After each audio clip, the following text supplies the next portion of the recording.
It has been a fantastic first few days at the World Gymnastics Championships, where we have seen the best all-around gymnasts in the world claim their crowns. And today it's time for the specialists, as we have the first 5 apparatus finals. It's men's floor, and to start with, 2 great medal chances for Great Britain. Step forward, Jake Jarman and Luke Whitehouse.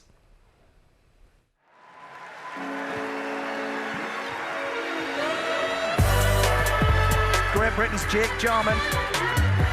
Come on, Luke Whitehouse. The whole of Yorkshire is cheering for you here. Look at that, he's like a spinning top. A triple back.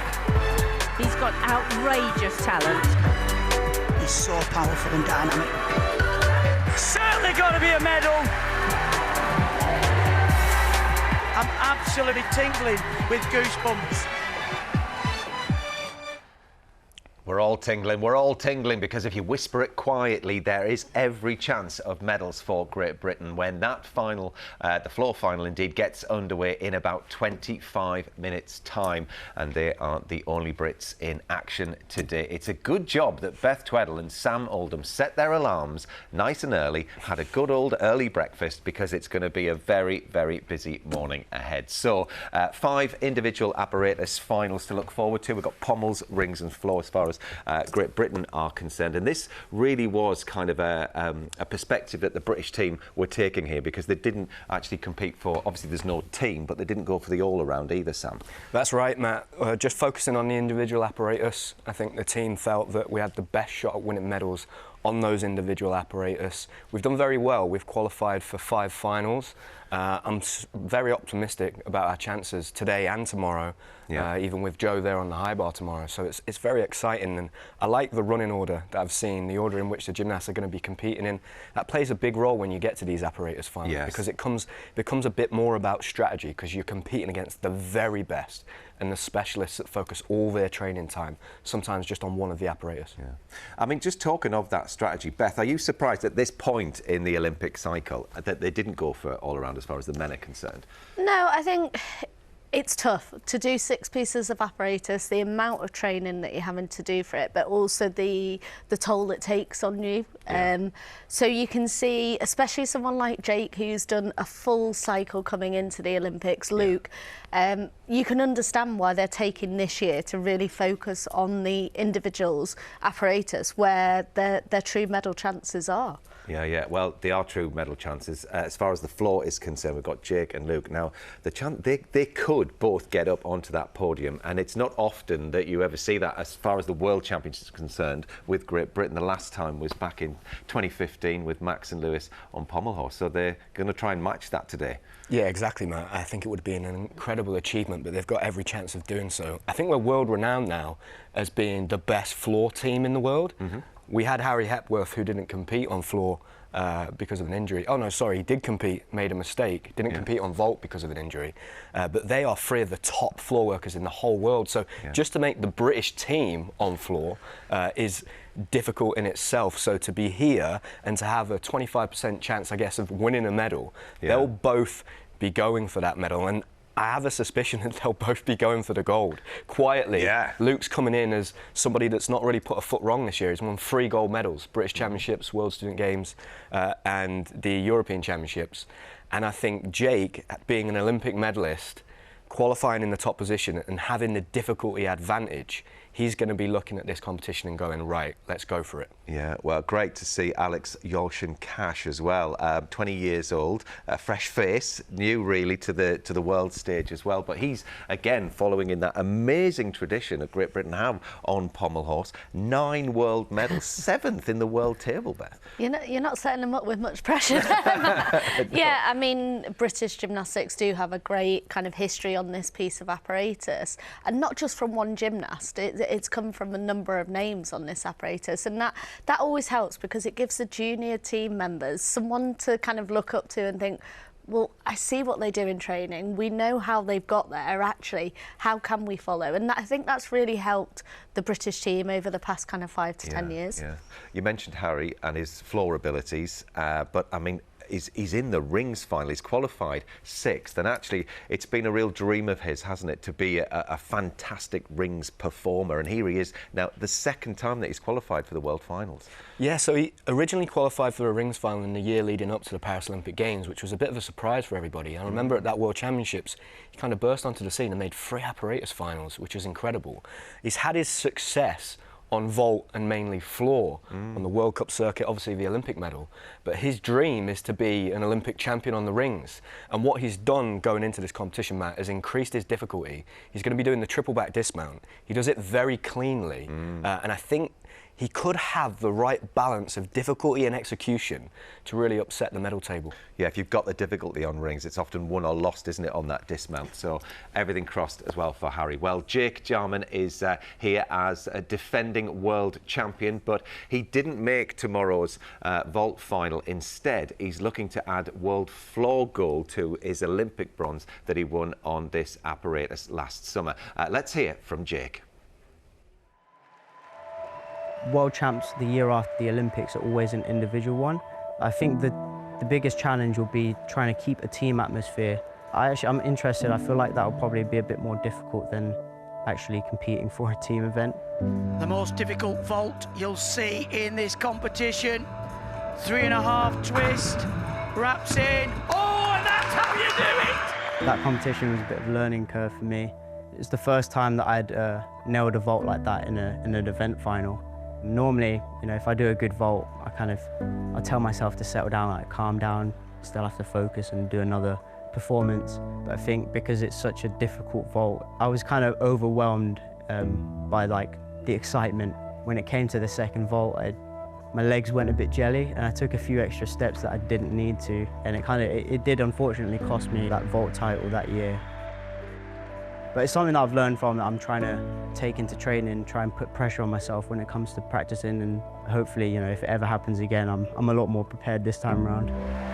Come on, Jake. The judges who are very familiar with gymnastics, they see these tiny details, you know, a slight flex in the foot whilst you're mid-somersault that an ordinary person might not see. Really needs to control these landings. Oh, just a little shuffle back.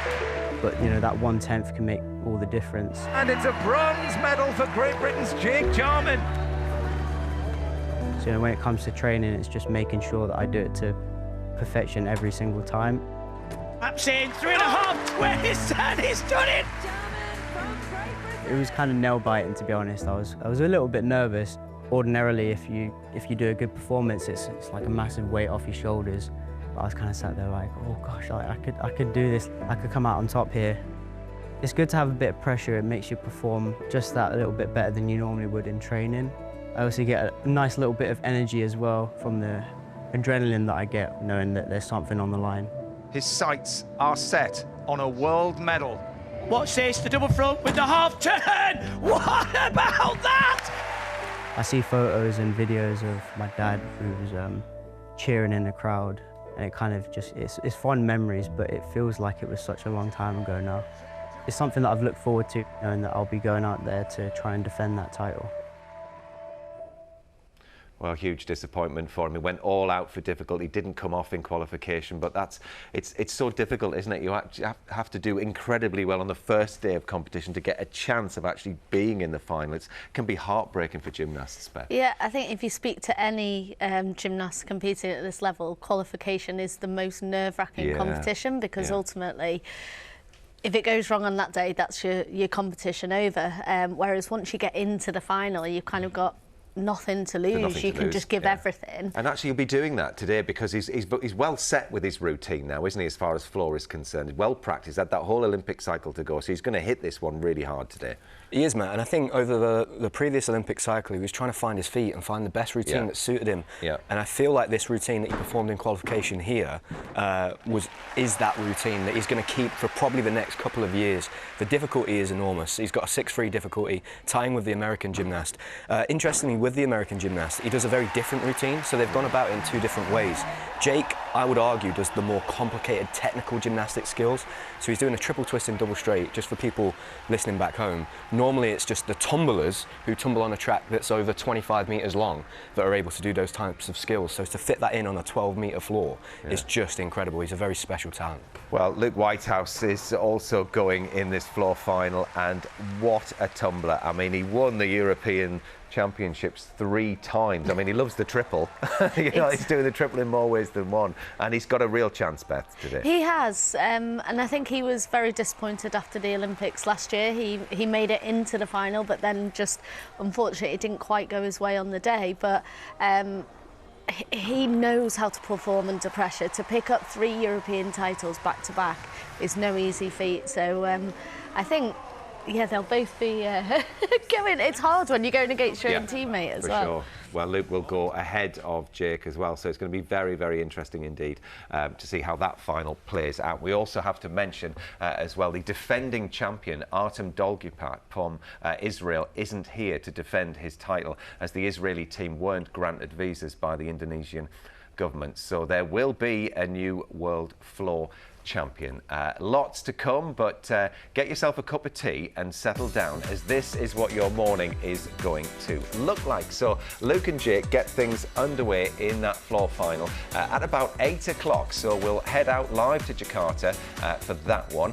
Then it's the turn of the women's vaulters. New all-round champion Angelina Melnikova topped qualifying and is the favourite to make it double gold out in Indonesia. At 9:45, we're excited to see world debutant Alex Yolchin-Cash in the men's pommel horse final. Before Algeria's Kalia Namor looks to put her all-around disappointment behind her. She dominated qualification in the uneven bar, scoring almost a mark higher than anyone else on this apparatus. And we'll finish with the men's rings final, featuring Olympic bronze medalist, as we were talking about, Harry Hepworth. So we are about 15 minutes away from the start of the apparatus finals, so we've got a chance to reflect on the drama of the women's all-around final from yesterday. Here's what happened. So what can Abby Martin do here? She's in 9th. This is her last piece of apparatus. Took a gold medal at the Paris World Cup on vault just a month ago. She's had such a brilliant all-around competition. Abby Martin for Great Britain, going for a difficult 5 vault. Lots of power, lots of determination, lots of height, and a great vault. Abby, you have been a star today for sure. Well, what a performance from Abby Martin, just 17 years old. What a rise she's seen on the senior stage and in great company here at the World Championships. Well, somebody else who could well be in the mix is Leanne Wong. She didn't have a great time in qualification, but look at the difficulty. It's 5.6. This is incredibly difficult. It's a massive vault. Oh, and look at that. Well, has that just rocketed her onto the podium? Yes. Wow, out of 15.6. Yes, it has. Beth's no nodding question. ahead. Sam's not, he's nodding. Yeah. Look at that, 14.466. She goes into the lead.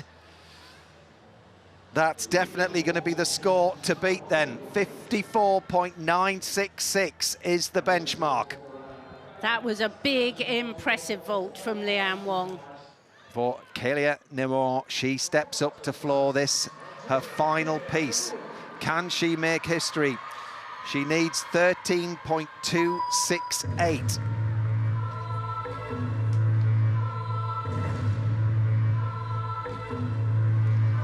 Well, she'll have to tumble her very, very best. And she does, 1.5 to triple.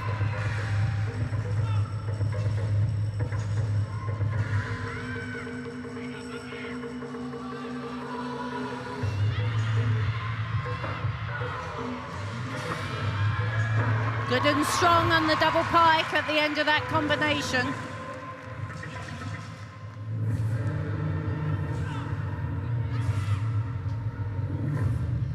Well, that was a great spin on the floor.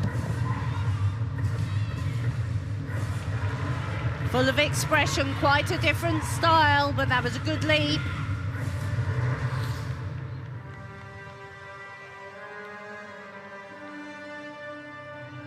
Definitely telling a story, very dramatic.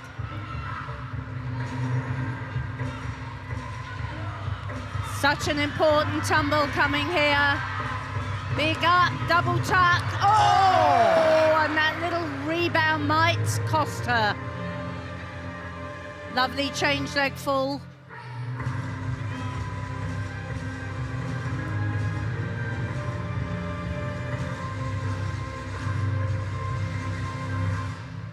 Such a dramatic performance. She certainly gave it all there. She knows, oh my goodness me, it's going to be so, so close. That little moment there on floor, the little moment she had on bars, how costly will they both be for her? Well, I think the big factor around this is the fall from the beam, trying to scrape back another full mark, and we've been so close. 12.866. It's third at the moment. Oh, what a shame. So, the last competitor in this women's all-round final is Angelina Melnikova. She won the title back in 2021. She needs 13.366 to tie with the lead, 13.033 for second, or 11.032 for a bronze medal. Really powers here. Full twisting, double straight, tiniest of hops.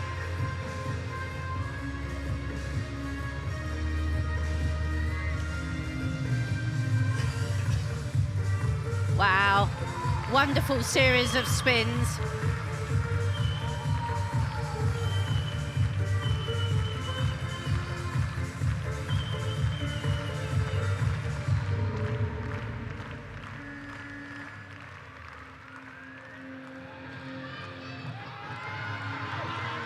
Here we go, another big tumble, double straight.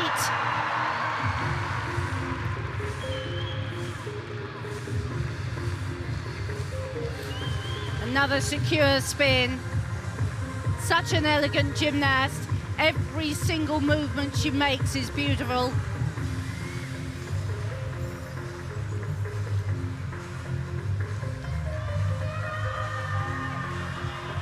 This will be important, the front walk out into the double pike. This says on her face, absolutely delighted, lovely leaps.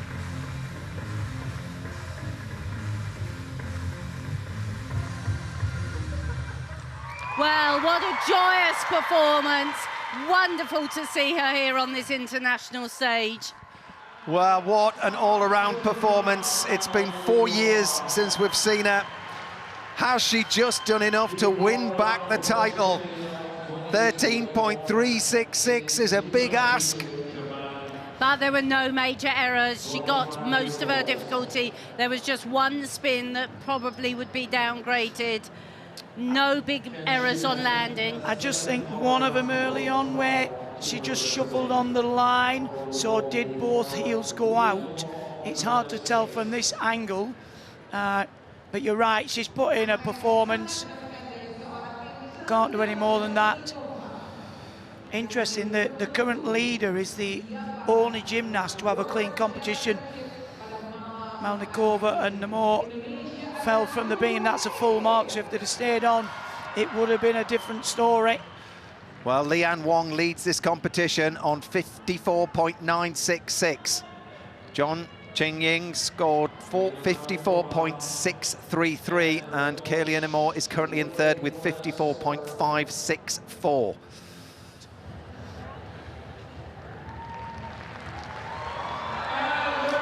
The champion is Angelina Melnikova again. She wins back the title she had in 2021. What a story. 25 years old, back with a bang. And Lian Wong takes silver again. She was silver too, Melnikova, back in 21. It's the same story. Absolutely, and I did feel that was a floor worthy of the win. Abby, what an incredible performance. You're 8th in the world. Could you describe how you're feeling? Not really.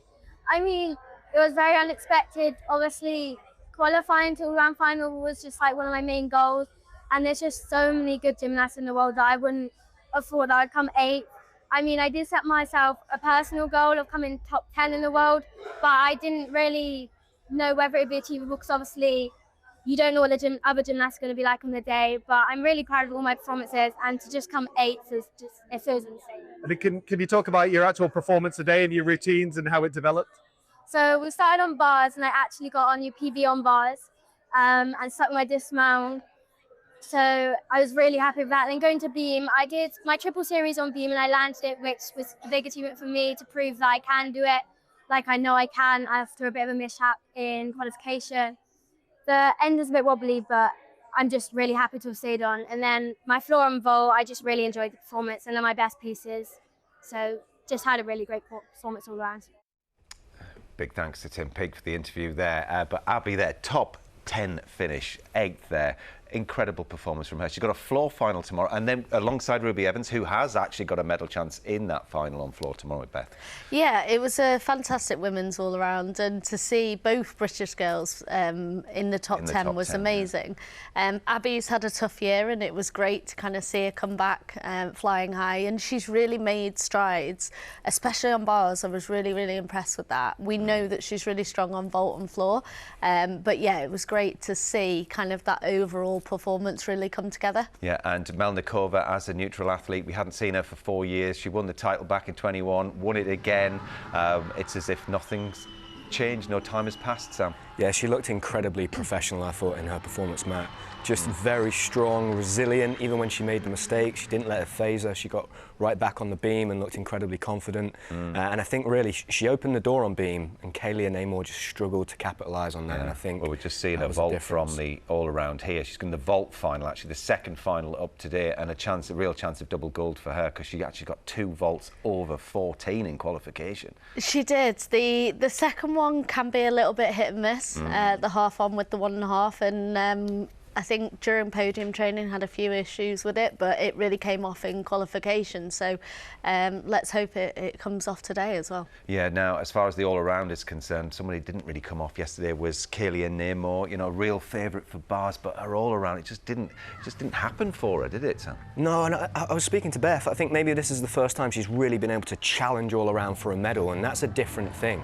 She's used to being a specialist on bars and the pressure being on her to perform in the apparatus final. And that's a very different thing from preparing all 4 apparatus. And I think maybe that inexperience of competing at the top for those medals played a little bit of a role. And it seemed to me like she was almost playing not to lose rather than playing to win that medal in the end. Yeah. But again, I mean, it's just the most incredible routine, the most dominant routine for me in either men's or women's gymnastics at the moment on the A-bars. Yeah, well, it would be Algeria's first ever gold at the Worlds if she manages to do that. That's the bars final coming up a little bit later on for you. But the first final that we're going to be focusing on is the men's floor. The lads are lined up and they're ready to come out. As far as the ideal floor routine is concerned, Beth, what are the judges looking for here? In this code of points, it really is about nailing those landings, especially in the men's programme. If they land the dismount, they get the 0.1 bonus as well. So they're looking for that combination of twisting, somersaults. He's amazing at that, is Carlos Yolo. He really is. He's a real firecracker. And then, looking for those clean landings. Yeah. Christopher Mezarosh will be the next gymnast out from Hungary. He's the 6th highest qualifier. And then next will be Great Britain's Luke Whitehouse, the triple back king, the 3 times European champion, and he's looking to make a mark in this world final. Here is Great Britain's Luke Whitehouse, waving to the Indonesian crowd, 23 years old now, did ever so well to get into this final, qualified 8th.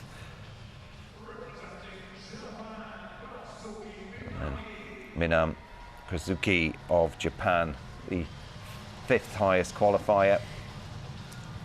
Had a silver medal at the World Championships in 21 and 23. He's also got the vault final to come. Real floor and vault specialist.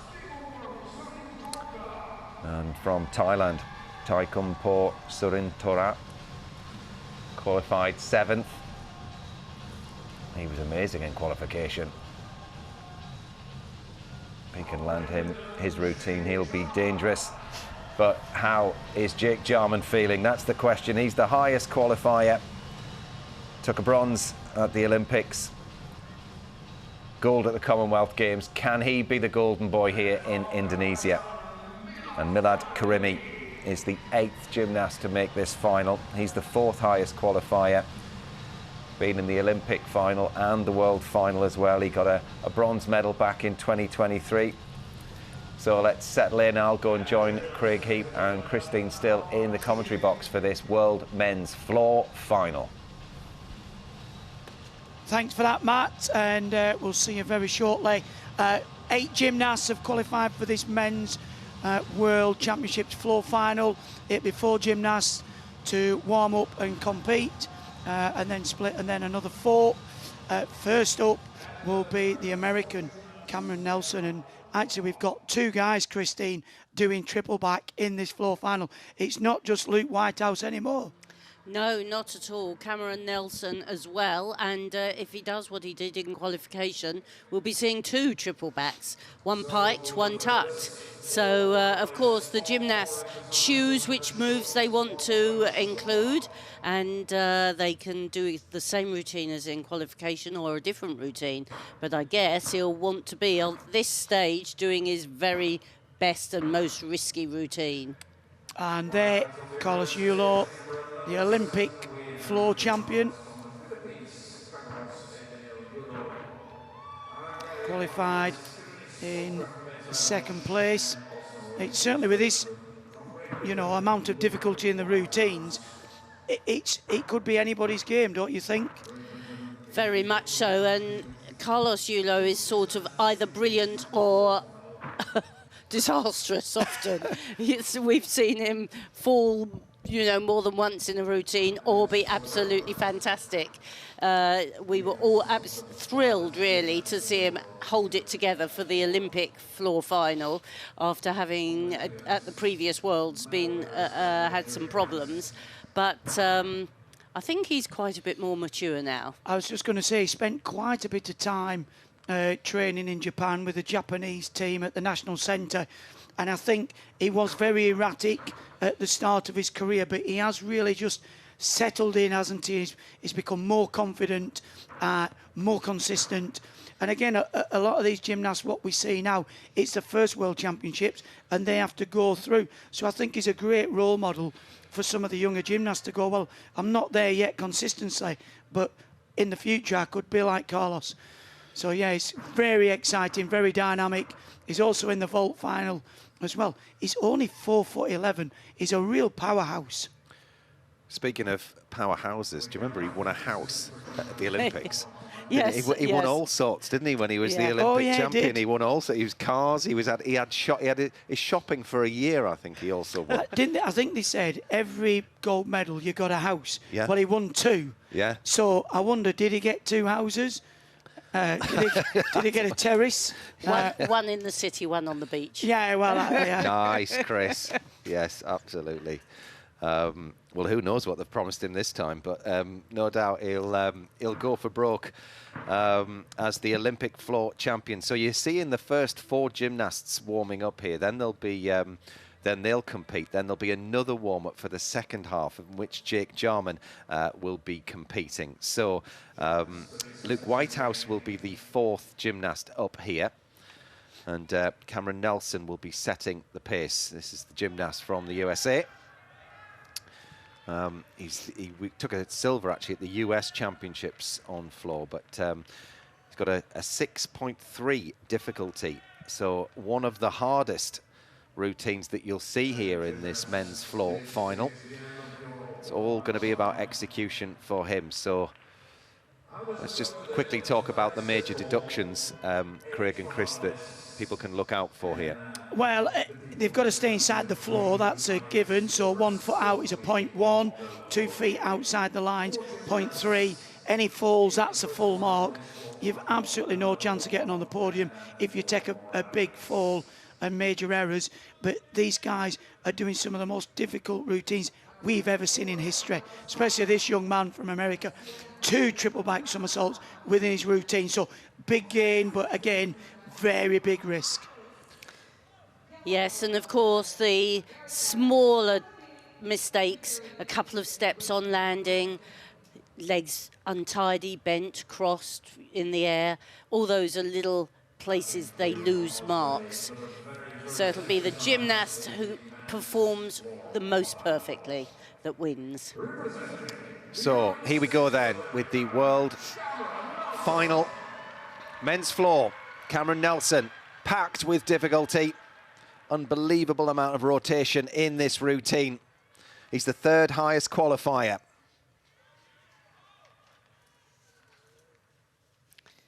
Big test for this young man. Here we go. 1, 2, 3.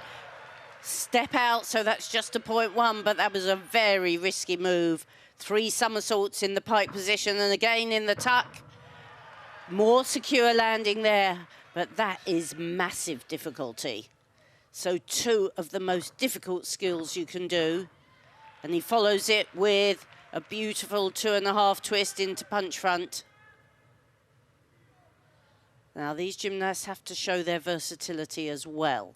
Not just tumbling, they have to be able to balance. They have to show flexibility. Here's his balance. Quite difficult with all the adrenaline pumping to just stay still like that. Yeah. And balance. Another big tumble. Oh, and he did really well there. Full twisting front into double front. I thought it was drifting long, but he kept it in. Now, big focus. Here we come. Full twisting, double Huge. straight to finish. What a performance. He will be delighted with that first world final. Well, he's definitely going to be awarded all of his difficulty. There was a slight deduction, but give him that, my word, on that opening, a triple pike. Absolutely huge from Cameron Nelson. What a start to this men's floor final. Well, you can forgive him for that 0.1 step out, and he has that huge start value. There's only Jake Jarman that can match him on the difficulty. And the second triple back was well within the floor. Yeah. I mean, this is just phenomenal tumbling. Just look at that, he powers up. And a double straight with a full twist. Made it look easy, didn't he? Absolutely. And you can just see there the concentration. Stands up, 1, 2, and then he's going in to the 3rd somersault. And just that 0.1. I think we're going to see a lot more of this man in the future. He spun that triple back so fast, didn't he? Yeah. Once he gets in the tuck, he really whips it round. He's almost done 2 by the time he's got up to the sort of the arc of the curve. Well, I've seen him in training, and lots of these guys that are doing triple backs will do a double somersault onto a huge pile of mats, like your body height, and then you've only got 1 more somersault to fit in. But as Christine spoke earlier, you need huge rotation to get round 3 somersaults. Well, you can see what it means to him. Well, he's really laid the gauntlet down, hasn't he? Everybody has to go for broke. 14.133 is the score to beat. Slightly down from qualification. And these gymnasts will be going for that 0.1 stick bonus. Well, Carlos, next gymnast to go. 2nd highest qualifier, Olympic floor champion. Won a gold on floor at the World Championships back in 2019, bronze. 2018, he was 4th. In 2023, what does 2025 hold for him? Phenomenal opening tumble. 2.5 twists, bounces immediately into the double pike front somersault. Double twisting, double straight going. For me, this is a very well-balanced routine. Oh, and look at that. 3.5. He had a 5.9 in qualification, but I think he's got the ability to up the difficulty for the final. And a lot of these more experienced gymnasts still have a couple of routines in the locker.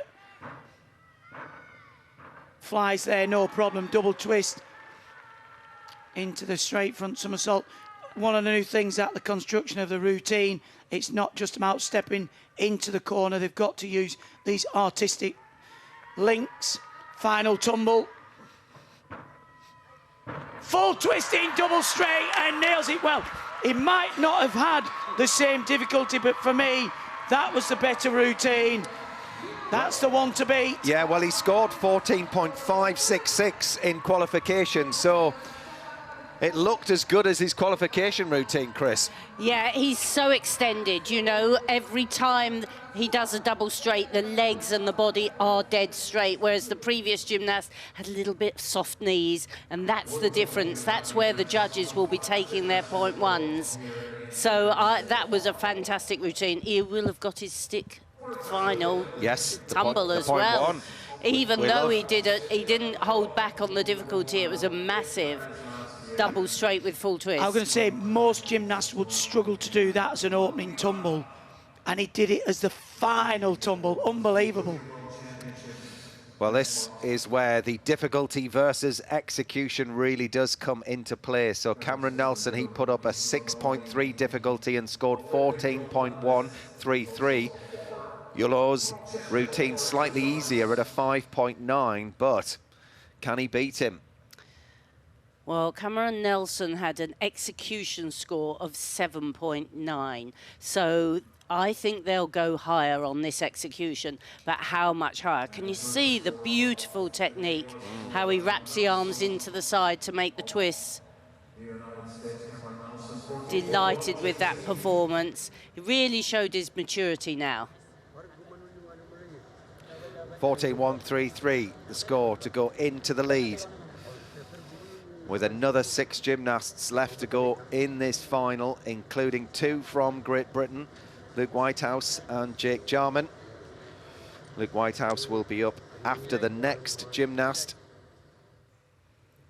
The coach dissecting the routine, as always. I just love the way he flares his arms out for landing. Steady the landing. He made that look so effortless. And we often see, we talked about this last night, didn't we, Chris, about gymnasts moving to other countries to train.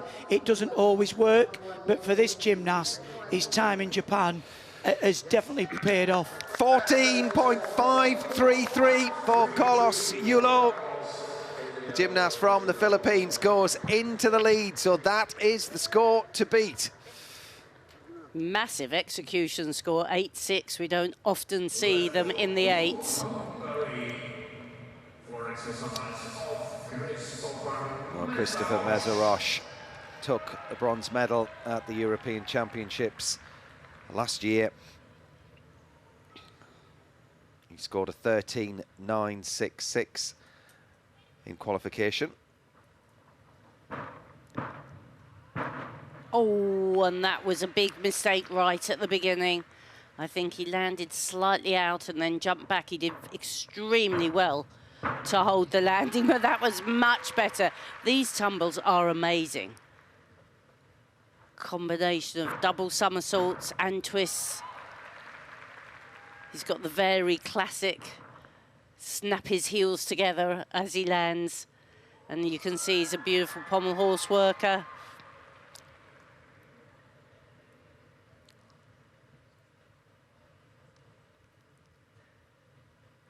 Super style. Every time he leaves the floor, his legs, feet fully extended.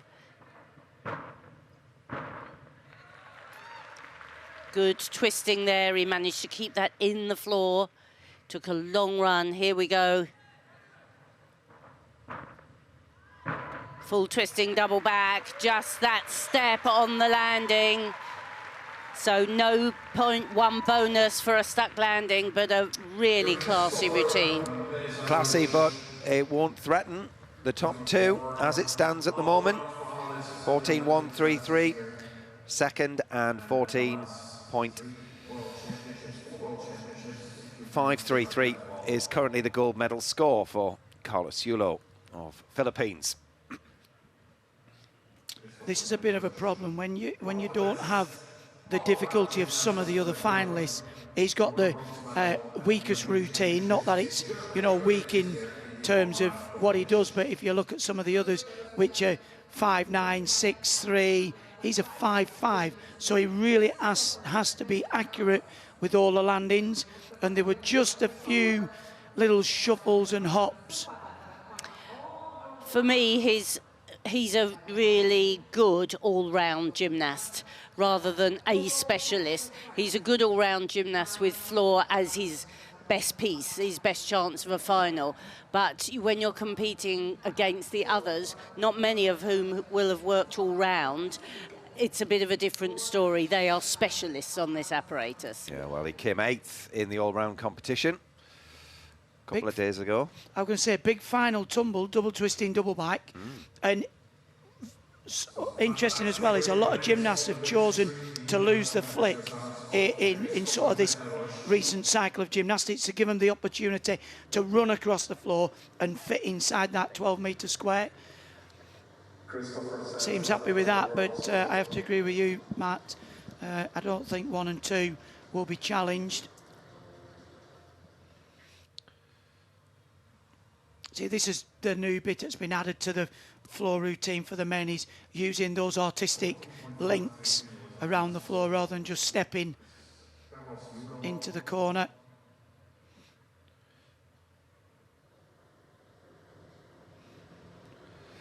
The judges are taking the time. Score is in, 0.1 on the penalty, but 13.266 for Christopher Mezerosh of Hungary.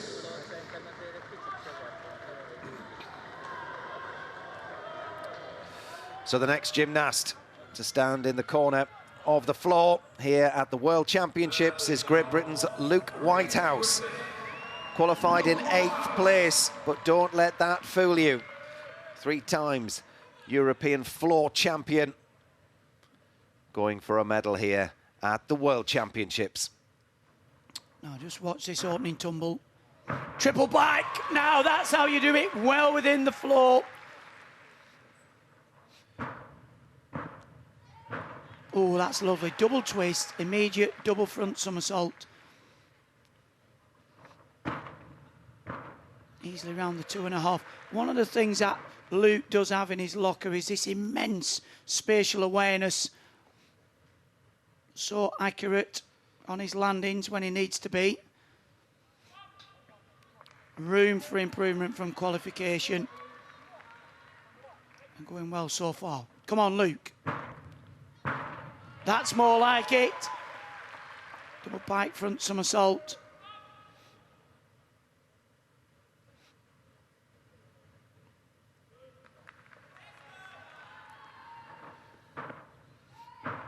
Triple twist. This is looking good. Come on, stand up for the final. Double twisting, double back, and he nails it. Well, Yes! that's what you got to do. It'll certainly lay a challenge for a medal. Well, he's going to get an extra 0.1 for sticking the landing, and what a performance. What a class act Luke Whitehouse is. Come on. Well, I don't think he could have done that routine any better at all. He was so precise on those landings, wasn't he? Brilliant stuff. What a performance. Cool, calm, collected. Yeah. He does look the epitome of that, doesn't he? You know, he's often bubbling in size, but really, look at that lovely style, legs absolutely locked, times it perfectly, spins that double front so efficiently. He looks like he's just done a step jump, and landed, doesn't he? Yeah. Yeah. Well, he's got a 6.1 on the difficulty. So a little down on Cameron Nelson, but higher than Carlos Yulo. So execution-wise, who do you think did better? Well, it's difficult to say, really. They both landed the last tumble as well. Yeah. I wouldn't like to call it. I think probably Carlos might just edge him because he is the current Olympic floor champion. But Luke has 0.3 on him of difficulty. Yes. I would hope that Luke would go ahead. Well, I'm praying. There's 0.3 difference. But whatever, he'll be very satisfied with his performance. It was superb. It really was. And to deliver that performance at the World Championships under pressure, knowing you have an opportunity. Brilliant. Absolutely superb. So measured as well, you know. You've got all that dynamic tumbling and then to just coolly deliver that wide arm handstand like that. He's part of this great team at Leeds. He's gone into the lead. 14.666. Luke Whitehouse leads this men's world floor final at the halfway stage. Wow. Well, that what a 0.2 on result. difficulty obviously added to that. It does make a big difference, the final tumble though, doesn't it? Absolutely. Well, we've got Sam and Beth listening in the studio. Beth, I'm going to start with you. What did you make of Luke's performance there? The last gymnast up in that top 4. So cool, calm and collected, we were saying. It is. What a fantastic performance. I mean, sometimes actually coming in kind of qualifying 8th, it takes the pressure off you. You can just go about and do your own thing. You know what you're capable of. But those landings, we spoke about it beforehand, that is the key to getting a medal in this final, and he's definitely set the standard for this last 4. Yeah, and Sam, he looked so measured, didn't he? And so, I mean, you wouldn't believe he was at the World Championships in the final with that kind of performance. I mean, what a floor routine that was, Matt. That's the best floor routine he's put out all year. Every single deduction on those landings was just a 0.1, and I think that was the difference with Carlos. He took those big steps on those first few tumbles, but I've just been told off in the studio for celebrating over here. That was just the most incredible routine. I honestly can't stress enough how difficult it is to match up that difficulty of that triple back and all of those connections with that execution. Just absolutely brilliant. Well, he certainly piled the pressure on his teammate who we just saw walking off the floor there, Jake Jarman. He'll be the penultimate gymnast to go in this men's floor final. The warm-up has finished. Just another chance to see the landings that Sam was talking about there. And there is the current leader at 14.666. That's the score to beat. The next gymnast will be the 5th highest qualifier. Minami Kazuki of Japan will be introduced to the crowd out in Indonesia. 25 years old. He's had a couple of silver medals at the World Championships on floor. 2021 was the first year that he medalled. 2023, still going strong. So he's just waiting for the judges to be ready for this. Gymnasts have to wait for the green light. Well, I've just heard there's been an inquiry submitted, so that's why we're waiting. And I actually think it's on Luke's performance.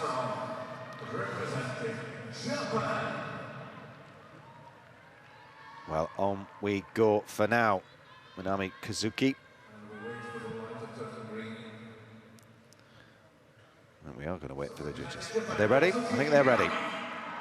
So on we go then with the remaining 4 gymnasts of the top 8 from qualification. This gymnast scored a 14.1 in qualification. And we were talking about that difficulty score. 6.1 for Luke Whitehouse as it stands at the moment.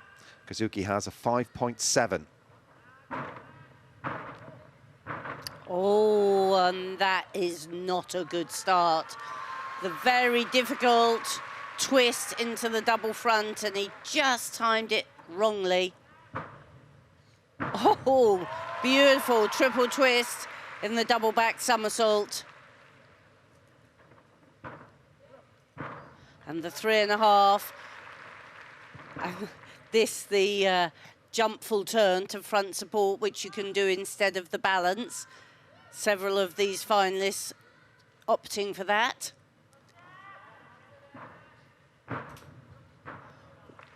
But another step out. And it's very difficult once you've fallen on your first tumble to then keep your focus. Good, strong finish, but disappointment right from the beginning. He just didn't time the first tumble correctly. He travelled along and out of the floor. Well, he had a very long wait, and he was, you know, he composed himself and was ready to go. And it was that first tumble. Well, it just goes to show how difficult these combinations are when you're working out of one skill. You really have to hit the floor at the right time, and then you've got to kick out with that blind landing. Yeah, he did fight to try and stay on his feet, but then he realised there was no hope. Such a shame. Maybe we can see it again. I mean, pushing the boundaries of what is humanly possible here, these gymnasts. Well, that's a double twisting straight front somersault. He's opening out there, punch up, just a little bit forwards, and he has to really work, and then he's just kicking out a little bit too soon, you can see. I mean, these gymnasts in this final have to go for a nail landing. Yeah. And the margins are so small. I mean, he had the height. I think he just did kick out a little bit too early, just sort of. Yeah, he just mistimed it, didn't it? Yeah, it wasn't that he didn't have the height, really. But well, you can see why he's in the floor final, because he's got the routine, he's got the skills. I mean, that's a big second tumble.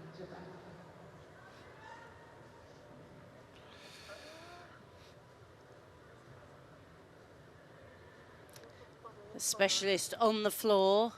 This was his moment to shine, and the disappointment when you don't. Says that the appeal that Luke put in was the stick bonus. He thought he should have had it, but obviously that was rejected.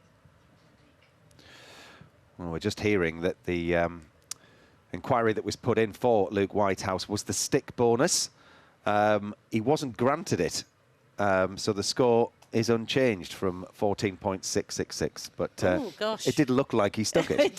He did. Yeah, I'd like to see that again, because we were like, yep, that's what how you do it. So, I mean, yeah, interesting. No VAR in this sport. However, the judges will have looked at it in slow motion. Maybe there was just a little twitch of his toe. Oh well. Well, I'm going to stick it. I'm going to say he's on the podium. Yeah, I'm going to well, say he's definitely on the podium. But well, a point one in this competition. 12.533 for Kazuki. Puts him in fifth. So Luke Whitehouse leads this men's floor final on 14.666. Seventh highest qualifier will be next. Taikumpo Sorintota, Thailand. He scored a 13.866 with a 5.5 difficulty, but this lad has got great power. Fireworks in this routine. Oh, and that's how you do the opening tumble. He saw his previous performer fall on that. No issues there. Just absolutely fabulous to see Thailand represented in a final at this World Championships, and he's certainly sticking the landing. This gymnast has got fabulous spatial awareness.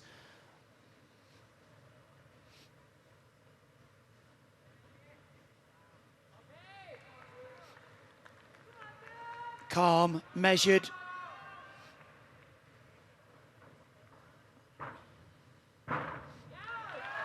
Certainly some of the best landings we've seen so far.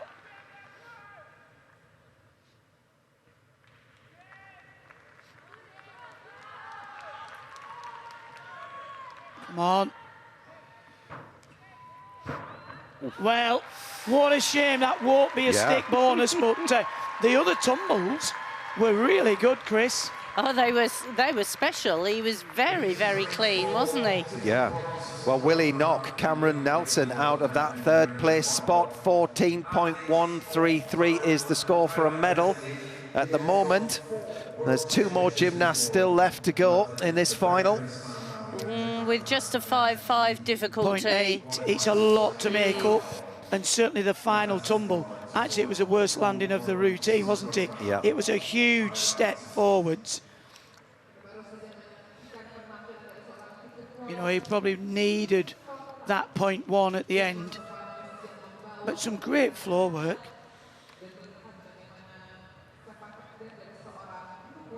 Many of these gymnasts are using very similar combinations, aren't they, to get their difficulty up.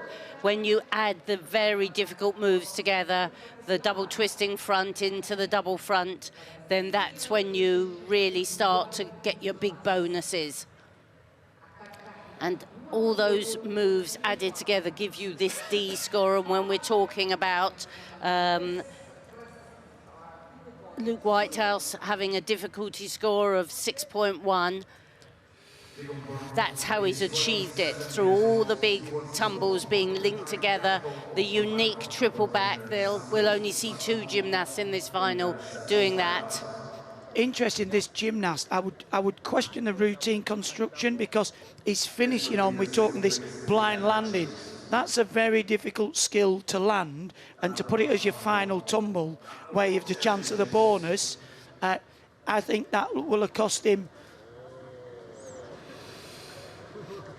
But well done, young man. Score is in, he's 4.13.7, which guarantees Luke Whitehouse from Great Britain a medal in this floor final. What colour will it be? Next up, Great Britain's Jake Jarman, 3rd at the Olympics, gold Commonwealth Games. Can he be the golden boy here in Indonesia? Well, watch this huge tumble. Ooh, and just 2 hops and a heel out.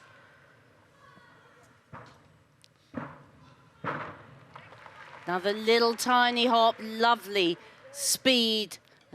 Such a dynamic performer. Oh, that's more like it. Really appreciated the floor.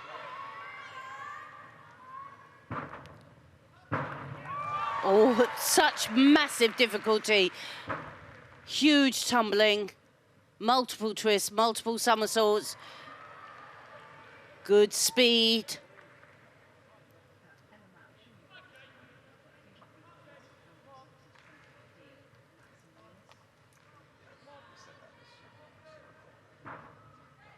And now that's a great landing. Come on, Jake, big. Big here. Double, and he kicks it out. Makes that landing. That was superb work from Jake. It was a glittering performance. Is it good enough for gold? Well, I'm going to question, is that a stuck landing? You know, he landed, flicked his heels together. He'll have gained the 0.1 from stepping out the floor. And that was a routine, actually. He was a bit, you could tell, nervous at the start, edgy, probably the word, not nervous, but he really did settle into the routine.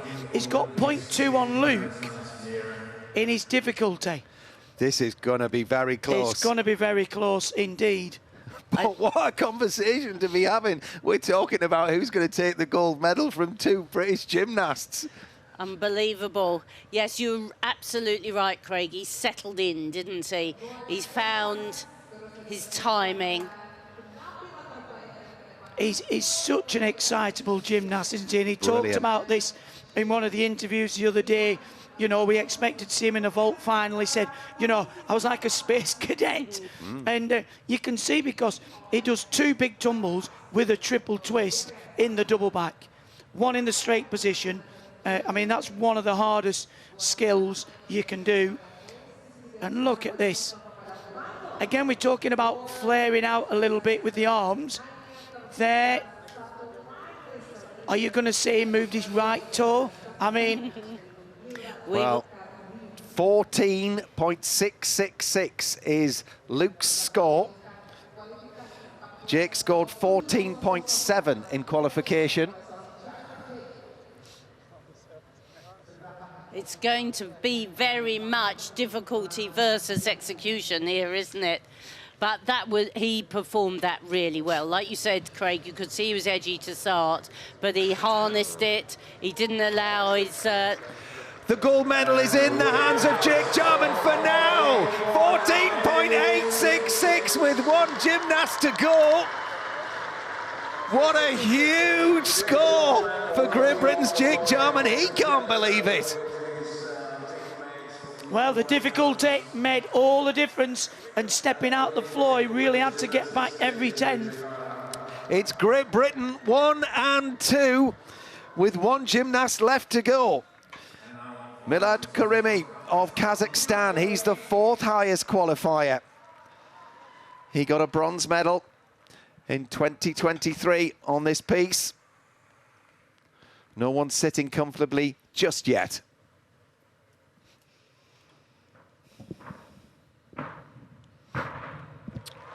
Well nailed, the first one, a bit of a deep landing, big combination. Very stylish gymnast. Oh, and look at that. Double twist, immediate double front. He has a 5-7 on difficulty. But I think what he lacks a little bit on the difficulty certainly makes up on the style.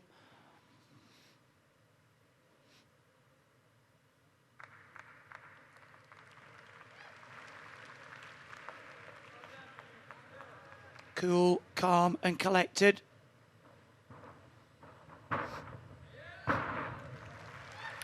Just that little step on landing there. That's only a 0.1. Now, needs to just relax in the balance. Final tumble. Needs the Brucey bonus. Oh, and he gets it. What a way.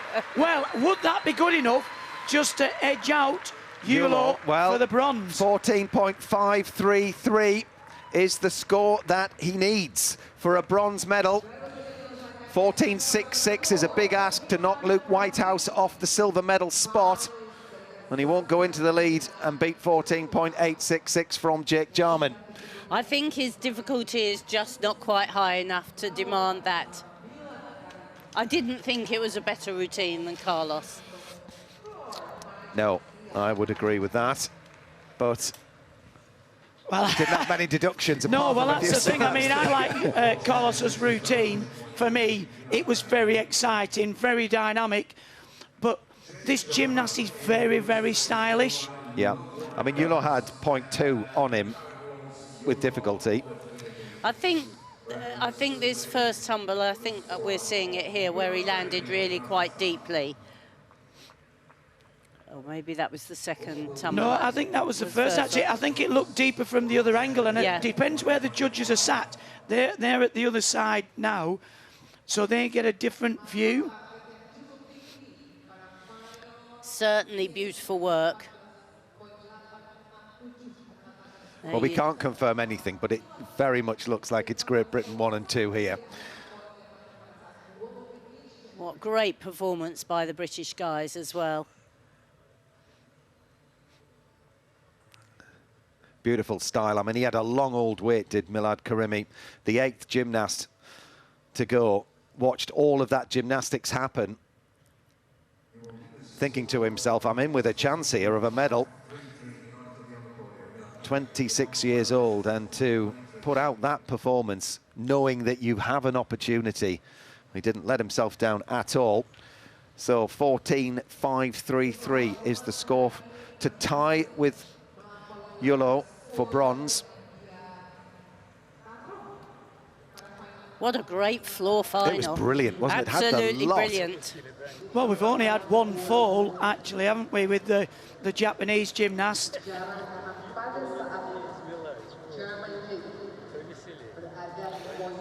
Well, the fire that must be burning inside of Jake Jarman at the moment.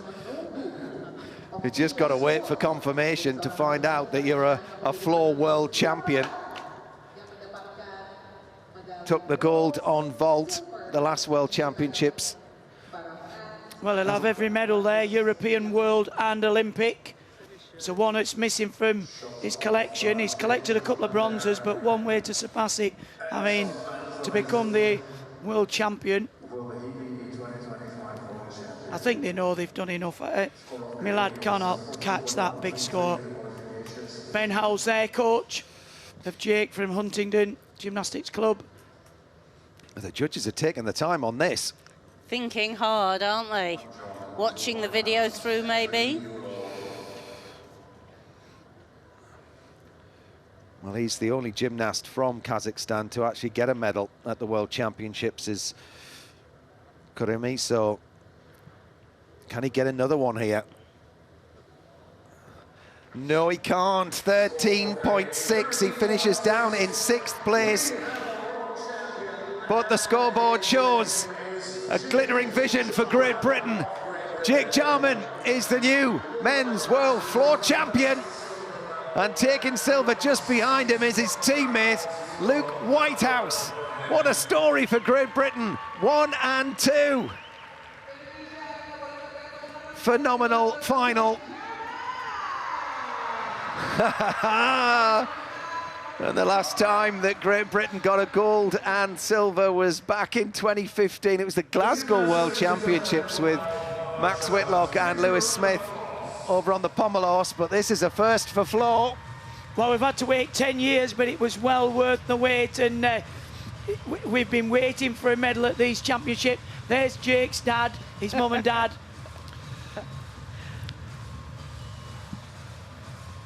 There's confirmation that Jake Jarman is the new world floor champion. He takes gold ahead of Great Britain's Luke Whitehouse. Very happy with the silver medal, I'm sure, and Carlos Adriol-Yulo, the Olympic champion, he takes the bronze. But what a floor final we have seen here. And amazing, following in the footsteps of Gianni Regini-Moran, who did incredibly well, taking the gold back in 22. And I do think, you know, they've travelled halfway across the world for this. And, you know, you're just saying the previous medals have been on home soil, where you're working on your own apparatus. This has been a tough championships. You've travelled a long way. You're on very unfamiliar apparatus.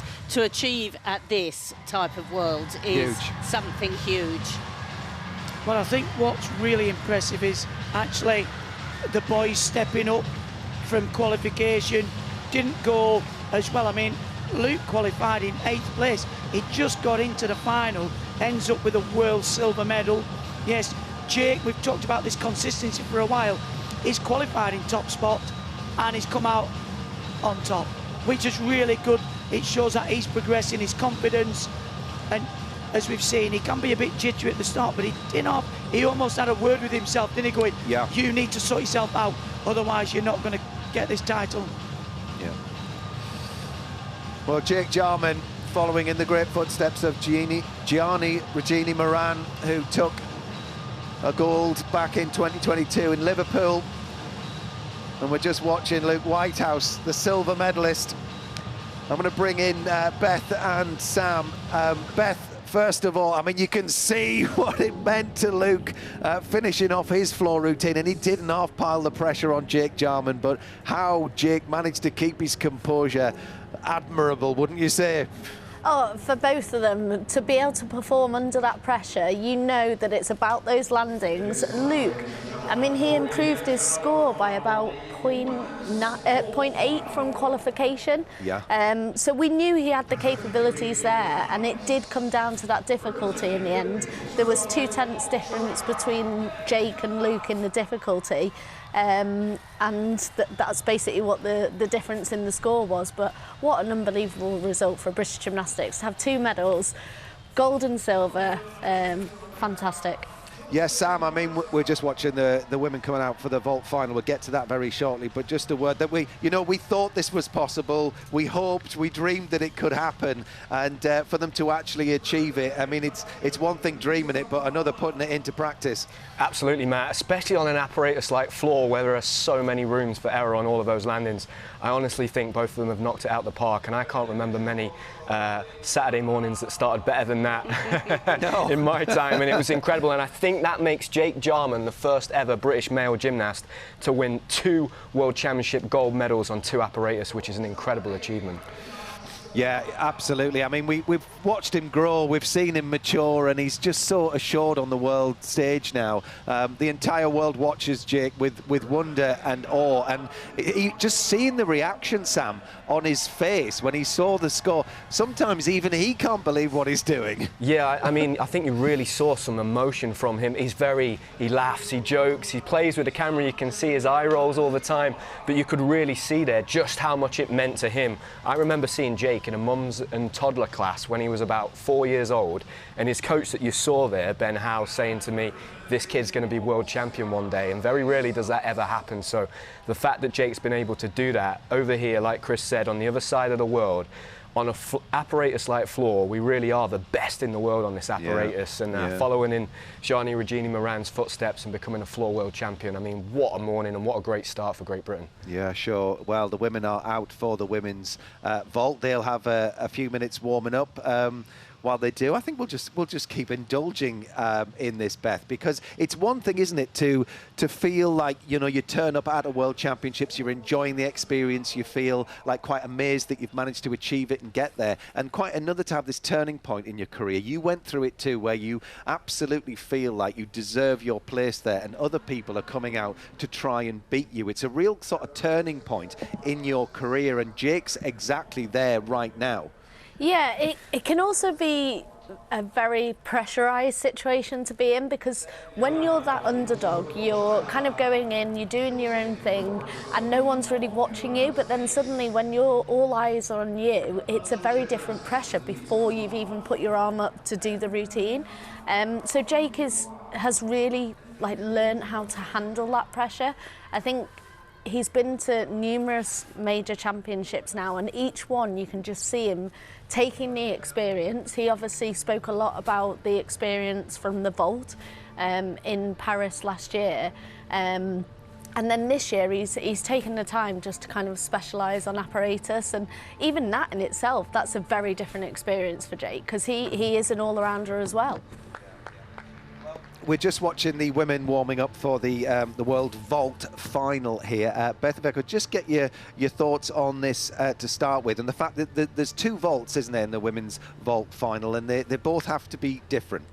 Yeah, so to qualify for a vault final now, you can do from the same kind of category, so you can have 2 forward-facing vaults or 2 backwards, but to qualify into the final, if you do 2 different vaults, you actually get a 0.2 bonus. And for all of these gymnasts that came into this final, they all took that 0.2 bonus. So we will see a huge variety of vaults today, a forward-facing and a backward-facing vault. Melnikova, high off her success yesterday, I would expect is the front runner for this, but she has got a lot of challenges. Yeah, she had 2 vaults actually over 14 in qualification, so very, very difficult to beat. But of course, riding high off the back of the all-around gold that she won yesterday. It'd be interesting to see how that's impacted on her, whether or not that's going to give her a boost today, or if she'll be tired. You know, 25 years old now, but no doubt she's relishing another final. Yeah, I think she'll be relishing it. I mean, she's been in this situation before where you've done an all-round, done team competitions as well, and you're kind of on your 3rd, 4th day of competition, whereas actually for her now, she knows she's just got to go out and do those 2 vaults. Just the final preparations then of this women's vault. They all get a couple of touches. You get 3 touches because you're doing 2 different vaults. In the all-around, you just get 2 touches, but for vault final, you're allowed the extra one so that you can warm up both your vaults. Well, the top 4 will be going, and then followed by the latter half of the women's vault final. Interesting, actually, in the vault final, we've got a gymnast representing China, where China's never been that strong on this piece of apparatus.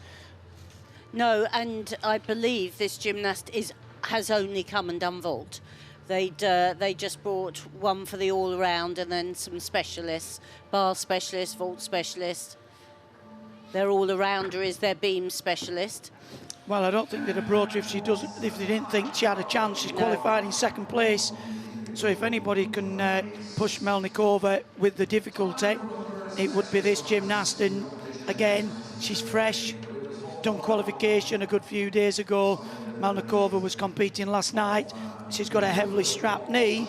It could be an opportunity for China. Yes, well, Deng Yalan is the 2nd highest qualifier. Historically, China have won 3 golds and a silver, but the top performing nation in this final is the USA with 7 golds, 8 silvers and 4 bronze medals. But we're going to start with Deng Yalan of China, the silver medalist at the Chinese Championships. She actually had 2 vaults over 14 in qualification as well. So starting with a high flyer here. 5.4 is the difficulty. Precise run. Oh! Well. Well, I have never seen that. No, she obviously got her run completely wrong. Hit the board and just, well, she's safe. She hasn't hurt herself. Well, I think we're all sat here stunned. We have never seen that ever before. I mean, that takes something to do, to hit the springboard and completely change and jump the vault. Oh, my word. I wonder what, I mean, I hope she's okay and composed enough for the 2nd vault. I mean, so let's just see, let's just check a run up here. It looks very precise. It looks absolutely right, doesn't it? Ah, there, maybe. Oh. Maybe she was a little far away. Perhaps. Well, she hit the top of the springboard. That is very, very unusual. Well, I just hope she makes the right decision. And just salutes and leaves. Yes. Well, she's not going to win a medal. There's no need to carry on here. But in the heat of the moment, though, quite a difficult decision to make. I'm sure she'll want to do something. I mean, she doesn't know what to do at the moment. I think this is where the coach needs to step in, because the gymnast now is not thinking in the right frame of mind. I'm praying for a safe outcome to this. Yeah. Well, the judges, I don't know if they've even given a green light yet, because... No, they probably haven't. I mean, she did World Cup in 2015 on vault, and we haven't seen her on the world stage since. So this is a very big opportunity for her to... Yes, yeah. To show what she's made of. She will be devastated, as you can see. Absolutely. I'm praying she's just going to walk away. Just a little salute, walk away. And then, yeah. Walk away.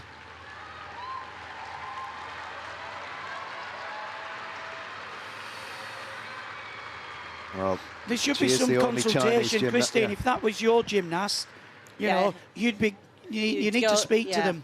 You'd go up onto the podium and speak to them. Yes, absolutely. Well, there's 2 vaults, and there's, you know, she's not challenging for a medal here, so, and obviously she's distressed, so there's really no need to carry on. We're commentating from Salford here, so we can't actually see what's going on in the arena here. We're just looking at the same pictures as you are. I'd love to give you some more information about what the judges are up to at the moment, and what discussions are happening around the arena. And I'm sure many people who've vaulted in their life have got their run up wrong and done just that, jumped on the board and done nothing more. Yeah. So I'm sure everyone can empathise with her. Yeah, yeah. She's obviously talking to a coach there. She was speaking to somebody. Well, Jocelyn Robertson will be next for the USA.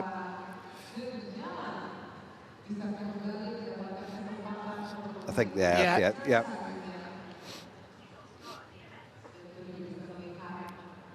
Yeah, well absolutely. done. That was definitely the right thing to do. No need at all. And maybe a little unsettling for the gymnasts that are to come as well. Jocelyn Robertson, as I say, will be next to go. Not the ideal preparation following. No, not at all, but she's businesslike, Jocelyn Robertson. We've seen her. Yeah. So we'll have Lisa Wallen after Jocelyn Robertson, and then there'll be... The judges also will have not known what to do with that. You know, they will have taken a fair bit of discussion and advice. So on we go then. Jocelyn Robertson with a chance. Her 2 vaults were 13.633 and a 13.166 in qualification. And she's put up a 5.6 vault. 5.6, huge. Which is harder than the vault she did in qualifying. So her entrance strategy into this final was to go slightly easier. She's in now, she's going for broke.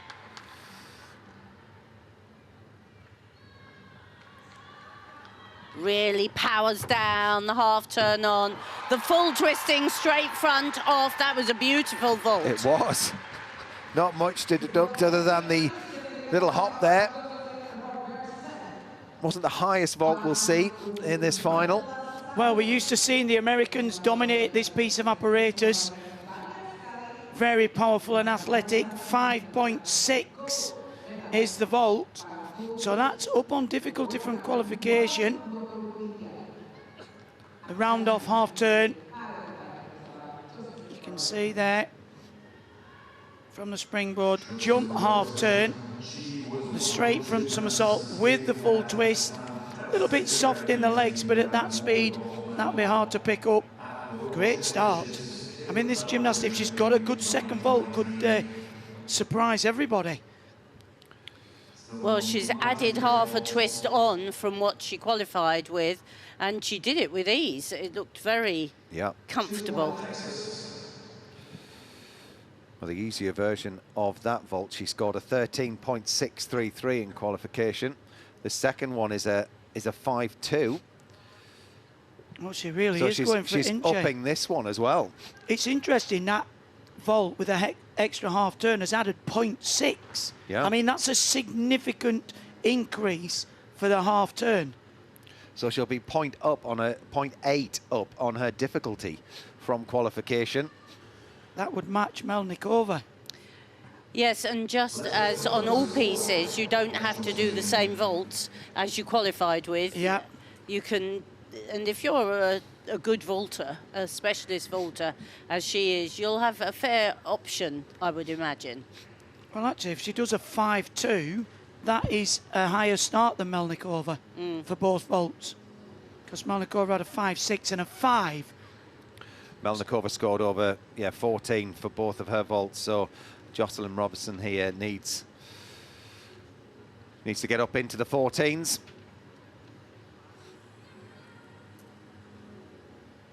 They seem to be taking the time, the judges on vault, don't they? I mean, I don't think there was much really you need to deliberate over that vault.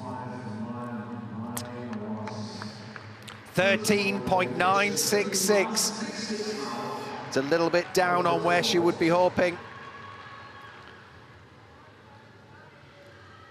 Needs to really focus on the execution of so yes, it was downgraded then. 5.6 went down. Well, this is the 5 for this one, but I wonder whether it was incorrectly put up on the scoreboard. Yes. The 5.6, because that's usually the 1.5. Yes, that's what I thought. It seems a lot for a half turn. Yeah. Well, 5 is the difficulty for Jocelyn Robertson's second vault. Yep, the double twisting, Yashchenko, a little bit untidy on the last half, but 2 good, solid vaults there.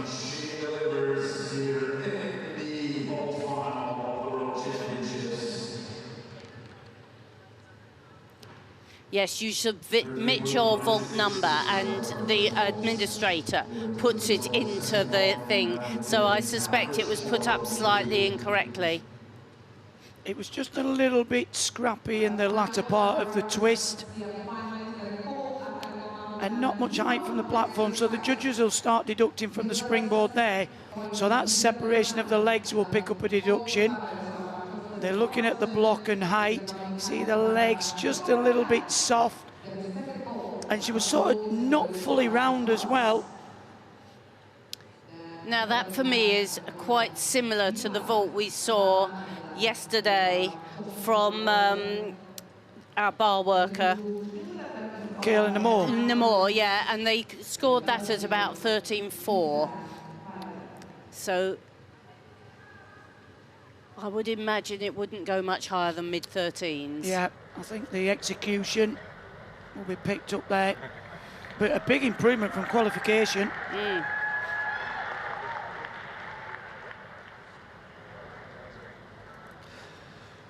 So Jocelyn Robertson, the first gymnast to post scores here then in this women's vault final.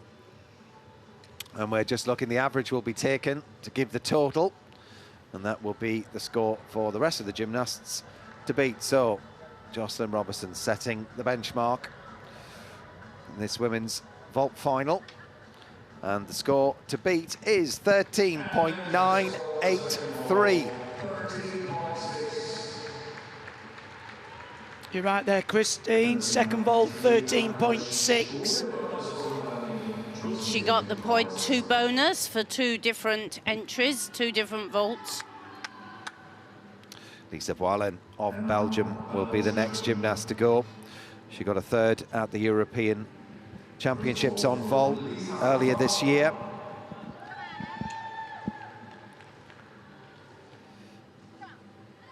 And a big vault on the way here. Handspring on, 1.5, twist off. Really well performed, actually. Little unsteady on the landing, but through the air, it was good and high.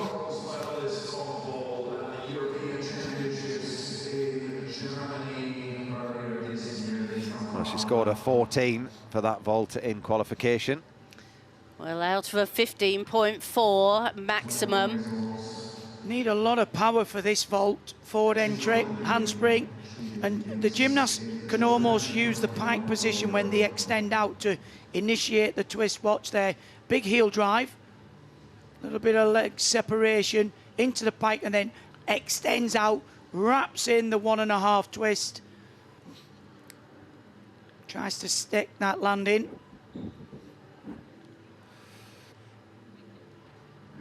Good first vault.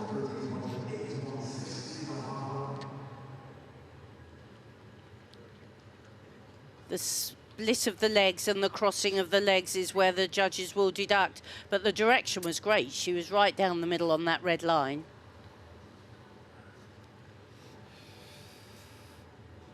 The course will be cleared very shortly for the second vault. You have to be something special, really, to get your execution into the 9s.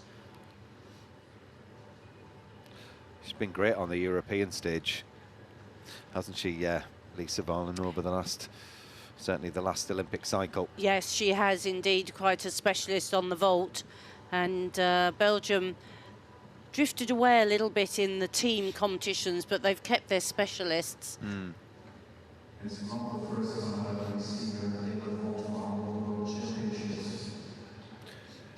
It's interesting, isn't it, when you get to this point in your career where, you know, she's 21 now, she's got that sort of, that difficulty set, and, you know, what the plan is then for her over the next 4 years. Yes, I mean, quite a lot of the gymnasts here would hope to do another cycle through to the Olympics. This World Championships is very interesting because you've got, you know, most gymnasts work from cycle to cycle. Well, 14.1 is a very strong start for Lisa Voilen. How difficult will she go with the second vault is the question. She posted a 4.4 difficulty in qualification. It's the same vault she's going for. So needs to be near perfect on execution to try and keep the score up to the high 13s.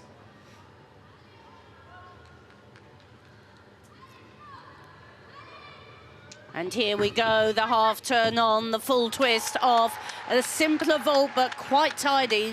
As you were saying, Matt, she needed perfect execution, and it really was much improved on the first vault.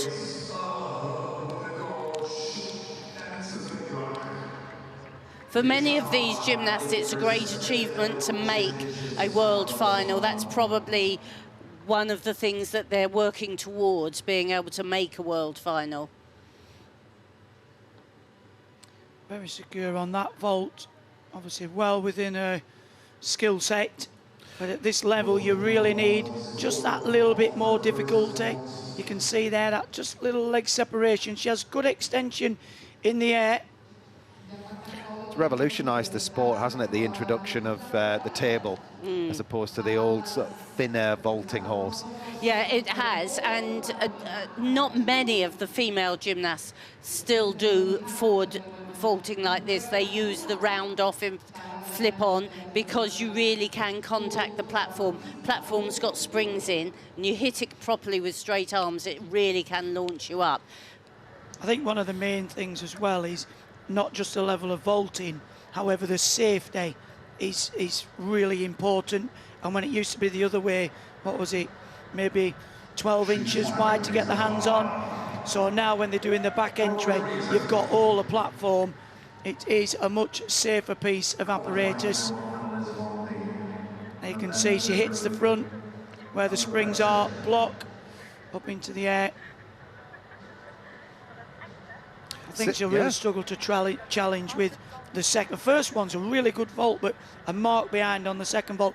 And I think if you're a specialist and you're not doing the all-around, you really need to back it up with that second vault. Well, 13.233 gives Lisa Whalen an average score of 13.866.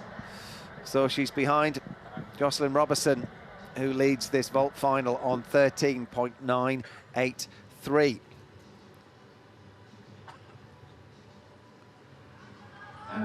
Anna Komakova competing as a neutral athlete here, 17 years old. Oh, and I was going to say that was a very ambitious vault for a little slight gymnast. She went with the handspring entry up into the air. She blocked with great height, but to slam in 1.5 twists, you need a lot of rotation as well, which wasn't quite there. It is a very difficult vault. I was saying for Lisa Whalen in the previous vault, you really have to be a powerful gymnast with that handspring, and obviously not. She really did attack the vault. Look, every ounce of effort, but the shoulders, she just lacks a little bit of strength. You've got to get that height. There was probably a foot difference. Well, she is the vault champion of the neutral athletes that are competing here.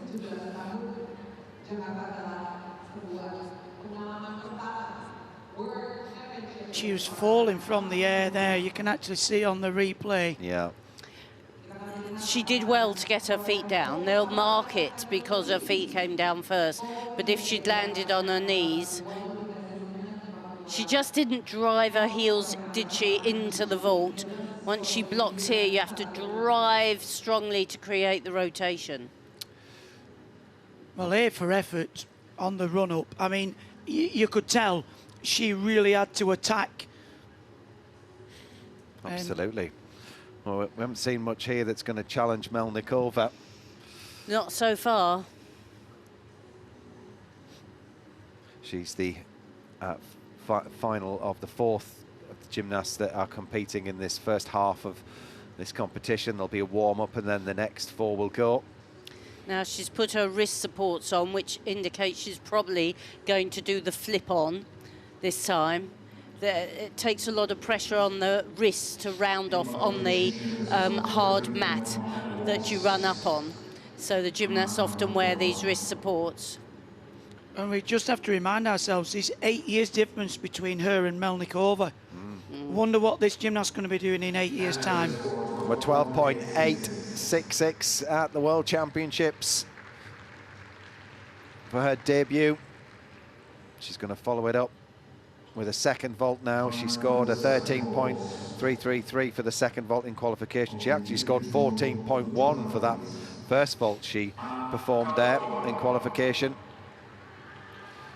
She's ready now. 4.6 on the difficulty. There comes the round off the flip, the 1.5 twist off. That was very nice, secure vaulting. Had she managed that first vault well, it would have been a challenge, that. Yeah, but I mean, such a slight figure. If you were to pick out a piece for her, you probably wouldn't say vault would be the No. initially your first She looks reaction. like a really good beam worker. Yes, yeah. But that power will come. Yeah. Incredible. Certainly will. And actually, to have that level of skill in your locker at just 17 years of age, that's just repetition. Yeah, and that'll turn into a double twist. So, yeah, definitely one for the future, and take this as a great learning experience. I mean, I don't know what most 17-year-olds are doing, but they're not competing in a world final, are they? Pin sharp through the air there, wasn't she? Very good. Nice technique. That's why this type of vault, Christine, suits, I think, the slighter gymnast. Yeah. She can perform this because she can accelerate round off. She has a lot better block. The form in the air is much, much better. Straightens out the body, great spatial awareness. And most of the top female vaulters use that entry. Well done. Successfully through.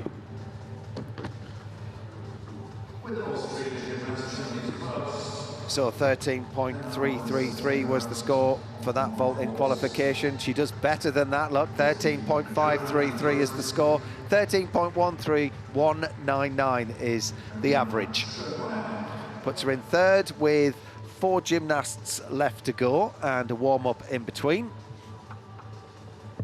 Karina Schoenmeier, the 4th highest qualifier for Germany, will be the first to go in this batch, but there's Angelina Melnikova. Took the all-round title yesterday. Another chance of a golden moment for her.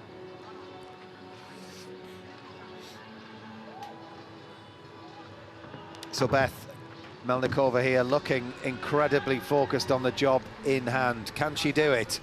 I think she can, yeah. I mean, it's been a bit of a strange start to the vault final. But she's got the difficulty there. We saw the American obviously up her difficulty, but didn't quite have the execution to match it. Whereas when we've seen Melnikova's vaults, we're going to see it here in the warm-up. Which one's this? The half on, 1.5 off. So gymnasts quite often, when they're warming it up, they don't necessarily go for the landing. It is quite hard landing, so they protect their ankles by rolling out. So don't be alarmed by that warm-up. Yeah.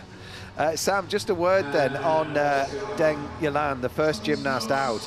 I mean, that kind of stuff happens in the training gym, but have you ever seen that in competition when she just ran through and used the springboard to jump over the table? Yeah, it's one of those situations, Matt, that you just never see. It's kind of a once-in-a-blue-moon event. It took me really by surprise, and I was actually asking Beth, what's the rule there? If you touch the springboard, is that when the score starts? Because it almost looked like she had a split second where she thought, if I just miss the vault and jump over it, I might get to vault again. But definitely the right decision there for the coaches to step in, take her off the floor, because like Craig said on commentary, she was not thinking rationally in that moment, and you're just wanting the athlete to walk away from that situation. Obviously, she's got the 0, there's no point taking any risks, but that will have really unsettled all of the gymnasts, and that's where I think the experienced head of Melnikova there is going to really be an advantage for her, because she will be able to keep calm. She's been in these pressured situations, and it looks like now it's all down to her whether she puts these 2 vaults on her feet. I think the other thing with the Chinese gymnast, Matt, what I saw was that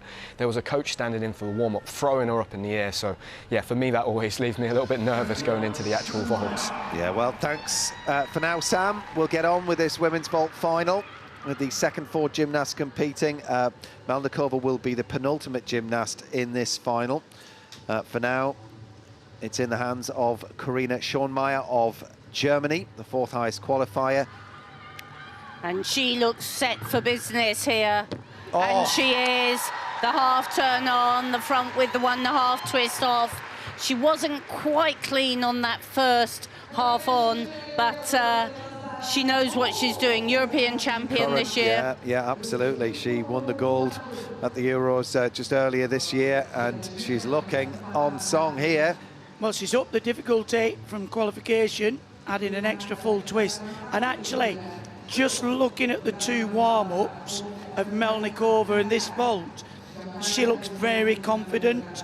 I think Melnikova looks a little bit edgy, but this vault here was fabulous.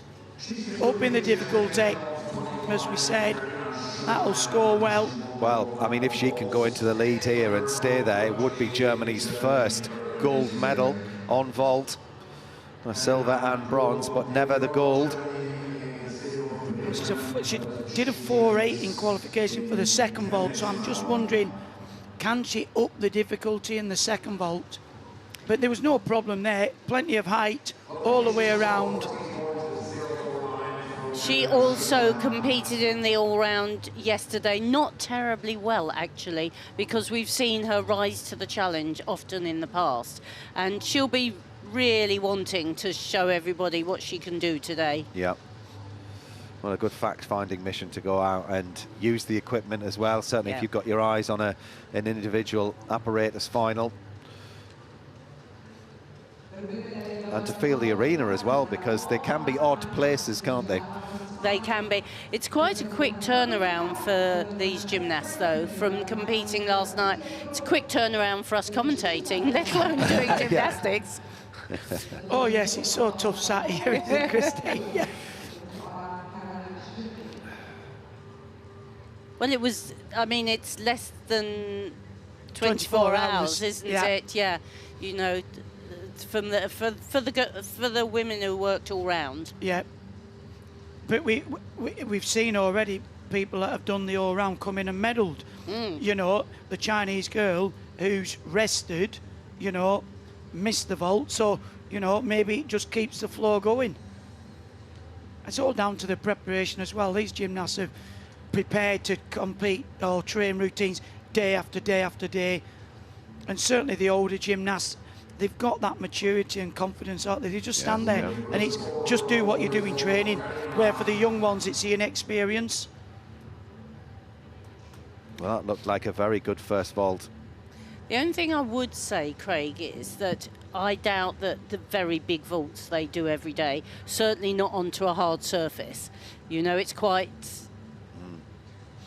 It's a bit like being a long jumper, isn't it? You need your adrenaline pounding with you.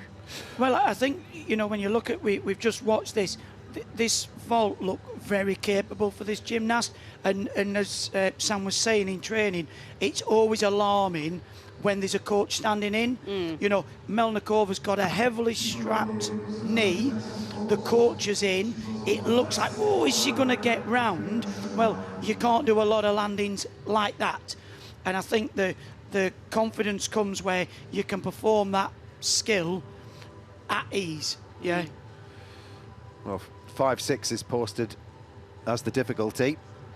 You think that was awarded 5.6? Well, I tell you what I think they'll be having a bit of trouble with is when she turned on, she's meant to go round and be going on forwards. Well, actually, she only sort of quartered on, didn't she? And wasn't all the way round. Now... Oh, well, she's looking confused as well at the scoreboard. 12.533. Well, I think we're all confused. Well, they've obviously not credited something. I mean, she scored 14 for her first vault. She got a two-mark penalty. Oh, he's straight off. Coach is straight off. I wonder if she started out of time.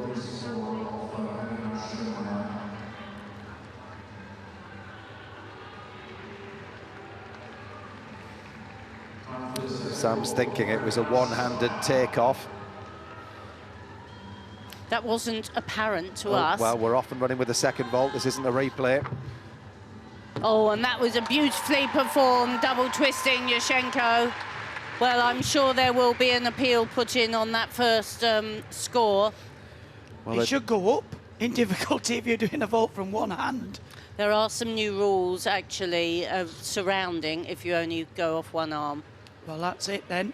But I think the look of confusion on her face would suggest that she knows differently of what she actually did. Yes, I would agree. That was a lovely double twist. That's one of the best we've seen, isn't it? Because you would think, actually, no, yeah, I get it. I wasn't doing what I was supposed to do, but the look on her face said to me. Yeah. Well, you know if you've got your hand on the apparatus. But second vault there we're looking at. Look at that extension. Not many gymnasts can flick on and keep the feet together.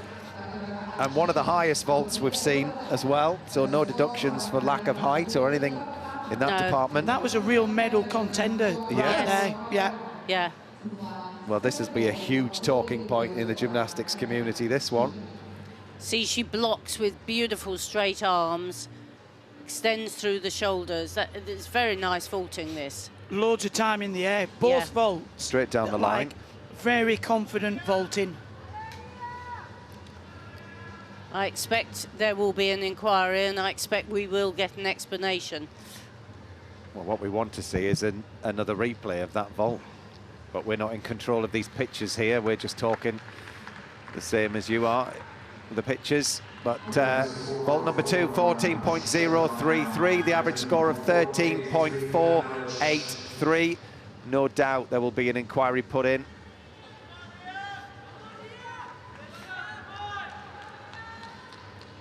Well, we've got it all here in this vault. What a final this is proving to be.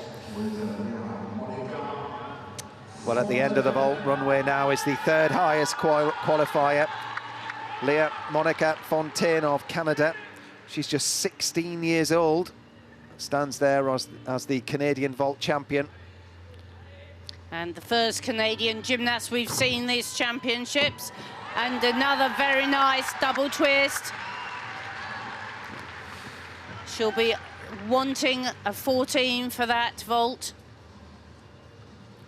Well, just the one silver medal in Canada's vaulting history at the World Championships. But the chance for her to get a medal here. Very powerful approach and another great double twist. In fact, the last two double twists we've seen have been some of the best of the competition. Great form in the air, just that step back.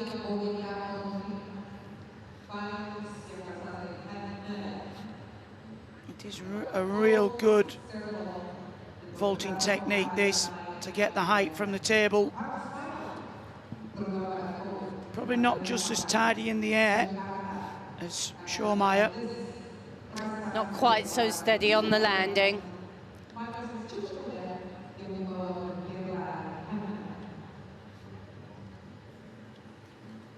How close to 14 will this be? I think the 2 steps back will probably just keep it out of the 14s, I would guess.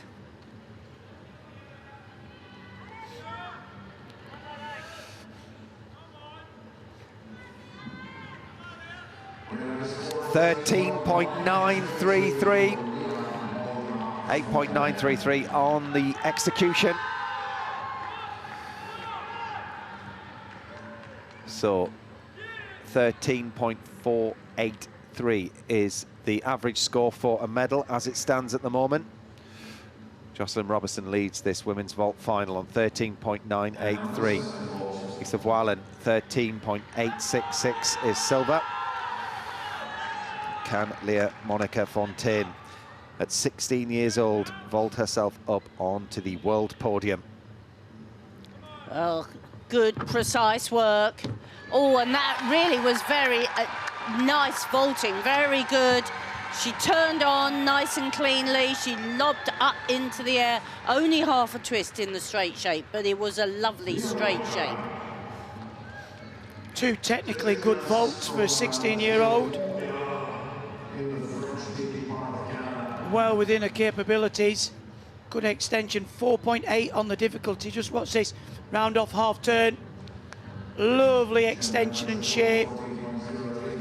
And you can see there's so much more to come, can't you, in that department, Chris? Absolutely. She really held a lovely shape. Made me think of Andrea's vaulting. Yes. Not so difficult. Andrea puts in another full twist, so she does 1.5.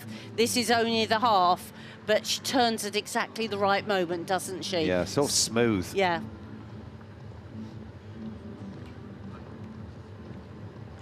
And sort of with ease, it's effortless for her. You can see how much she's enjoying her vaulting there. Very much so. Which is what makes for great gymnastics, when you make it look easy. And this gymnast obviously favours the round-off entry. The other 17-year-old did the forward-facing, which is a big vault to do. But yeah, 2 technically good vaults, and certainly a future vault finalist, I feel there. What a debut. What a debut on the world stage. Keep your eyes on her.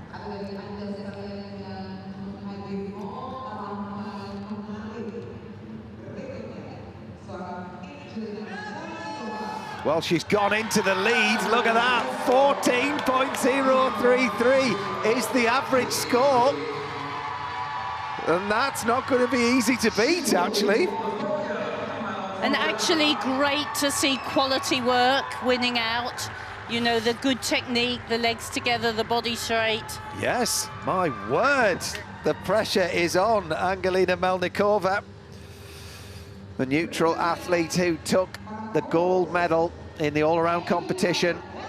Haven't seen her on the international stage since 2021. Back with a bang yesterday. What can she do here on vault? Well, she needs to harness all the power, get up in the air, and she does. The half turn on, the 1.5 off. It might have looked dodgy in warm-up, but it was fantastic. It was effortless, business-like, very accurate. Interesting how she opted for the easier vault of the 2 first.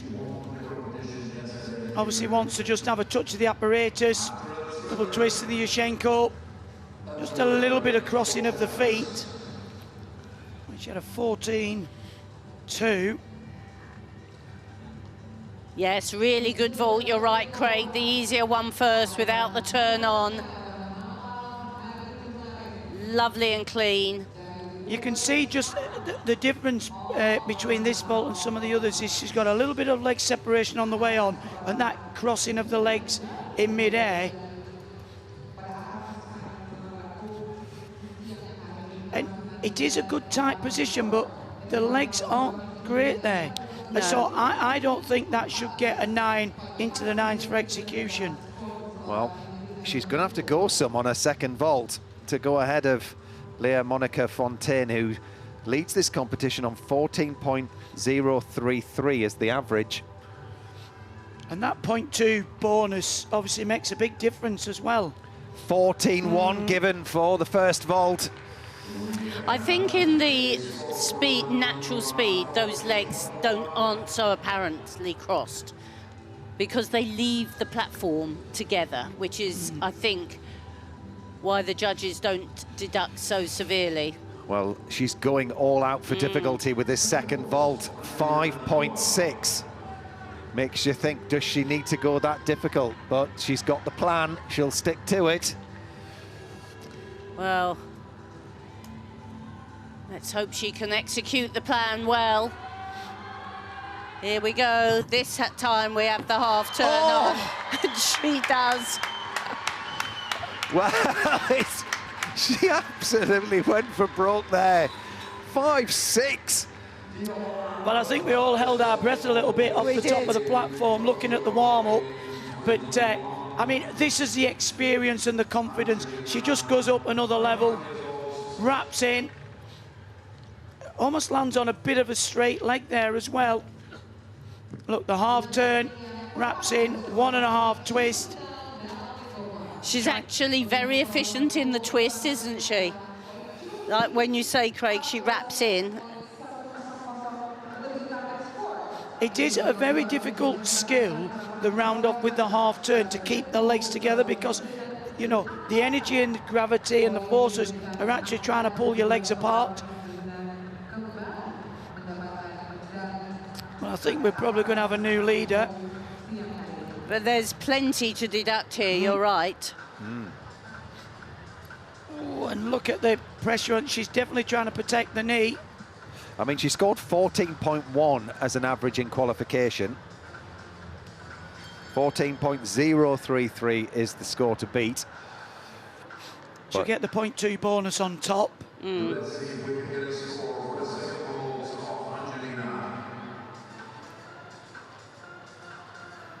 there's one gymnast left to go in this final. So Leah Monica Fontaine of Canada is guaranteed a medal, as I'm sure is Melnikova, but what colour is it, is the question. Well, for Canada, that's a great result. They've only ever had one silver historically.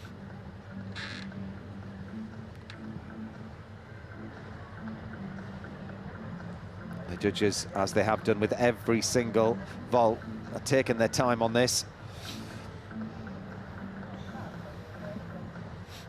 The all-around champion from yesterday, and oh, she's in the lead, 14.466. It looks like it's going to be 2 gold medals, but there's one gymnast still left to go.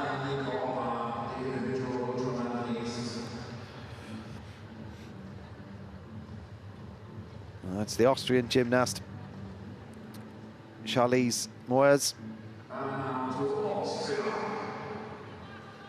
20 years old. She scored a 13.733 for her first vault and 13.2 for her second. Oh. Oh, handspring up, it half turn and then back summy out. Unusual vault. Well, I don't know whether she was going for a pike front half, but she just did a tuck front half turn, which was very, very strange. I mean, this vault final, we've had pretty much everything. It's had a lot of ups and downs, put it that way. Look, she's set up as though she was going into the pike position. Watch. You can see better on the replay. Block, up, into a lovely pike, and then tuck, half turn. Very, very strange. I wouldn't be surprised if they check the height of the vault.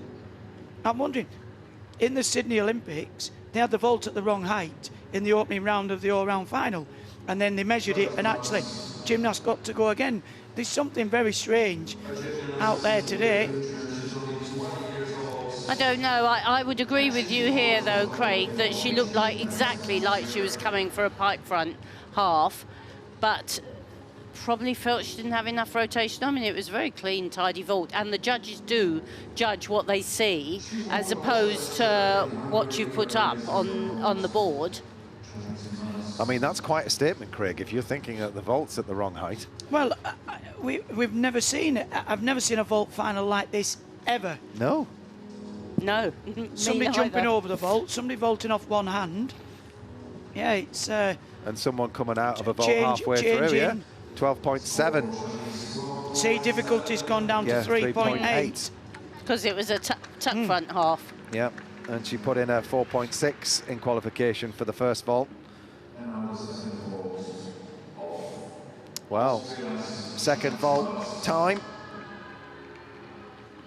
4.4 on the difficulty. Let's see what happens with this one.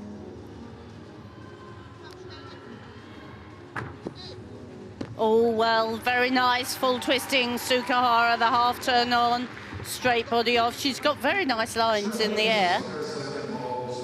Lovely shape, but that was certainly not the expected first vault. Having a little conflab with the coach there, what happened. And very powerful on this piece of apparatus. Good second vault. Sukahara. Nice straight shape. Full turn.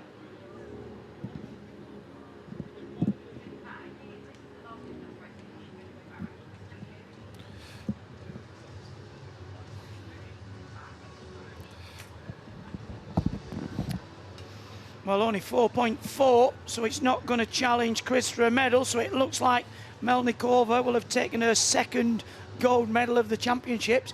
What a comeback. Absolutely, and she showed her mettle as a competitor today. A little bit weary.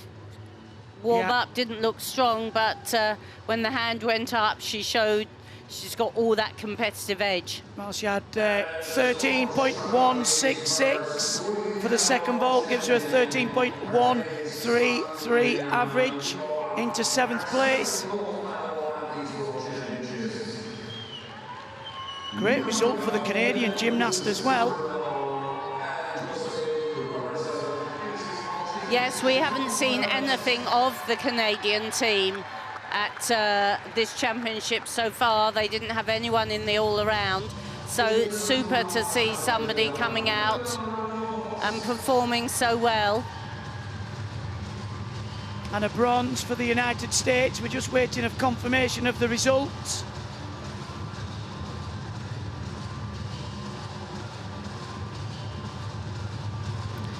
And the arena being cleared, so there's confirmation. Angelina Melnikova takes the gold, Leah Monica Fontaine the silver, and Jocelyn Robertson the bronze.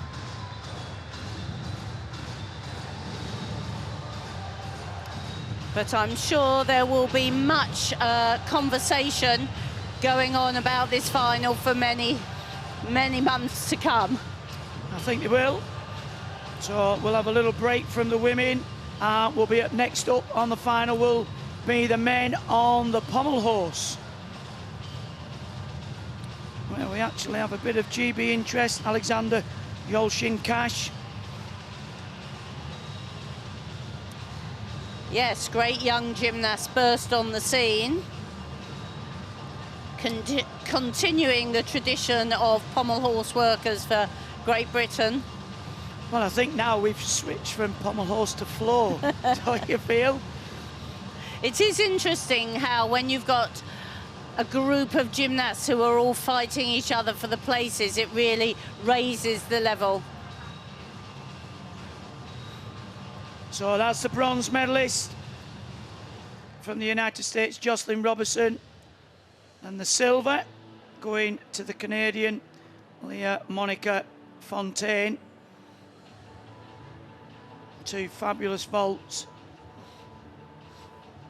But no mistaking the champion today, the golden girl of the games, Angelina Melnikova, wins in emphatic style.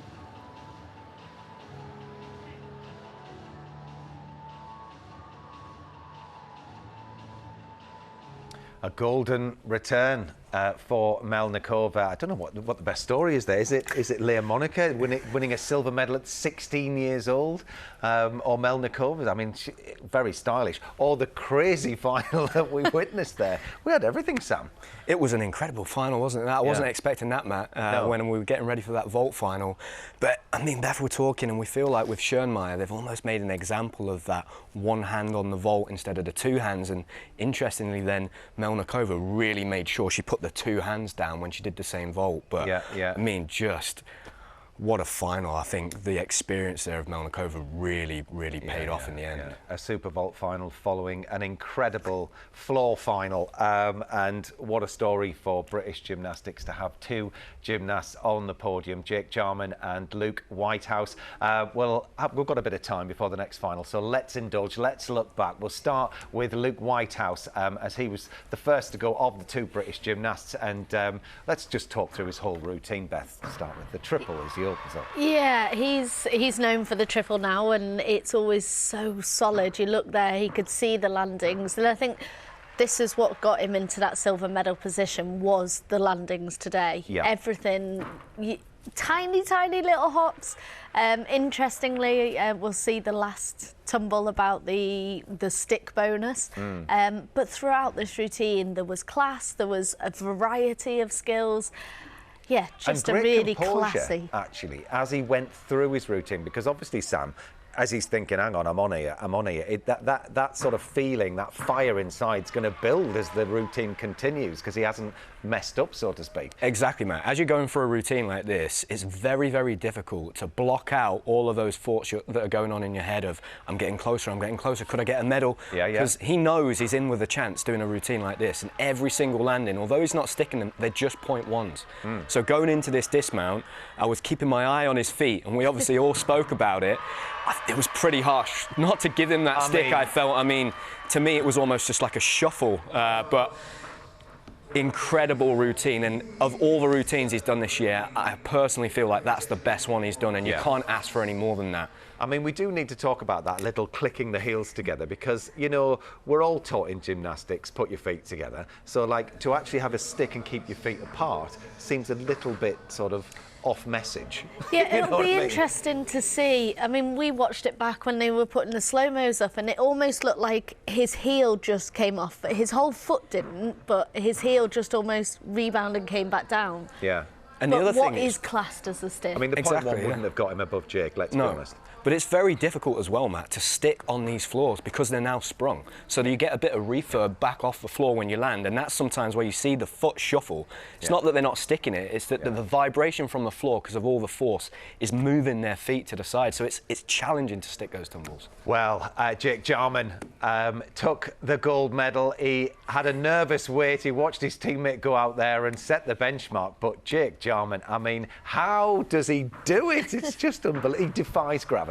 Yeah, I mean, we've seen Jake since he was a young gymnast, and he's always had something special about him on a floor vault. Just the twisting, the spatial awareness that he's able to kind of contend with. To do a triple twist in double straight is it's a very, very difficult tumble. He did obviously have a few kind of steps here and there, but actually that's where the difficulty played into his favour. But what an incredible routine. Yeah, I mean, you know, the disappointment that he had not qualifying for vault to sort of now be at that stage. I mean, we spoke about it, didn't we, during commentary, that stage in your career where you can put that into perspective and go, actually, I'm going to park that now and I'm going to focus on becoming a floor world champion, which he's managed to do. Exactly, Matt. And the thing that will have played into Jake's hands today is that he hasn't had to worry about training on the vault for the last few days. Normally, if he's in a floor and a vault final, he's got two pieces to be thinking about. Whereas today, all he had to do was just focus on that floor routine. And I think that's why we saw the small details of him sticking quite a few of his tumbles halfway through the routine and then almost into his dismount. He had that time in the training gym maybe to do those extra numbers where in the past he's had to save himself to practice those big vaults. He hasn't had to do that. Yeah.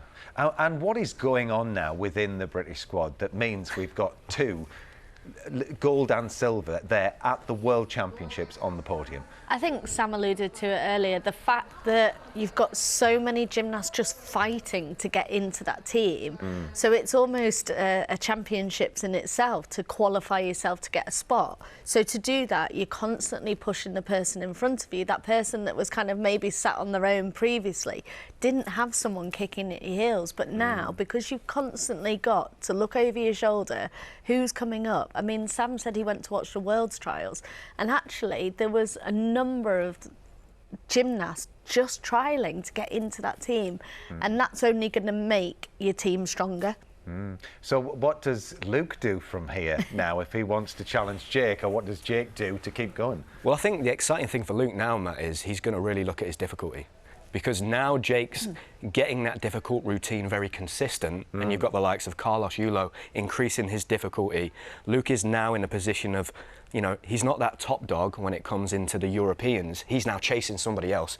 And I think Luke's going to go back to the gym after he's probably had a little rest, because it's been a long year, and going into next year he's going to think about, what do I want my routine to look like for LA 2028? And he's going to be thinking about improving that difficulty now, which he can do because, you know, when you look at Luke's routine, it's so well balanced. He does skills from every different family of the gymnastic spectrum. So yeah, very exciting. Well, we've got three more finals still to come for you here, but it's almost time for the medal ceremony of the floor finalists.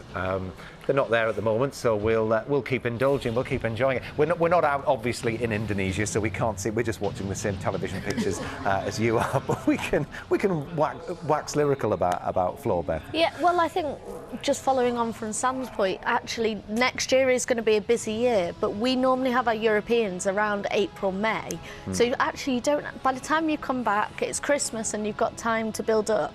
Actually, they're not competing now till kind of July, August time. So they've got an even bigger build up. So to prep kind of building your difficulty, they've got that bit extra time compared to what we would normally have. And actually, as Jake doesn't have vault tomorrow, he can enjoy this, and you can see him there in the tunnel waiting to come out. He's going to really enjoy this, and he's a worthy world champion. And you know, we talked about it before, the feeling of, oh, I'm grateful to have a medal. Now he knows this. You know, there's no question about it. He is world class on multiple events, Sam. Yeah, and I spoke about that, Matt.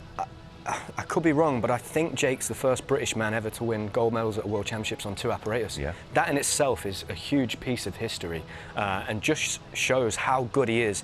To be that good, be a world champion on 1 apparatus is one thing. To do that on 2 apparatus is absolutely incredible.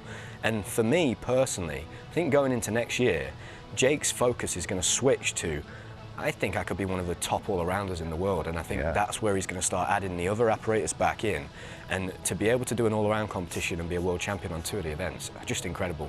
And then his personality as well, Jake. He's one of the funniest gymnasts out there. It's just enjoyable to watch, isn't he? The whole package. Even his interviews are brilliant. When he was, I felt like a space cadet. He was saying in qualification. And you can see him. He's always messing around with the cameras. And actually, you've just seen the 3 of them. Out comes Yolo to receive the bronze medal. But yeah, still to come. We've got Harry Hepworth in the rings and Alex Yolshan Cash in the pommel horse. But we'll hand over to Craig and Christine in commentary for this medal ceremony. Thank you, Matt. And it's not going to be gold today for Carlos Yulo of the Philippines. He has to settle for the bronze. But what a floor final you were talking about there. Triple European champion Luke Whitehouse takes the silver for Great Britain with a huge 14.666. I mean, this floor final really good down to the wire. But the man of the moment managed to pull it together. The new 2025 world champion on the floor, Great Britain's Jake Jarman, held his nerve. 14.866. As Sam said there, the first British gymnast to become world champion on 2 pieces of apparatus. But what a final, Christine. What an absolute treat of a final. The gymnasts showed such great quality of work. You know, we've seen a lot of gymnasts doing these big tumbles, but these 3 showed them absolutely perfectly. Textbook techniques, perfect landings.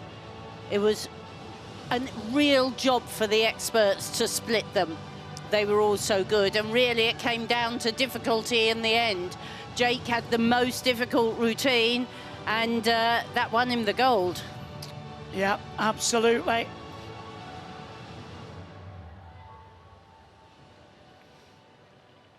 And we invite you, ladies and gentlemen, to stand up for the national anthem of Great Britain.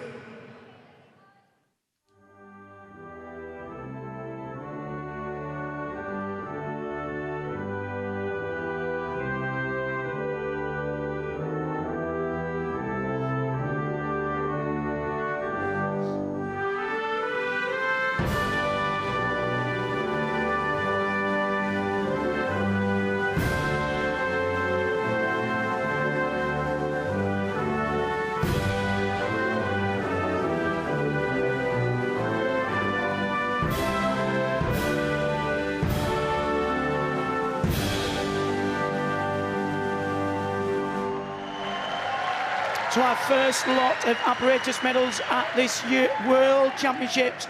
Jake Jarman takes the gold, Luke Whitehouse the silver, and a bronze for Carlos Edril Yulo of the Philippines. And 2 Union flags hoisted high in Jakarta. There's a Jake Jarman and Jakarta pun there somewhere, but I'm not sure what it is. But anyway, fine performance from both of the British lads, gold and silver. Absolutely on song. Well, we've got 3 more world finals and champions to crown before we leave you here on BBC Two at around 12:30. And could there be more medals to come for Great Britain, as Harry Hepworth is going in the rings final a little later on.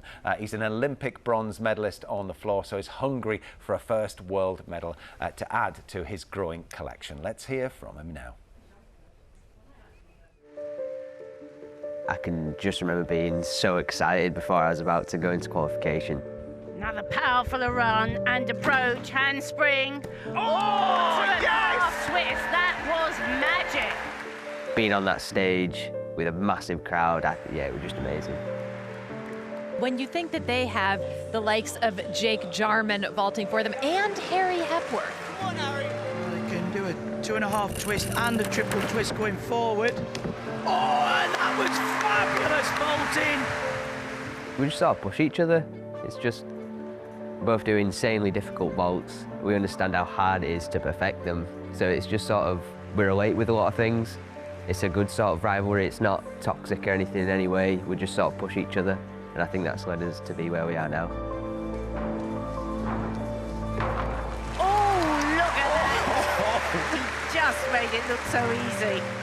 I got 2 medals at Euros, so I just want to maybe equal that or do even better. It's a harder competition. You know, there's not the team event, so it's individual specialists, and there's loads of them in the world, so it'd definitely be harder than any competition I've done before, but no, I think I'll enjoy it. We think you will too, Harry. He's such a competitor that he'll have seen Luke, he'll have seen Jake go, and he will want to be part of the party, won't he, Beth? Oh, absolutely. It always gives you a buzz when you are in a final, but you see someone else winning medals just before you. It does give you that little bit of envy of wanting to go out and get your own. And he's such an accomplished gymnast already. He kind of flew onto the scene a couple of years ago and has just had a really successful couple of years, and that Olympic final last year will have taught him so much and just probably made him even more hungry to go out and experience that success again. Yeah, now, I mean, Harry, he qualified in 6th, but don't let that fool you, because he's got a chance here, Sam, hasn't he? I really think he does, Matt. When I look at Harry's routine, I think it's the right balance of difficulty and execution.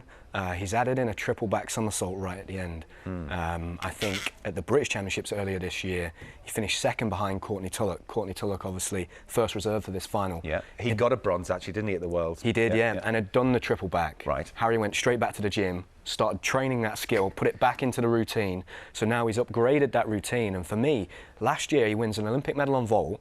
This year he wins a European medal on floor. And he's now going for a world medal on rings. That just shows how strong he is on free apparatus.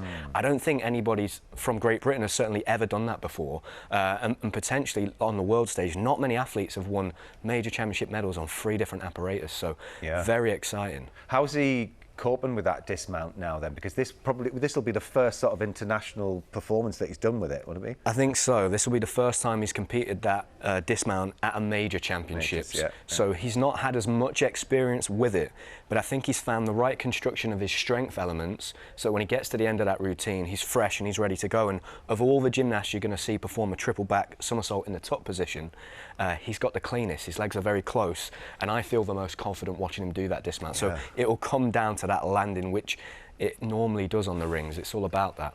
Well, he's only 21, it's hard to believe, with that strength. But another young gymnast, 20-year-old Alex Yorshon-Cash, who's in the pommel horse final, he's about to go. He'll be prepping as we speak. And that feeling when you're going out to debut at the World Championships, I mean, we saw Abby yesterday smash it. But how do you think Alex will be coping with this experience? I think you're always just excited, and your coach will be kind of there just to calm you down. You've done all the hard work. You've earned that spot in the final. I remember my first world final, and the word said to me was go and enjoy it. Yeah. Like you can't put too much expectation on yourself. It's just a case of go and do the routine that you know you can do, and if that comes out with anything, great. If it doesn't, you've got a huge experience to take into the next World Championships. And he's a local Notts lad like yourself, Sam. So what can you tell us about Alex? Well, I know that the Notts Gymnastics Academy have got a watching party this morning, so all the kids are there watching. Hi all, let's give a big watching. wave. Yeah, they'll be watching, supporting Alex. Alex is a pommel worker. The thing that excites me is his temperament is very calm, and that's what you want with somebody going on this apparatus. And there is a gap, right? You know, we're very strong on floor, very strong on vault, very strong on rings, but traditionally we've had the best pommel horse workers in the world, and Alex could be that gymnast that starts to think about how do I fit into that team over the next 3 or 4 years. Well, if we're struggling to find a pommel horse worker, Alex could be that guy.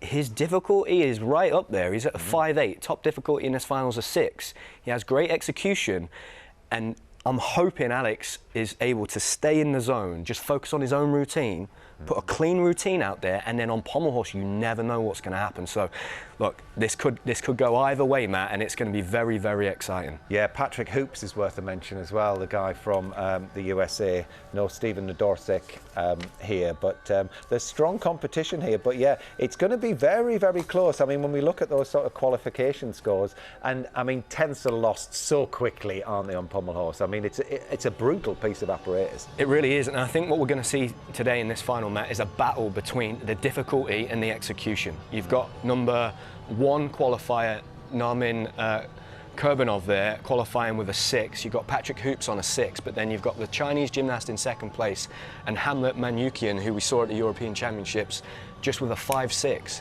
So it really is a battle between the difficulty and just how clean those gymnasts can do that routine. So going to be very exciting, and Alex is falling right in the middle there with a 5.8. So yeah, this could be, you know, we've had the likes of Daniel Keatings, Lewis Smith, Max Whitlock. If Alex can put a good routine out there, it's one of those apparatus where quite often you see somebody that comes in very young, not really expecting to do much, and there's an opportunity with a few mistakes from the big names, they could sneak in there. So yeah, very exciting. There's the 4th highest qualifier, Manoukian. It's worth a mention actually that Rhys McClenaghan's not here. He's not out to defend this title. He's had shoulder surgery, isn't he? Yeah, he's recovering, and I'm sure he'll be watching this. But he is in the gym, he is training, and obviously it's strange not to have Rhys or Max. It will have been a long time since we've had neither of them in a final. Yes, it's the new breed that are coming out. And here is Alex, look, making his World Championship debut. Alexander Yolshin-Cash, 20 years old. Hello, Nottingham. Everybody's cheering. We can hear you from Salford. We can. No doubt. Alex will hear you out in Indonesia as well. That's the way. But yeah, let's hand to commentary to Christine Still and to Craig Heap, and I will make my way over to you for no doubt what is going to be a nail-biting, gripping pommel horse world final. Thank you, Matt. And yes, it will be a gripping pommel horse final. Probably contested as much as the floor. We've got some really big names here, but excited to see the young breed of British pommel horse workers coming through with Alexander Yolshin-Cash. Big hopes, qualified in 7th place. So again, no real expectation. He wants to just go out there and enjoy it. Christine, your thoughts? Yeah, well, great to see somebody really shining on pommel horse. He's very young and inexperienced.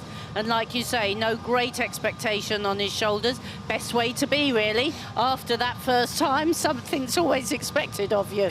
But I'm also very interested to see the young Armenian gymnasts as well. They wowed us at the Europeans with their pommel horse work. Yeah, and this is an apparatus where actually we get a lot of longevity in gymnastics. Nuriman Kabanov, from Kazakhstan, 27 years of age, qualified in top spot, but as Sam said, it's the pommel horse. There's not a lot between these gymnasts, so any mistakes and the opportunity for all 8 of the finalists to get onto the podium. And it's good to see some new names in the mix, as well as some of the old favourites. So 4 gymnasts will go onto the apparatus for their warm-up. There's your first 4. And I think that's a good draw for the young Brit. Fourth up, gives him chance to do a good warm-up. I think if you're first up, you've got to get on and off quite quickly, get to the side, get yourself focused in the zone. But we'll see the American as well, following in the footsteps of the great Nadolski. Patrick Hoops. As we've said earlier, this is very much a championships for the new generation to emerge, especially the last two Olympics having actually only been 3 years apart. Many gymnasts carried on through to Paris and have then either taken time off or finished. So it's really the time of the changing of the guard to a certain extent. And which is great to give these gymnasts the opportunity. I mean, Hoops is the current American champion on this piece of apparatus, but these young Armenian lads, they did it wowers, didn't they? They really have impressed us. I mean, they look so young, but can swing with such positivity. And this is a piece of apparatus I think we could only compare to the women's beam. You really need to be confident, and balance is obviously key. Key, and like the women's beam, practice definitely makes perfect. You need numbers under your belt. But as we were saying, that between us, that pommel horse, you don't need a great big pitted gym to be able to practice pommel horse. You can do it in a school gym. You can do it in your garage if you've got a big enough garage. It's very accessible to people to become good on pommel horse without having to have huge facilities. Well, I mean, we've not got the Olympic champion Rhys McLennan here, but actually he trained in his garage, didn't he, during COVID? All through lockdown, yes. They built a bit of a plywood room. Well, you can do that with a pommel horse, can't you? You can't really just knock up a rim and put a high bar or a set of parallel bars. And actually, the risk is far greater, you know, whereas a pommel horse, you can sort of afford one and put one up. So, yeah, great field, very excited. There's the young Armenian. He'll be first up. Hamlet. You can do floor if you've got a big enough rug. Yes, but not sprung though, Matt. No, I was going to say not sprung. I just came in at the back end of that conversation. We were just saying that it's one of those pieces of apparatus you don't need a huge pitted gym that costs a fortune to practice pommel horse. No. Well, so here we go then with the men's pommel final at the World Championships. Hamlet Manoukian of Armenia, the fourth highest qualifier. He's the European champion. And he's had a couple of goals at the World Cup Series as well. He's very handy on this piece. And just look at the extension in the body shape. Well above the handles. These skills between the pommel handles. Gymnasts are allowed to move the handles to the width, preferred width, but he's going very well indeed. Crisp, full of energy, keeps the momentum. That is great hand placement. The forward travel, Magyar. Oh, I was just going to say faultless so far, and he's through. What a performance for the current European champion. Yeah. Just a little bit of a flicker at the end, but... Great recovery. Two Armenian gymnasts in this final. But, wow. I mean, talk about style and elegance on the pommel horse. Absolutely, and I was thinking just before he did that slight bend of his knees that I've rarely watched a pommel horse performance with more confidence. You know, I didn't feel nervous for him, whereas quite often when I'm watching pommel horse, I do feel nervous for the performer, but he just seems to have such rock-solid technique, such flair, doesn't he? The extension, isn't it, through his hips and the front of the swing when he pushes through. And look how high he is above the handles, you know. There's no question of hitting them as you're circling round. This is great. If you look at the forward travel there, the judges are looking for the hands to be parallel with each other. And if they're out, it's called skewing. So you can actually lose a tenth per circle if your hands... Look, there you can see, he just had to bend his knees. Up until that part, I would say it was a faultless routine. But even that Craig, it was only a slight flicker of the knees, legs. wasn't it? Yeah. And actually it meant he could get up to get the full amount for the dismount as well, which, you know, sometimes you have to sacrifice one for the other. 14.433. It's down a little bit on his qualification. They're going to be all in the 14s, are the medalists, certainly the high 14s if possible. Well, he up from difficulty from qualification by 2/10. Yeah.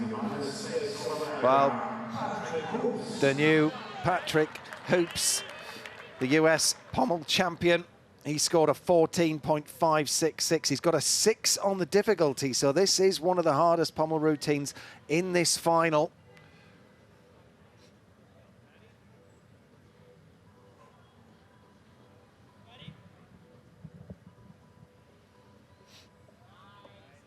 Quite a tall gymnast. But then it makes his piece of apparatus look elegant. Oh, and that's good work on the one pommel handle there. Lovely extension.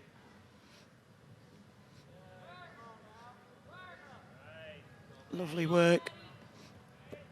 And again, very intricate. That really does build the difficulty. He's just running out of steam a little bit. You can see a bit of a hip flex. Come on, up into the handstand. He's through.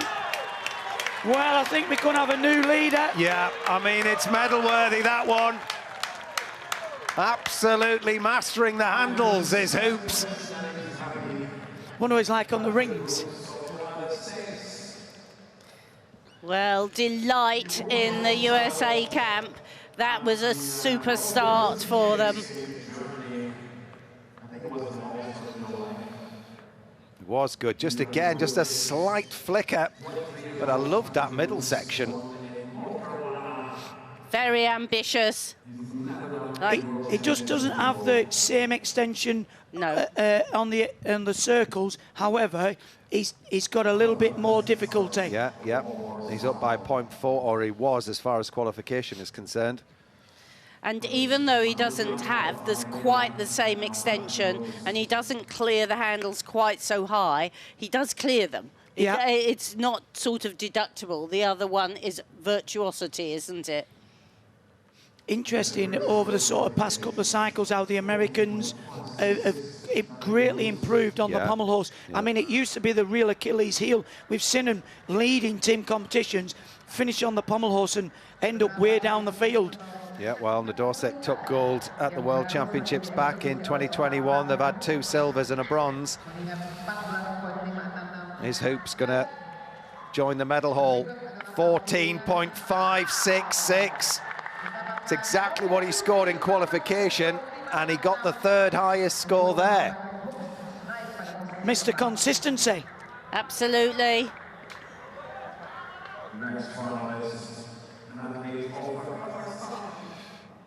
Zenola Idrisov of Kazakhstan.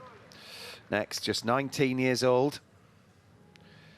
He's had a few World Cup medals on the circuit this year. Good warm-up for the World Champs.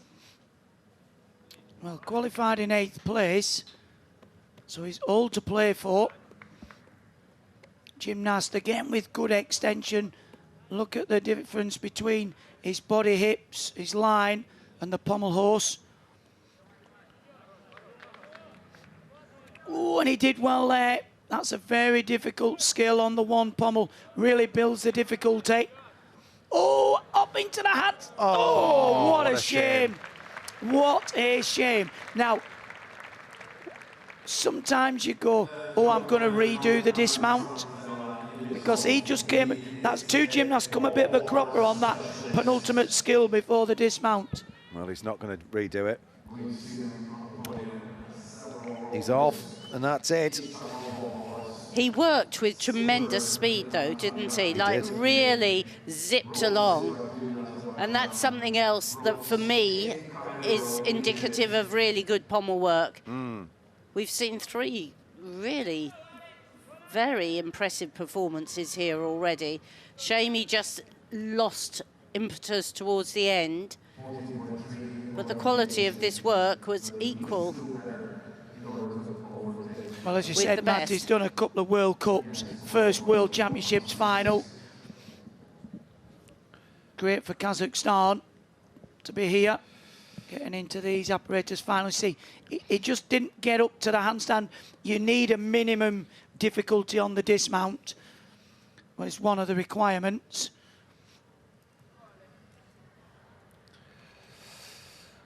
Yeah, what a shame. And the thing is, the rhythm, when you've got it going and you're literally whipping round that fast, when you can't fight when you come off like that. No, You've just got to go with it. So 13.666 for Idrisov of Kazakhstan.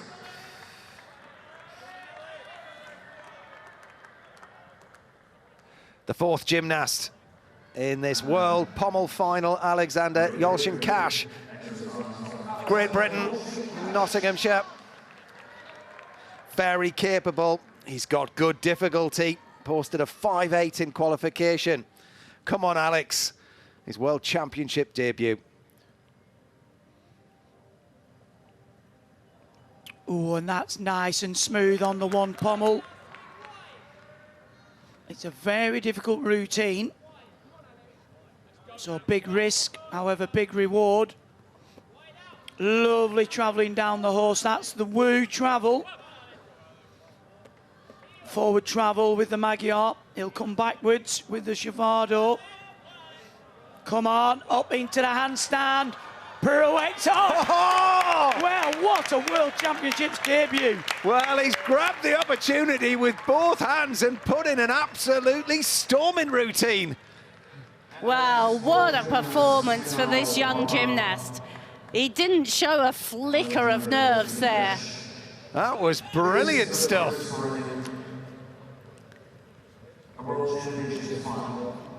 Probably the very start was the most tentative, and he just built and built in confidence as he went through. And as Craig said, he built and built in difficulty. All that on one handle really lifts your difficulty. And he coped well because there's no other gymnastics going on in the arena, so all eyes are on you. You could hear a pin drop. Absolutely, he got right into the zone, didn't he, in his own world. You see, for me, that's the only real issue in the routine. When he does that forward travel, it's one hand slightly in front of the other. You know, I was talking about the skewing part. That's where the judges are just taking these little tenths off. But a first World Championship final. Brilliant. Very, very proud. Well done, that man. Well, how far into the 14s will he be? Patrick Hoops leads on 14.566. Manukian 14.433, and the third place position at the moment 13.666. Fantastic stuff for Alex. Well-deserved place in this world final. He's a name we're going to be talking about well into the future. He's picked up the baton of pommel horse workers for Great Britain, and he's running with it.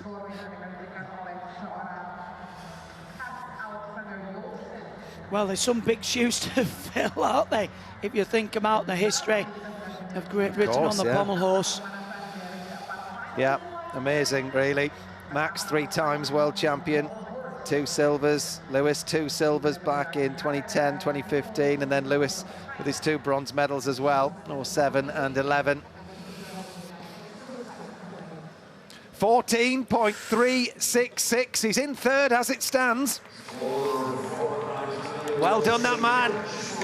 What an impressive debut. Very impressive. So there'll be a warm-up now for the remaining 4 gymnasts in this final. They'll get a chance to have a swing, warm-up, get ready. I'll bring Sam in from the studio if we can. We were just saying, Sam, how impressive that was for a first time out at the World Championships.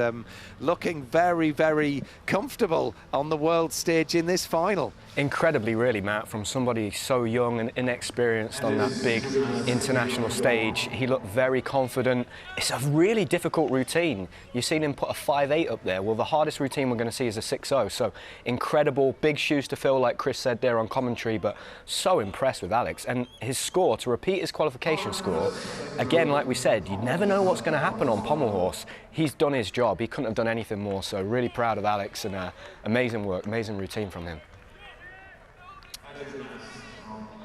Now these lads just getting a touch of the pommel horse, and Aidan Lee is the next gymnast to go from Canada. Everybody's set and ready. He's the 5th highest qualifier. He's got a 5-6 difficulty, so 0.2 down on Alex.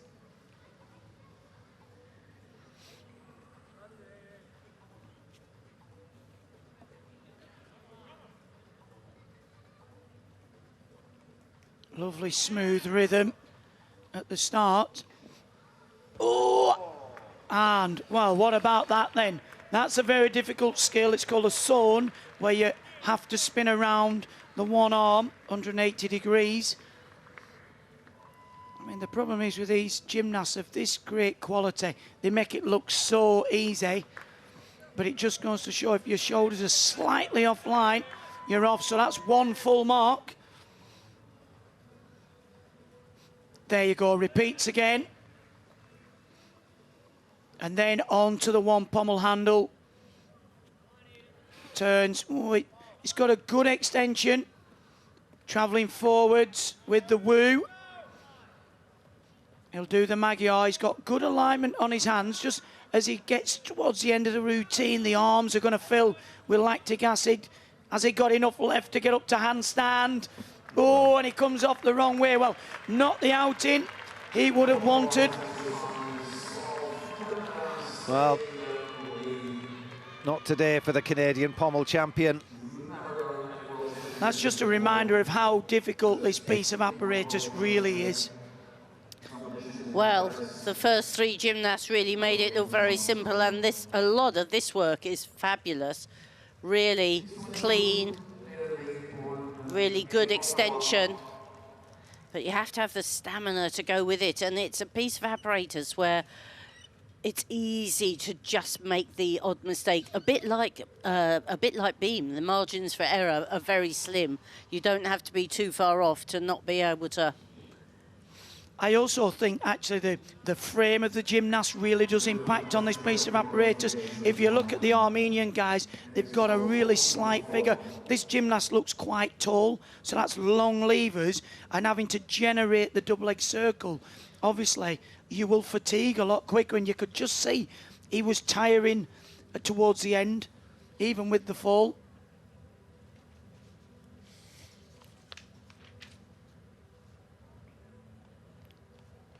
Yeah, so complicated as well to judge this, because when you look at the final scores, there'll be tenths between the medals and very intricate judging.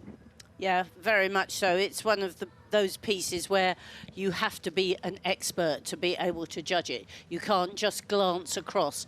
Whereas, you know, when the gymnast makes a mistake on floor, it's much more obvious. 12.366 for Aidan Lee. He's in 5th, so Hoops leads. On that score of 14.566. And this gymnast could certainly challenge him. 14.6 in qualification. Hong Yangmin, 19 years old. First handstand start of this competition. And technically, the Chinese gymnasts are fabulous on every piece of apparatus. I mean, look at the height there, just floats above the pommel handles. Got great speed and rhythm. And obviously, the faster you go, the easier it is to keep balanced. It's faultless so far. He's going to travel up into the handstand. Wow. Well, I think we might have a new leader. That was so smooth. It really was a masterclass in pommel work. It was mesmerising almost. It was so rhythmical, so on balance the whole time. Right from the tricky start all the way through to the finish. Yeah, a master on the apparatus, mastery of the apparatus, which of course is what the judges always want to see, complete mastery, and then you get your really big bonus scores. Well, it'll be interesting to see what his difficulty score is when it's put up, because he's 0.2 easier than Alex. So, you know, if you're going to do easier work, then it's going to look more effortless. Yeah, and 0.4 from hoops. So, I mean, you look at nations, don't you, and they have their own style of gymnastics. The Chinese, across both male and female, have a really just perfect style of the way they perform things. The line, you know, the way that they go around the apparatus and make it look so easy. But we've almost seen that in the past as they've struggled with, because they're only used to perfection. 14-6. He's gone into the lead as Hong Yangmin, 19 years old, a promising young Chinese gymnast.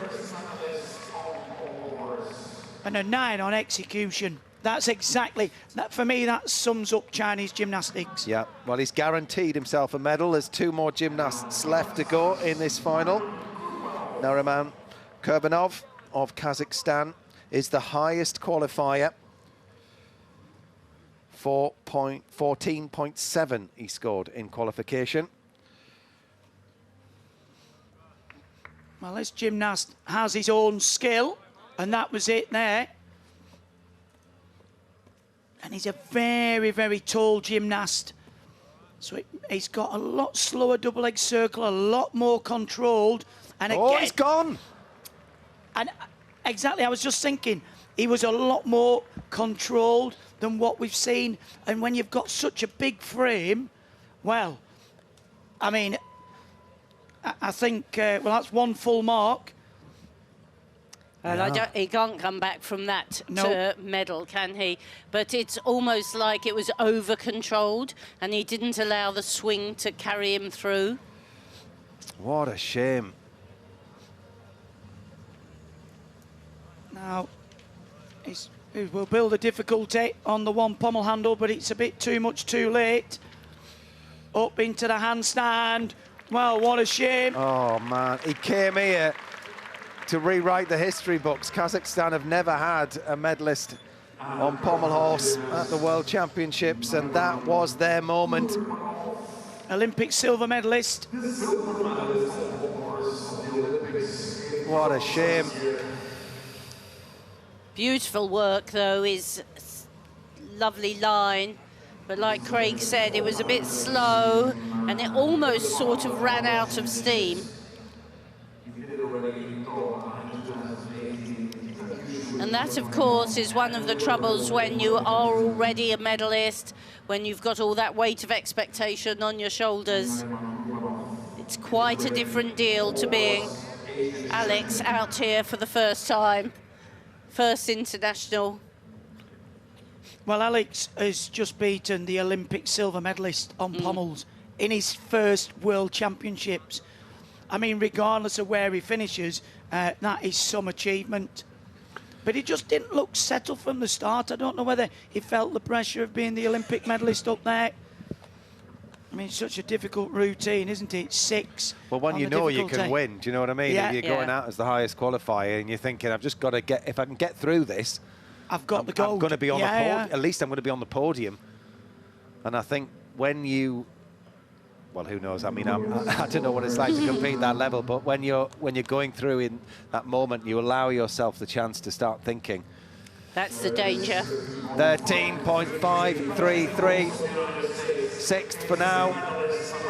1 gymnast left to go in this World Pommel Final.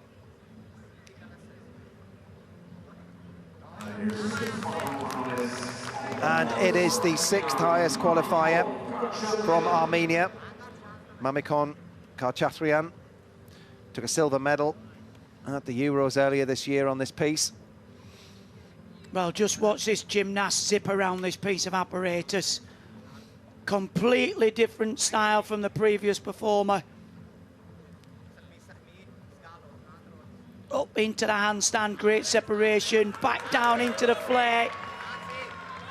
Lovely original work. He's seen his teammate lose a bit of concentration. forward travel, the Magyar.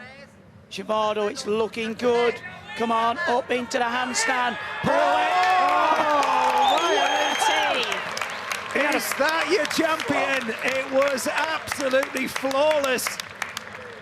It really was spectacular. It had the lot, that.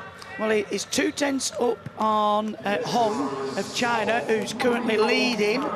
And for me, I think that was the better routine. It was brilliant. It was absolutely brilliant. And this could be Armenia's first ever gold on pommel horse.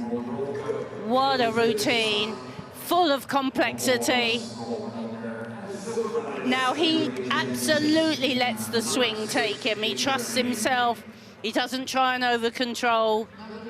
He trusts his techniques, trusts his own ability, and really gave a really virtuoso performance there. We saw Merdinyan earlier on the floor down there. He's got a couple of silvers for Armenia, but giving the pointers to his teammate as he just directed him towards the gold. And look at, that's a great position. Look at the flexibility up into the handstand there. He's almost in box splits. And he's one of the gymnasts, when the first one came up, Christian, you said, oh, I don't feel worried about this. They look confident. And the speed they go, it reminds me of, you know, the good beam workers. Yes. They go onto the beam and they've got that confidence with the pace. They're not tentative at all. Well, I think that deserves to go into first place, but we'll see. He's just 18 years old. Oh, it's second. 14.6. Well, it's a tie. But it goes down to the execution. But it's the execution always wins out. So, Hong of China takes the gold on execution.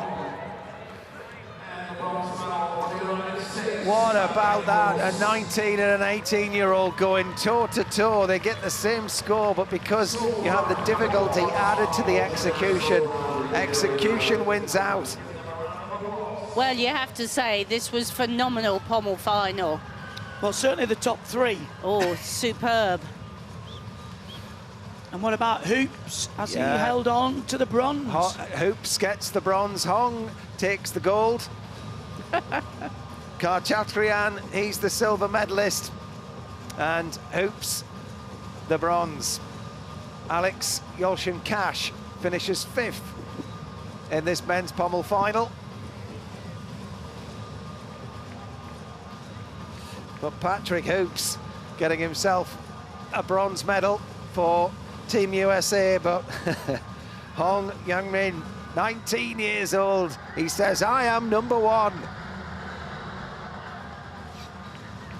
Well, that's quite impressive for his first major championships to become a world champion. I mean, that poor lad there looks absolutely... Well, I think he felt like we did when he, you know what I mean? It was such a exceptional routine under extreme pressure, but there's the results of the men's pommel final. Hong Youngmin takes the gold for China. Mamakon Karchatrian wins the silver medal for Armenia, and Patrick Hoops for Team USA, he gets the bronze. Alexander Yolshin-Cash on his World Championship debut finishes in 5th for Great Britain.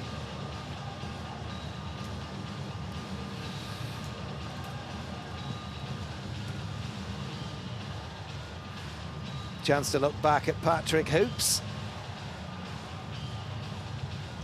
Second gymnast to go in this final.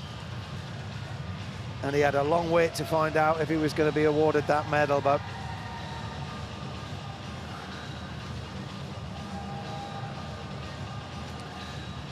Sam, if I can bring you in, no doubt you were watching very, very closely there with Karchatrian's routine at the end. Incredibly close. I mean, how do you pick them apart? Yeah, really difficult, Matt. I think we had that conversation yesterday. It reminded me a little bit of the London 2012 pommel horse final with Christian Berkey and Lewis Smith tying on the score, but it going to the gymnast that had the better execution. I always favour the gymnast that's taken more risk.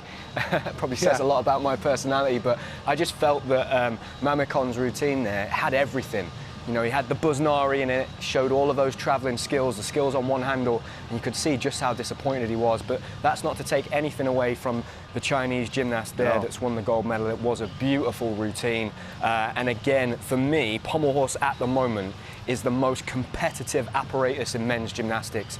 There are easily 20 gymnasts across the world that could have been in that final. So I think that's why we saw that quality in that final. Yeah, well, congratulations to Hong Yang-min, who took the gold there ahead of Karchathrian and Patrick Hoops, the silver. And a quick word, Sam, if you're still there, on Alex, and finishing 5th in that kind of company in the world final. I mean, that was fantastic first time out. Absolutely amazing, Matt. We spoke a little bit about Alex just going out there, doing his job, hitting his routine, and there was a little mistake in the routine before him, so you never know how that's going to potentially unsettle his nerves, but he did very well, looked super focused. Again, did a really difficult routine, more difficult than the gymnast that won the gold medal in the end, so all he's got to do is continue to improve, get used to competing on this international stage. But what a massive moment for himself, his coach and the club there in Nottingham, and just very proud of him, because I don't think I could have done that at 20 years old in a pommel horse final, so amazing achievement for him. Praise indeed. So we're going to get ourselves set now for the women's uneven bars final. Beth, if you can hear me, you know, as a former world champion yourself on this event, do you enjoy watching bars, or do you just wish you were out there? Definitely not out there anymore, Matt. No, I love watching it, and just the variety of the elements that are coming through, and it's going to be a really good final. I mean, obviously Namor is well ahead of the rest of the field if she goes through. She's got the difficulty, and she had a training routine, as we used to call it, yesterday. She had to fight for it, but it'll be interesting to see how she deals with that disappointment. Yesterday you could clearly see after the all-around she was disappointed with the results, so she's kind of had, what, 24 hours to go away, put that behind her and get ready to come out for this final. But she's been in many finals now, and we saw her at the Olympics. She knows how to handle the pressure. So yeah, it'll be interesting. And Beth, I mean, you sort of hung up your guards in 2013-ish, so has bars changed much in the sort of 10 years plus since you retired? Yeah, I think there's so many more gymnasts now are trying to be very creative with their construction. It's how short of a routine can you do, because the ones where you're seeing the high difficulty is where they are connecting every single skill. There's two kind of wins to that. One is you get the difficulty, but the second is it's a lot shorter routine, you're not as tired, and less opportunity for the judges to take the deductions. Every time you're kind of doing an upstart handstand or a free swing, you're giving that opportunity for the judges, and the upstart handstand, it's such an easy opportunity for the judges to take those deductions, because unless you're banging handstand, there's always going to be a deduction. Yeah, yeah. So, I mean, all of us are hoping and thinking that things go well for Kélia Namor. She'll become the first Algerian to win a gold at the World Championships, if everything goes smoothly for her. Thinking of maybe second and third, the other medals out there, where is this going to be won and lost, and where do you think it might go?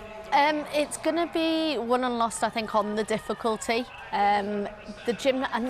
Every time a gymnast does a routine, from day to day, one little connection can make the difference between being a medalist and not. If you don't connect one skill, you can lose 0.1, 0.2, and that can be the difference. Melnikova, we've seen that she's flying high. She's already won 2 golds, so she'll be in a good kind of frame of mind to go out there. Namor, it's interesting. Obviously, we think she's the odds-on favourite to win, but it's hard. She's coming in last. She's going to be last up to perform, so she'll know exactly what she needs to win that, which that in itself is quite hard pressure. Most gymnasts don't look at the scores, but her coach absolutely will know exactly what score she needs. Yeah, yeah. Well, Naomi Visser is also in this final. A very different style of bar work, hasn't she, Naomi? Yeah, beautiful execution.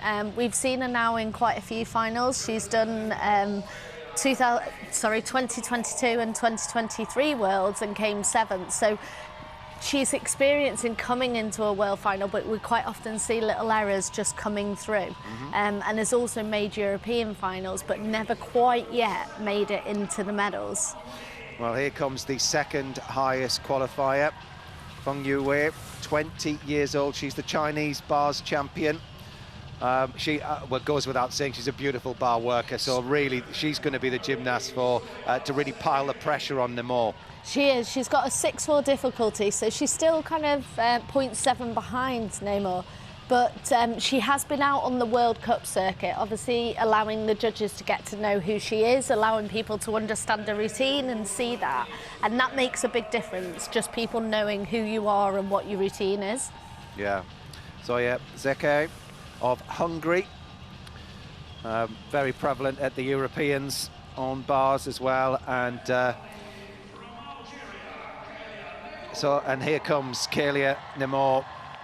It didn't go to plan really, bars, did it, for her in the all-around competition? So will she be feeling jittery, or will she be feeling, you know, fired up to really put things right, Beth, do you think? I think you put it behind you. I was in exactly the same position in, I think it was 2006. I'd messed up bars, not quite performed it to what I wanted in the all-around, and came out and won the world title. So you kind of, as a gymnast, over the years of experience, you have to be able to put the last competition behind you. That has no impact on the competition you're about to walk into. And she has done numerous competitions now, so she's got that experience. But it is slightly different when you were going for a world all-around medal and didn't quite get it. Yeah. But I think, yeah, I mean, we say she had a hard time yesterday. She still scored a 15-1, so if she did that today, she would absolutely still be winning that world title. Yeah. Just out of interest, when you said it didn't go well for you in the previous rounds, and then you nailed it actually in the individual final, took the gold, what did you do to change that mindset, and how did you put it behind you? I think with every gymnast you have your own coping strategy, and for me it was just kind of, I spoke it through with Amanda, worked out what had gone wrong, and I struggled with the bars, the timings, and we've heard a lot about the gymnasts out here struggling with the floor and the vault. I actually struggled with the bars out in Aarhus when in Denmark, and I went back into the training gym. I just spent a bit more time and worked out what was that key thing, and it actually turned out just to make everything a lot slower. So literally before I went, Amanda was like, just do what you know, but nice and slow. And yeah, thankfully it paid off. Well, it's interesting talking about that sort of the tempo, the bounce. You can see as Melnikova's working the lower bar here, the sort of rebound that's in there. So just talk us through that sort of tempo and how you get the timing right. Yeah, so every gymnast will like the tension of the bars very different. I always like them quite tight. So the bar didn't necessarily bounce as much. You can see there the bar is almost bending, and a lot of that is coming from the tension of the wires. I used to do it by how many turns of the screws, and I used to put my fingers to work it out, whereas now they've got tension gauges, so the coaches will be able to go straight up to the bars, put the tension gauge on, and they know, especially for a team competition, you have such a quick turnaround. For the coaches, they need to know exactly what every gymnast wants. Every gymnast wants it different. They want the bars different, they want the chalk different. You have a springboard in a different place, you have the mat in a different place, so it's a very well-oiled kind of routine to be able to get up and prepare the bars. Yeah. So would you have brought your own chalk from home? Absolutely. Yeah. Most gymnasts do bring their own chalk. You tend to have your favoured brands. Some people like blocked chalk, some like powdered chalk. Water sprays, some used honey. So yeah, every single gymnast does it, and you tend to know who knows how to do your bars. You're allowed a coach to obviously prep the bars, but quite often you'll see another gymnast from their country will come up with them and prepare the bars as well. So I always kind of had the person who was out at the same event as me to know they knew how I wanted the bars, so I could just focus on my preparation and not worry about how chalky the bars were. And Beth, if this was back in the day and you were in this final, whereabouts in the sort of running order, in the lineup, would you like to go? Where was your preferred I prefer to get it split? done. Did you? Get in, get done. Yeah, and also obviously when I was competing, we didn't get the warm-up. So if you were up last, you may not have touched a set of bars for nearly 45 minutes. You just had to kind of go up and go clean, cold. Whereas now, obviously, to ensure the safety of the gymnasts, the warm-up has been reintroduced. Wonderful. Well, Beth, we'll let you enjoy this one, and we'll turn our attention. You can imagine what it would have been like to be in it. There you go. But we're going to start now with Sky Blakely of the USA. She's the US bars champion. She won that earlier this year, tied actually with Hesley Vieira. But she qualified with a score of 14.166. She's got a 6.2 on the difficulty. Which is one of the highest, really. Yeah. So, yeah, it's all about hitting. Just the final bits of preparation, as Beth was talking about there.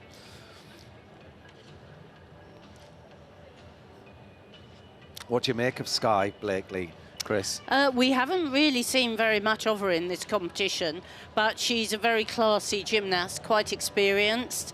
One of the, because quite often the American gymnasts are very good tumblers and vaulters and not quite such great technicians, but she's a good technician. She's one of the classier USA gymnasts. Certainly one of the nations that relishes a team championship, but there isn't that final this year. This is all about the individuals, these worlds. The start of the Olympic cycle as all the gymnasts are building for the next 4 years. But Sky Blakely, at 20 years old, starts this women's bars final out in Jakarta, Indonesia. But only 3 medals.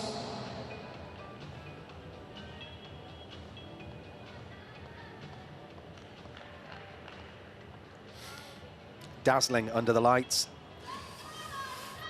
14.166 then her qualification score.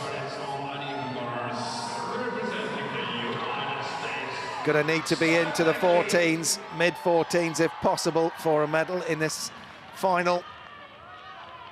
What does the next few minutes hold for Sky Blakely from USA? Good extension on that first float. Good pirouette, she links it easily to the stoop Kachev. And another one from Astolda. She's got that big connection, building that difficulty. Another pirouette.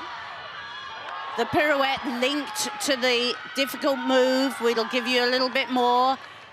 Turn, you have to swing in a forward swing as well as a back. And she does, she takes it in to a beautiful double front half out.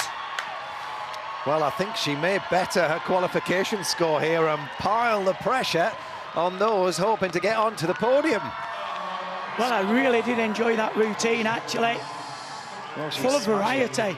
And she's got a real good, you know, Beth was talking about being able to work the bars and get the most bounce out of it. She had plenty of height and flight on those skills of release and catch, which are the requirements. And immediately there, from the top bar down to the bottom bar, you know, the coaches in there. No, she uses the bar well. You can see she bends the bar. It's not quite so bouncy when you're on the edge like she is there. And that's a move, the flight from the low bar to the high bar. You need quite a lot of help from the bar. You want to work with the bar and let it go down, bend, and then flip you up. Yeah, you need to release at the right time. Yes. Yeah. This is often where you see a little bit of leg separation from the gymnast. I mean, probably a 10th there. But I really liked towards the end of the routine where she went into the inverted grip. There, check the handstand, turn, into the invert position, and then into a big dismount.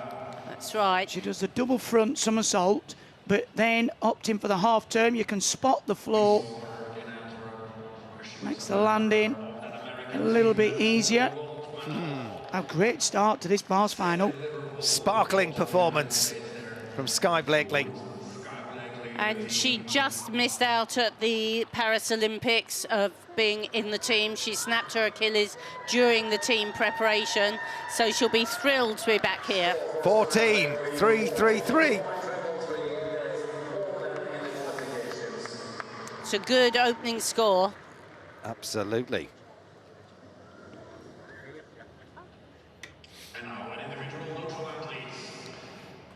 So Angelina Melnikova next to go. Gold in the all-round. Gold earlier on today. Can she get another medal? What a return we've seen from Angelina Melnikova.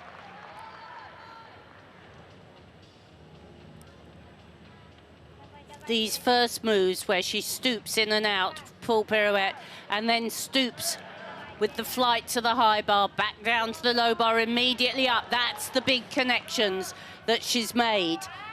Every stoop element is highly difficult. Lovely high front somersault. Now you see it's a relatively short routine here. Another strong full pirouette into the full twisting double back. Oh. Wow, not a flicker on landing.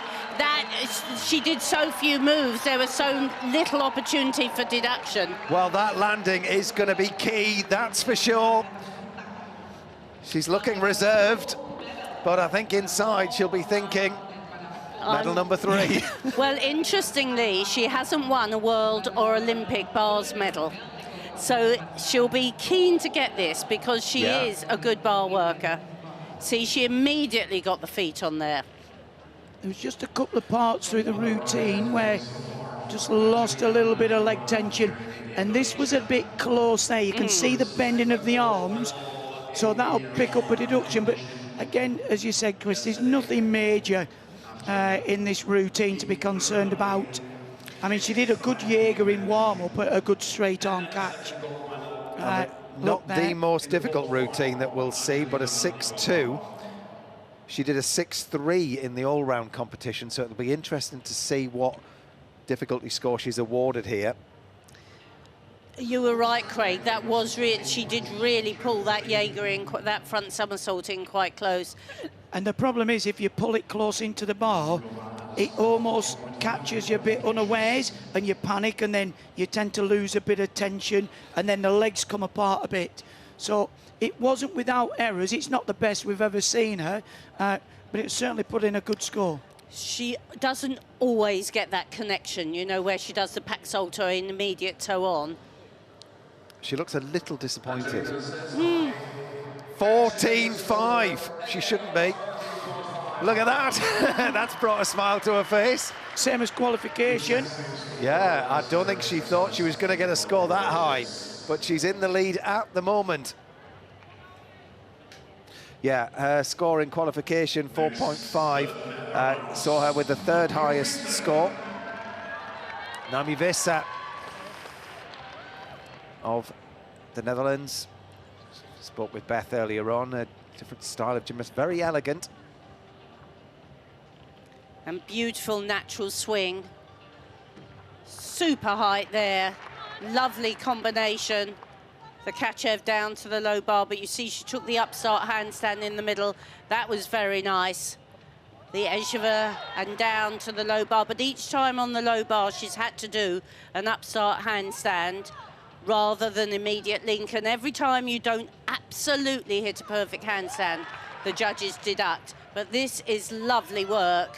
Super full pirouette, big full twisting double back, very nice clean routine. A 6.1 on the difficulty in both qualification and in the all-round competition. She scored a 14.2 actually in the all-round competition. Yeah, I mean, for me, I think the bit of the routine where she will struggle to get the bigger marks is 3 times she had to come down and take the upstart up to the handstand. Now, you don't get deducted for that, but again, you're giving the judges the opportunity. When you're seeing Namor, when she comes onto the bars, she doesn't take that upstart. It will be connected straight into another skill. That was the one where she did the Kachev into the immediate pack salto, but then that's where she took the upstart, and she had 3 of those. But she's a very elegant gymnast. No legs apart, are there, unless they're meant to be. That was a lovely skill again, but again, down for another upstart, gives the judges the opportunity.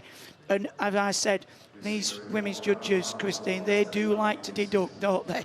They do. The deductions are vicious, really.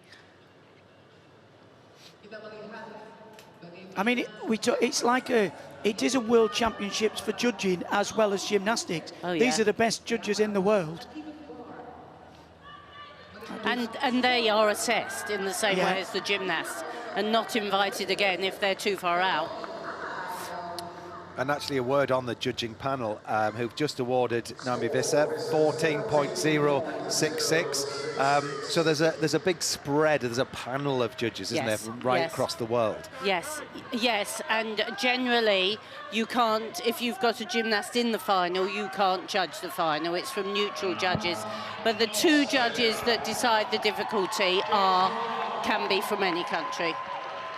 Kate McDonald from Australia is next to perform in this women's uneven bars world final. 25 years old. Got a gold at a World Cup just a few months ago. Super start there, and very difficult full pirouette from the uprise. Oh, what a high Kachev. That was absolutely fabulous. A little bit out of rhythm on the low bar, but she jumps high to the high bar. Good, strong pirouette into the full twisting double back. Very popular dismount series. Bonus for the full pirouette straight into the dismount. But that Kachev was probably the highest one I've seen from a female gymnast. Yeah. What a crowd pleaser that was. I was just looking at the leg form throughout the routine. I think that's one of the best we've seen. She managed to get her feet together on all the flighted elements, from the high to the low bar. I mean, this would be fabulous for Australia to pick up a medal. They've never done it, never been done before. Look at their legs locked together, even on the backswing, where some gymnasts just separate a little bit, but I hope we get to see. She winds up, look at the height there on that straddle Kachev. Massive. And then immediately down into the pack salto. Obviously had to do a little bit of adjustment, but yeah, I would love to see this routine pick up a medal. Well, she's going to have to match Melnikova. We've got the Chinese gymnast we were talking about earlier on, Yang Fan Wei, who was the 2nd highest qualifier, and then Kelia Namor to come. That Kachev is like the men on the high bar, isn't it? Yeah. Yeah. I mean, at one point you used to get marks for virtuosity. Well, that was a virtuoso, wasn't it? Sometimes you see the gymnast just scraping over the bar, but wow, she had so much time. But then I think the problem then was to control the swing into the pack salto meant she was very high and had that bent arm catch. Apart from that part, I thought the routine was superb. Yep, we're over here, give us a wave. 14.166, 3rd at the moment, with some big hitters still to come. Yeah, a little down on difficulty, just a 6.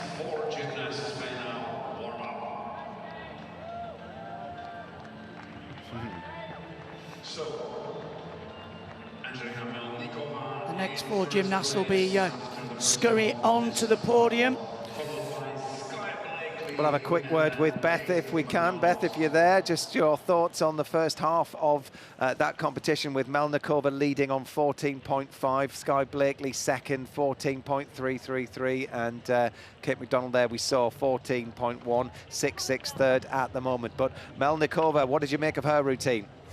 When you actually watch it live, I think when you put it into slow-mo, it shows up a lot more errors. I actually really liked that routine. I thought it was clean and consistent, and it shows from the score that she got from qualification. It continued through. Yeah, and Sky Blakely upping her performance from qualification as well. You could see that, you know, she had sort of demons to put to bed really when she came out, and she hit it hard. Yeah, she's had a rough ride coming into this competition, obviously returning from injury, missing out on the Olympics last year. But I really enjoyed that routine. She had beautiful execution, really nice lines on the handstands. To some point, actually, the handstand was held, which doesn't very often happen. So, yeah, I thought it was a great construction of the routine and very well executed. A lot of young gymnasts in this final as well, you know, just looking at the young neutral athlete there, Vasilyeva, she's 17 years old, and Kalia Nemor, you know, it's easy to forget she's only 18 as well. Yeah, and I think obviously for the neutral athlete, we've just not even seen them competing really, and they've not had their chance to come out on the world stage and kind of get that experience. So I think over the next couple of years, we'll really start to see them grow in confidence. But yeah, I mean, Nemor, it is hard to remember she is only 18 years old. Yeah, yeah. So with regards to this particular warm-up now with Nemor, who's, you know, hopefully going to get the first 15 that we'll see in the championships and try and get the first gold medal ever for Algeria, what will she be hoping for from this warm-up? What will she do, do you imagine? Each gymnast had their own warm-up and their own way of doing it. I always like to do kind of a half routine because you get a real good feel of the bounce. So for her, I'm sure we'll see her execute some of her routine. But some gymnasts like to just almost swing around the bar rather than tiring themselves out. So they will have practiced it, they will have rehearsed it before you go on. You know exactly what you're going to do. You can see the coaches now are just adjusting the tension. I saw in, I think it was podium training, she went up and did one of her releases and fell, and then straight away spoke to the coach. They changed the tension and then she went and did a full routine. So it really does make a difference, the tension on the bar. So part of this warm-up is making sure you're happy with the tension and the grip. Yeah, and she had a few moments, didn't she, in the bars routine that she did in the all-around, because the key to her performance is the connection. It's the fact that there's no gaps or pauses or any free swings between the incredibly difficult moves that she does. Yeah, and I think that really showed in that first part of the bar final. You had a couple of gymnasts that had beautiful execution and beautiful routines, but they haven't got the difficulty. We're going to see her warm up here now, but every skill will pretty much be connected. There's the full turn straight into the release and catch, straight down to the low bar. She's taken the upstart handstand there. Normally she does connect that straight away. Mm-hmm. And do you think she'll try and go for the ultimate routine here? Yeah, because, I think, or do you think she might play it easy? And because she doesn't need to go full on, does she actually? No, she doesn't, but sometimes by messing with the connections, actually, you can throw yourself off more. She will have trained the routine to the full connections. To suddenly say, right, I'm not going to do the connection, I'm going to do the upstart handstand into the low bar connection, actually, that can throw you more. So right. I think she will go for the full connections, and if it doesn't feel right, she will then make the very quick decision, because you are talking fractions of seconds. Yeah. You know in the air if you're going to be landing very close to the bar or at full catch, so you can then make that decision, actually I'm going to do an upstart handstand or I'm going to go straight into the connection. But your body is almost auto-tuned to go straight for every single connection unless you know it's wrong. Okay, well, it's unbelievable to think that she scored 15.533, so potentially she's a mark ahead of Melnikova. If she goes through doing all of those connections that you were talking about. Things didn't quite come off. She still scored a 15-1 in the all-around, which would still well win this final. But let's wait and see what happens. Kalia Nemor will be the last gymnast to go in this women's bars final. But the first gymnast in this half is Yang Fan Yue. She's 20 years old and the second highest qualifier, Chris. She's the Chinese bars champion, and she's had a couple of goals, World Cups as well this year. And watch carefully, she does the very, very unusual straight front somersault with full twist to recatch. So keep your eyes Let's hope she manages it, that she doesn't. Yeah, well, she scored a 14.566 in qualification. Angelina Melnikova, a neutral athlete, is leading the competition on 14.5. On we go. Right, here we go. She changes into this grip, up, full pirouette, just a little bit of a, there's the full turning, front somersault. Beautifully done. And the big Kachev immediately down to the low bar. She's got lots of variety in here, super handstand shapes. Full turn again into the Shap half, the half turn to the high bar. Lovely handstand. There's the full pirouette. There's the dismount with the full twist, just a little step. And there was that little knee bend in the middle, but very original. Well, there were errors. I mean, it was a fabulous routine. I mean, to do that big straight front with the full twist from that not perfect, it was a very unusual forward long swing with the knee bend. But I love this invert work into the straight front somersault with a full twist. And then just those two little steps. Look at this. Immensely difficult. Watch this there, you can see lovely extension, the Stalder into the full turn. She had some really good handstands, not as sharp on the full turns. I think she'd be relieved to have finished. But you can just see the force.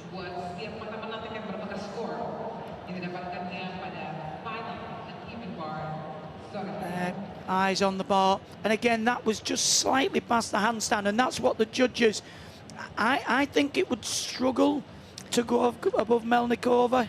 Yes, I think so as well. The couple of steps on landing, the bent knees in the middle, and like she did more than one pirouette, and they were a little bit late. Lovely form on the dismount with the knees locked together. 1, 2. So the 2 tenths she had on difficulty, she would have lost on the dismount. Well, 14.5 is the gold medal score at the moment, and oh well, down on execution. So Melnikova goes ahead of Yang Fang Yue. Huge difficulty though, 6-7. Yeah. Well, she had to go for it if she was going to get close to Namo.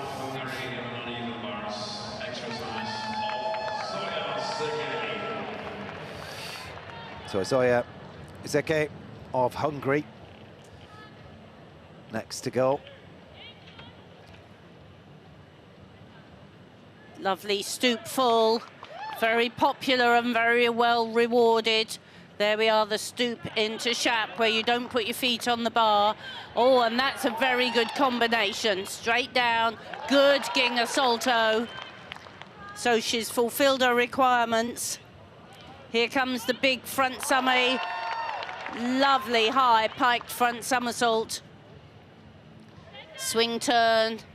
Another full pirouette. Good. Oh, wow. Well. And this gymnast, we were a bit concerned, had a bit of a injured knee, and it looks like... Yes, she really came down hard on vault yesterday in the all-round, and we didn't think she'd actually be in this final because of that really difficult landing that she took, but... I just, you know, she pulled out the competition yesterday. She landed on hyperextended legs. So my question is, they've strapped her up. Realistically, what? She qualified in 6th place? You know, is that a risk to take to put her in a bar final? It just seems a bit of a wild decision for them. And as soon you could tell, she was obviously worried about the dismount. She was trying to protect herself. But yeah, it just seems an unnecessary risk. Well, I noticed in the warm-up she just did a straight back away, and I was quite surprised to see her do the full twisting double back. But a lot of very lovely bar work. Well, I hope she's okay. You might be able to see the dismount I mean, you can sort of compensate if you've got one, like, injured part, but both knees, there's nowhere to go, really. Yeah, she was heavily strapped on both.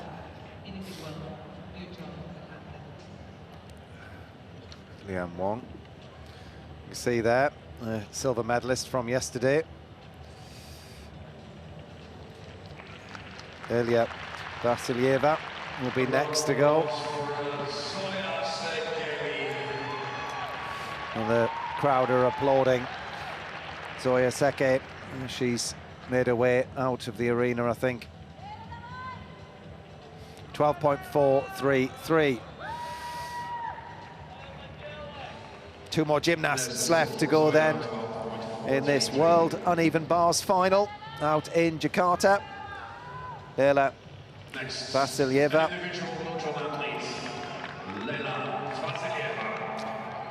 Competing as a neutral athlete. Fifth in qualification on a score of 14.2.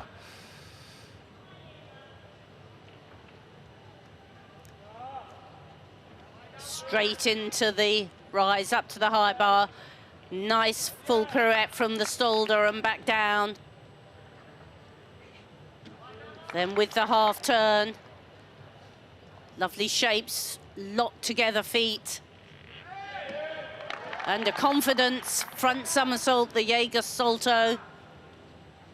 The half turn, the stoop in and out with full pirouette, into the full twisting double back. Well packed in, nothing exceptional in the routine, but very, very clean in all that work.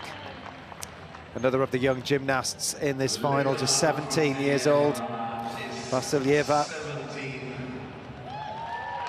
Well, a 6.2 on difficulty in qualification, so that's a big routine. First major final as well. You can just see the intricate placing of the hands. The stooping is very difficult, got to have great flexibility to get the feet between the hands. Up into the handstand, the half turn from the stoop in. Lovely pike Jaeger somersault there.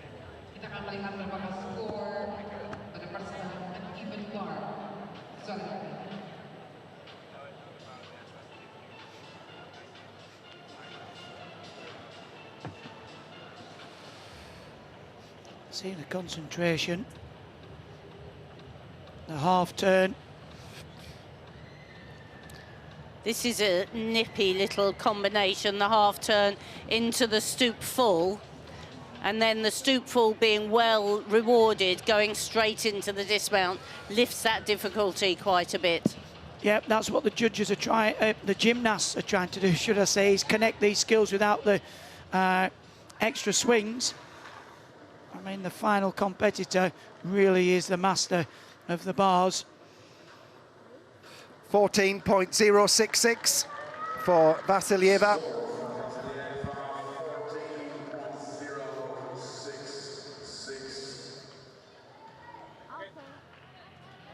So all eyes now in this arena and across the world are on Kélia Nemo of Algeria.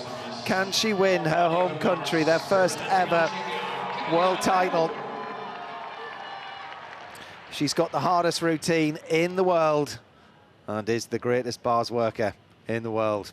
Can she deliver here and get herself that well-earned gold medal?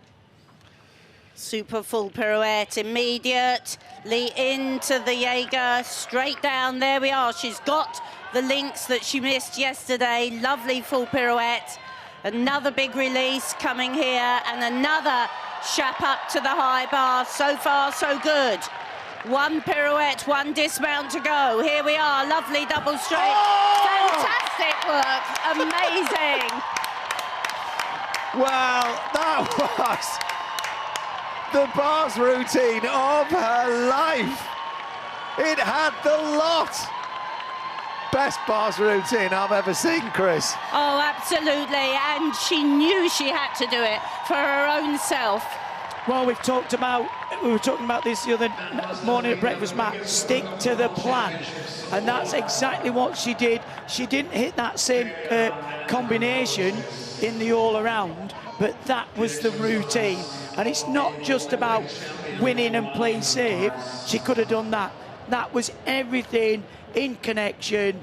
Huge, huge. And Melnikova will know that she'll have to settle for a silver on this piece of apparatus, but under that pressure, I mean, just sensational to watch. She can get her feet in so powerfully. When you watch here, she does the big catch-off half, and look, she's catching the bar and she's almost under the bar when she gets her feet in for the Stolder Shap. Well, she had a 15.533 in qualification. Yeah. I mean is that going to go above that? Are we going to see a 15.6? It's from 7.1. It's got to be one of the highest bar scores of all time. Well, it's certainly what I think it is, probably the highest difficulty score that we've seen previously. It's difficult to always assess because you get different bonuses and, different values. You could go back 10 years and it would be a bit different. But I mean, where do you deduct from there? I mean, even with the high level of difficulty, to have that level of execution. I just think she's so well rehearsed. Yeah. You know, this is through hours and hours in the gym as a junior, really understanding the bars, the technique, but let's wait for it, Matt. Well, a different face to the one we saw yesterday in the all-around. This was her moment. I mean, it's got to be gold. It will be gold, but what score is that board going to say? It'll be a 50. It'll be about a 15.5, I would think. Well, Melnikova's guaranteed a silver, at least. I went for 16. Give her a 16. Well, it's still 1.1 to take off. It's out of 17.1. It's 15.566. It's up on qualification. What a huge score and a massive smile. Algeria's first ever world champion, Kélia Németh, takes the gold and the title of the greatest uneven bars worker in the world. Angelina Melnikova, she takes the silver medal to go with the gold that she got on vault and the all-round. But what a moment for everybody involved. And Craig, you say she's so well rehearsed. You go in the warm-up gym and she's the gymnast doing 3 a day of the complete full routines. You know, she is so well rehearsed. She knows it inside out. And to deal with that pressure, you have to know your work inside out. Well, the thing is, you can only be consistent at things that you repeat day in, day out. And that becomes a habit. That routine is a habit for her, and even if she misses one connection, she's still scoring over 15. Well, Kélia Németh, we all hoped she would do what we knew she could do, and she didn't hold back. She went all out for difficulty, matched it with execution, and absolutely smashed it. The world title is hers. Algeria have their first ever world gold medalist. She had a silver, but never has she been that golden girl where she is today. Angelina Melnikova, she takes the silver medal, and Yang Fanyue of China, she takes the bronze. What a final. I mean, I'm assuming she's related to that lady. No, I guess it must be Mum.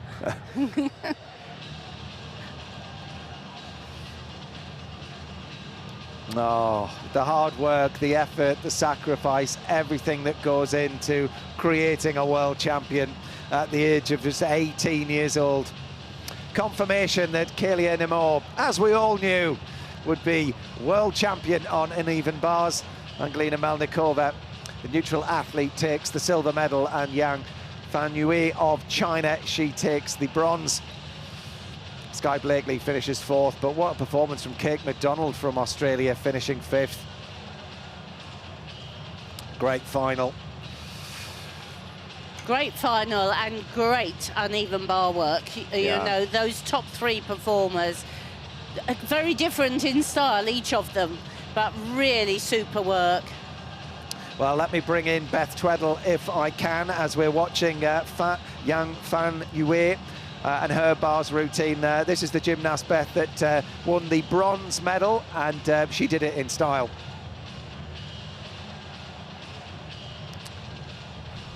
She did, and obviously she upped her difficulty from qualification. She had a 6.4 in qualification, and to be honest, upping that difficulty is what kind of rescued that medal, because obviously she had a couple of errors where the judges were able to take those deductions. So yeah, a clean 3rd position. Yeah, and I think Melnikova will be more than happy with a silver medal in the company of Kaylee Amor. Yeah, you heard Christine in commentary say she's never won a world bar medal, so to come away from this championships with 2 gold and a silver, having not competed internationally for 4 years, I think she'll be very pleased with that. And then the absolute virtuoso, the queen of the bars. She did it in style, Beth. She did, and it's just such a different class of routine. She literally, as soon as she's on the bar, she's near enough off the bar, because every single skill is connected and done very well execution as well. So yeah, I mean, I'm glad she kind of put to bed what happened yesterday and was able to come out and take that title. Yeah, and upped her qualification score as well. It's interesting, we were talking earlier on with Chris about the highest scores in the world, but I mean, she is up there, and I think she will be for a long time as, you know, the achiever of the highest bars scores that are collected across the world. Yeah, and interestingly, she's got that routine consolidated now, so she's kind of for the next 4 years just got to keep doing it. I mean, the Chinese did up her difficulty, but it was still 4/10 behind. So even with the kind of errors that she had, she still wouldn't have been up there. And yeah, she's in a great position going into this cycle leading into LA, and it'll be interesting to see how she progresses. I think that a lot of focus for her and her coach will be on that all-around. We know that she's a great bar worker. We know now that she is a great all-arounder, and it's making the rest of those apparatus consistent. We saw the double twist yesterday. Can we make that? Can she make that better? You saw on beam, she's a great beam worker. Unfortunately, it didn't quite pay off yesterday, but I think the main focus now will be keeping the bars consolidated, but actually bringing the all-around score up. Yeah, hard for the rest of the world to think how to challenge her, really, isn't it? It's going to go, yeah, we're all competing for silver and bronze. Yeah, I mean, it's not even a routine you can look at and think, do you know what, I can copy that, because the skills in there, they are difficult, and the fact that they're not just difficult, she then connects every single one. So, yeah, it's not something that someone can work on overnight. Yeah. Sam, are you there as well, my friend? You're still there in the studio. I mean, you know, you were a brilliant high bar worker. To see some of the height of some of those release and catches as well, I guess you were feeling it too throughout that final. A very exciting final, Matt. I think for me personally, of all the women's apparatus, it's my favourite to watch. It's probably because the apparatus I can relate to the most, but with Kaylee Amor there, with her routine, she has such a deep understanding of that apparatus. You can see when you watch the replays in slow motion, she understands the hang of the bars, the timing, the rhythm, and quite often when you talk to these gymnasts that really are masters on an apparatus, the words they use are those kind of rhythm, timing, flow. It's not necessarily the technical words, it's all about how the apparatus feels when they perform on them, and she just really is. I heard Craig say it, just a virtuoso on that apparatus. Yeah. I mean, the gap between her and second place, just incredible. Well, we're looking ahead now, Sam, to the men's rings final. We spoke earlier on, Harry Hepworth is in this final for Great Britain. It's a strength-sapping event, there's no question about that. How do you get yourself warmed up for something like rings without tiring yourself out? Yeah, that's a great question, Matt, and it's one of those apparatus where, you know, the mindset of a rings worker very much can be a little bit more aggressive, if that makes sense. They're going to attack the apparatus because it is all about that strength. Now, they have to control that when they get to the handstand towards the end before that dismount. And one thing to look out for in this final is Donnell Wittenberg. He's going to perform a triple pike somersault. It's the most difficult skill in the whole of men's gymnastics at the moment. He qualified there in second with the highest start value, but controlling the rings and controlling the movement on the rings is going to be really key here. You often find the rings gymnasts change the structure of their routines all the time with their rings strength elements to try and get a structure of a routine that means there's not a swing on the rings, because as soon as they get a bit of a swing, the judges are taking those deductions, and on the rings it really does come down to those fine margins. Well, out comes Lang Xingyu. He's the highest qualifier. He took a gold back in 2021 on rings. His compatriot, here he comes, Zhong Bohang. Saw him in the all-around competition. Going toe-to-toe. Took the silver medal in the all-around competition, and rings was key in that all-around score. Adam Asil, 26 years old now, the fourth highest qualifier, but he's had a couple of golds at European level. Gold at the World Championships back in 2022. Caio Souza of Brazil, 8th highest qualifier. He's been in many a rings final himself.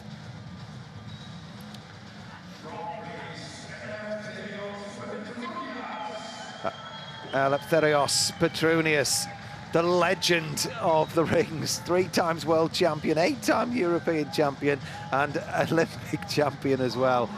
There's nothing he hasn't won. And out comes Great Britain's Harry Hepworth.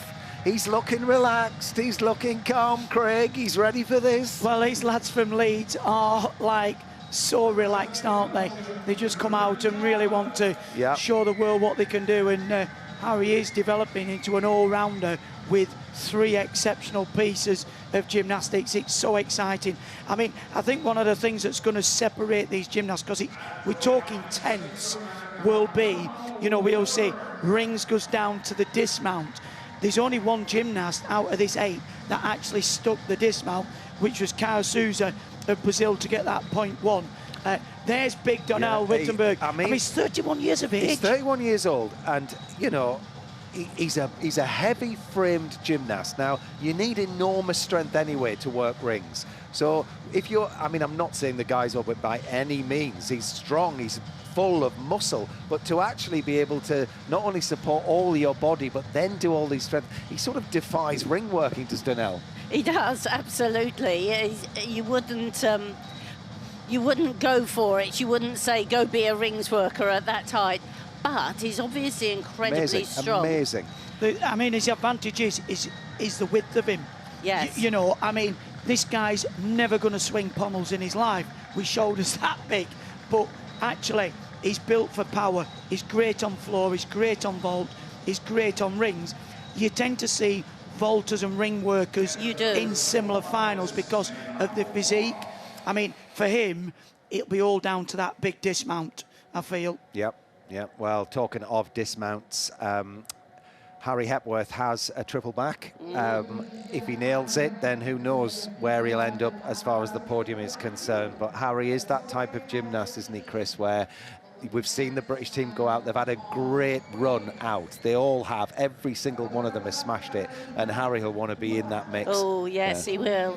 He's a proper Yorkshire lad, isn't he? Well, it's very competitive. I mean, the competition in the British team, he won't want to be the only gymnast not going home with a medal. He's a real fighter. And he'll be disappointed he's not just been ready to get into the vault, because, you know, vault's his pace, floor's his pace. And like Sam was saying, he's making inroads into the world of great ring workers. I mean, Courtney Tulloch was at first reserve for this. And I mean, it is just one of the closely contested finals we've got. I mean, that guy's won everything, buying the kitchen sink and a row of houses. I mean, he's done everything, hasn't he? He needs to move to the Philippines and win himself some houses. Yeah, look at the stats there. Yeah, I know, it's incredible. But he's the exact opposite to Donnell Wittenberg, isn't he? He's small, light, you know. There's not much of him told up there on the rings. That graphic did him out of 8 European titles as well. Did it? Well, I thought he'd won it 10 times, but maybe I got that wrong. But yeah, 8 or 10. I mean, we're splitting hairs over a couple of European titles. I mean, interesting. The Chinese gymnast was world champion back in 2021. Because I was saying, remember the guy that did the crucifix and sort of rolled his head around to show how easy? I mean, he's not even in the cut now, is he? No. Well, it's going to be an incredible final. It's mesmerising to watch. It's our last final of the day here. The gymnasts will be back out in Jakarta tomorrow for another 5 finals.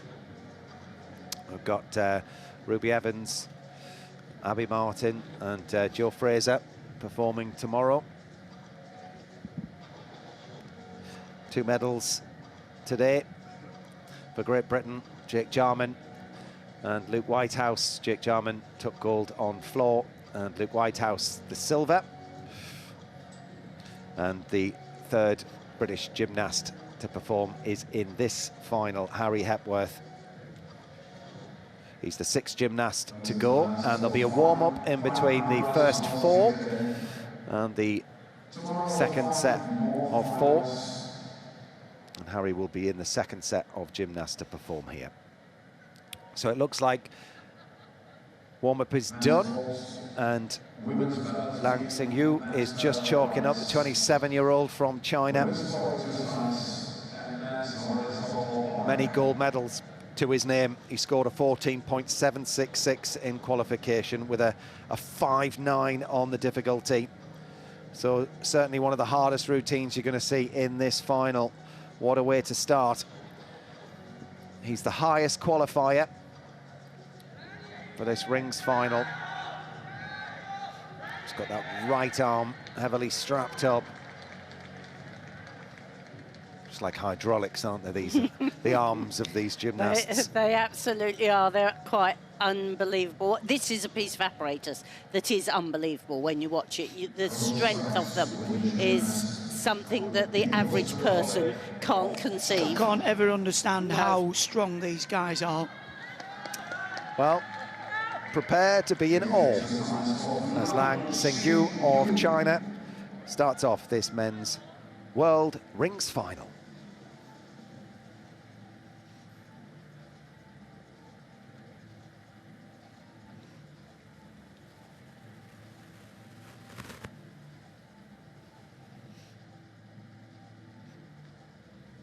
And as Matt just said, it's like these guys are on hydraulics. Just watch this. That's the back planche, and he will press right up above the rings into the top planche.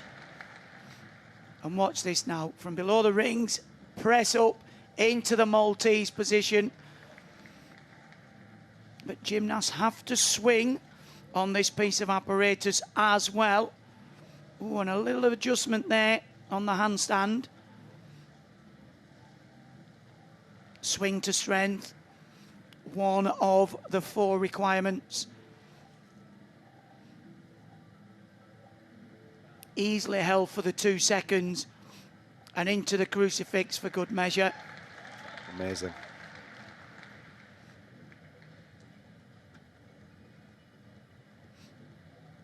Now he needs a good dismount.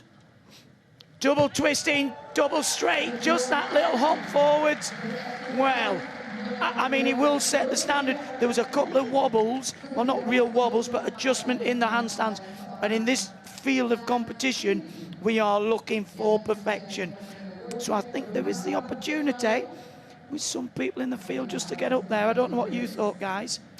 Well, I thought, as far as the dismount is concerned, now with this 0.1 for a stick, that little step cost him 0.2, and we usually see this competition won by 0.1 or 0.1 at the most.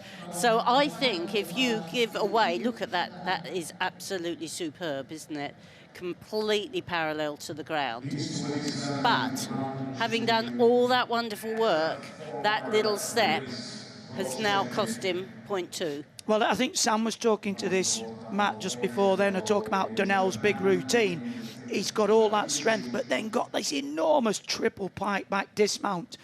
And if anywhere in the routine, that's where it's going to catch them out.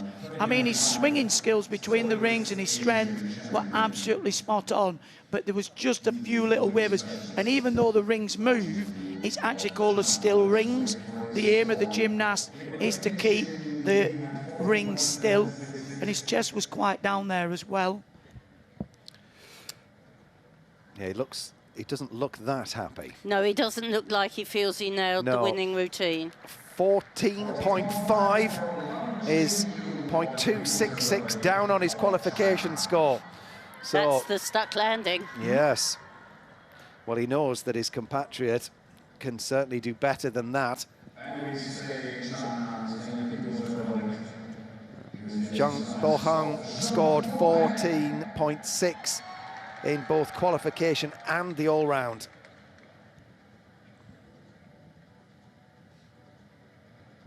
Took a silver medal in the all-round 2 days ago. Looking for gold here now.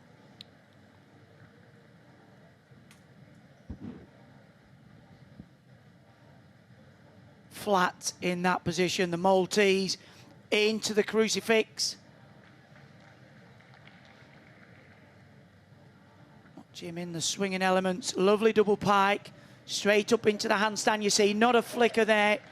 Good line in the handstand, and again, swing to that strength position.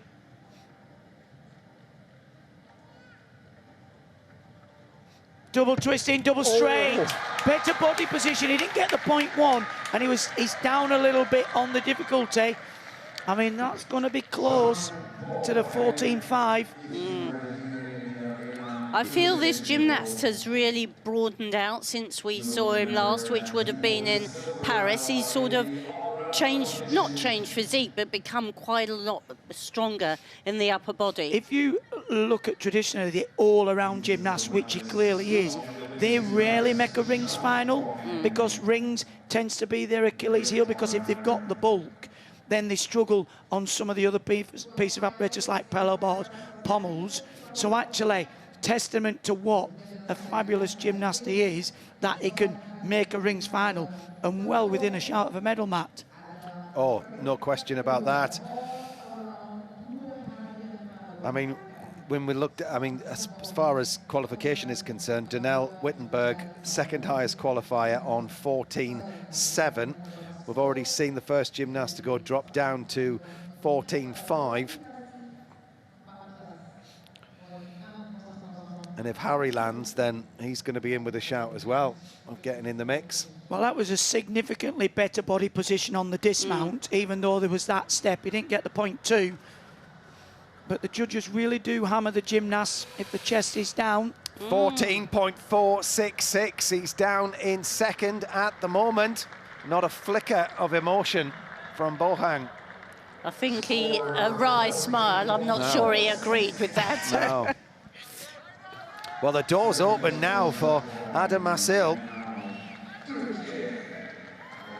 He's won gold at the Worlds before. It was 3 years ago.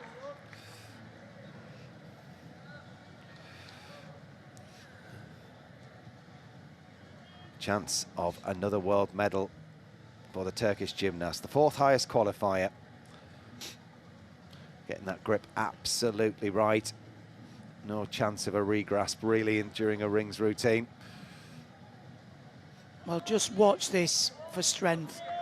Below the rings, right up through the crucifix, into the top planche. He'll go again, watch this. Press into the Maltese. If any gymnast got the ability, to go above 14.5. It's this gymnast, current European champion. Very well controlled into the swing to handstand.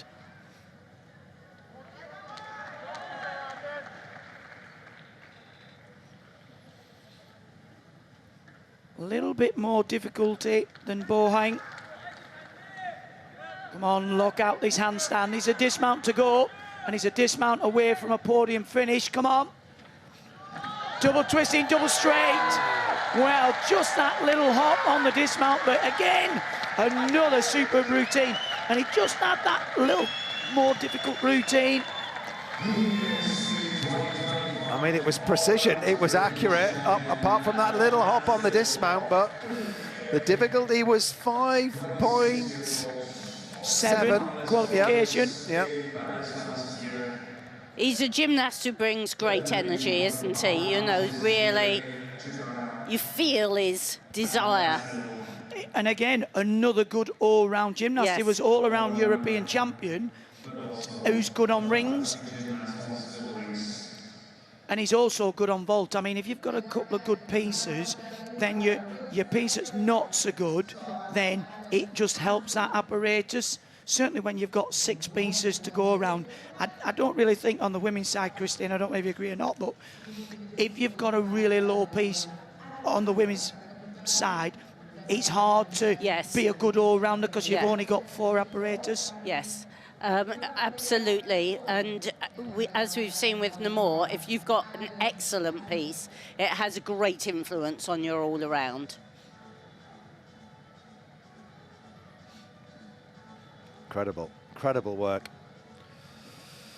Do you think he was happy with that, Matt, when he finished? Well, I think he might have been saying to the judges, I deserve a really good score here. Yes, I agree with you, So Max, come on, give me something. It's part of the show, I think. Well, he's got into the lead and it worked. It worked. 14.566. Good lad. We're all doing it now. Well, 5-7 in difficulty.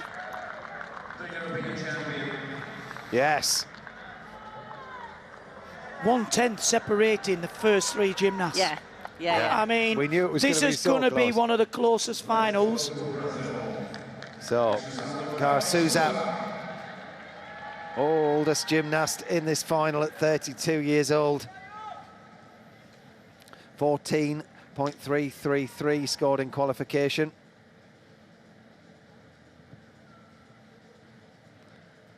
But as you say, Craig, there's tenths in it. Well, the only gymnast in this field to stick the dismount, but he can equal Azil on the difficulty. Posted a 5-7.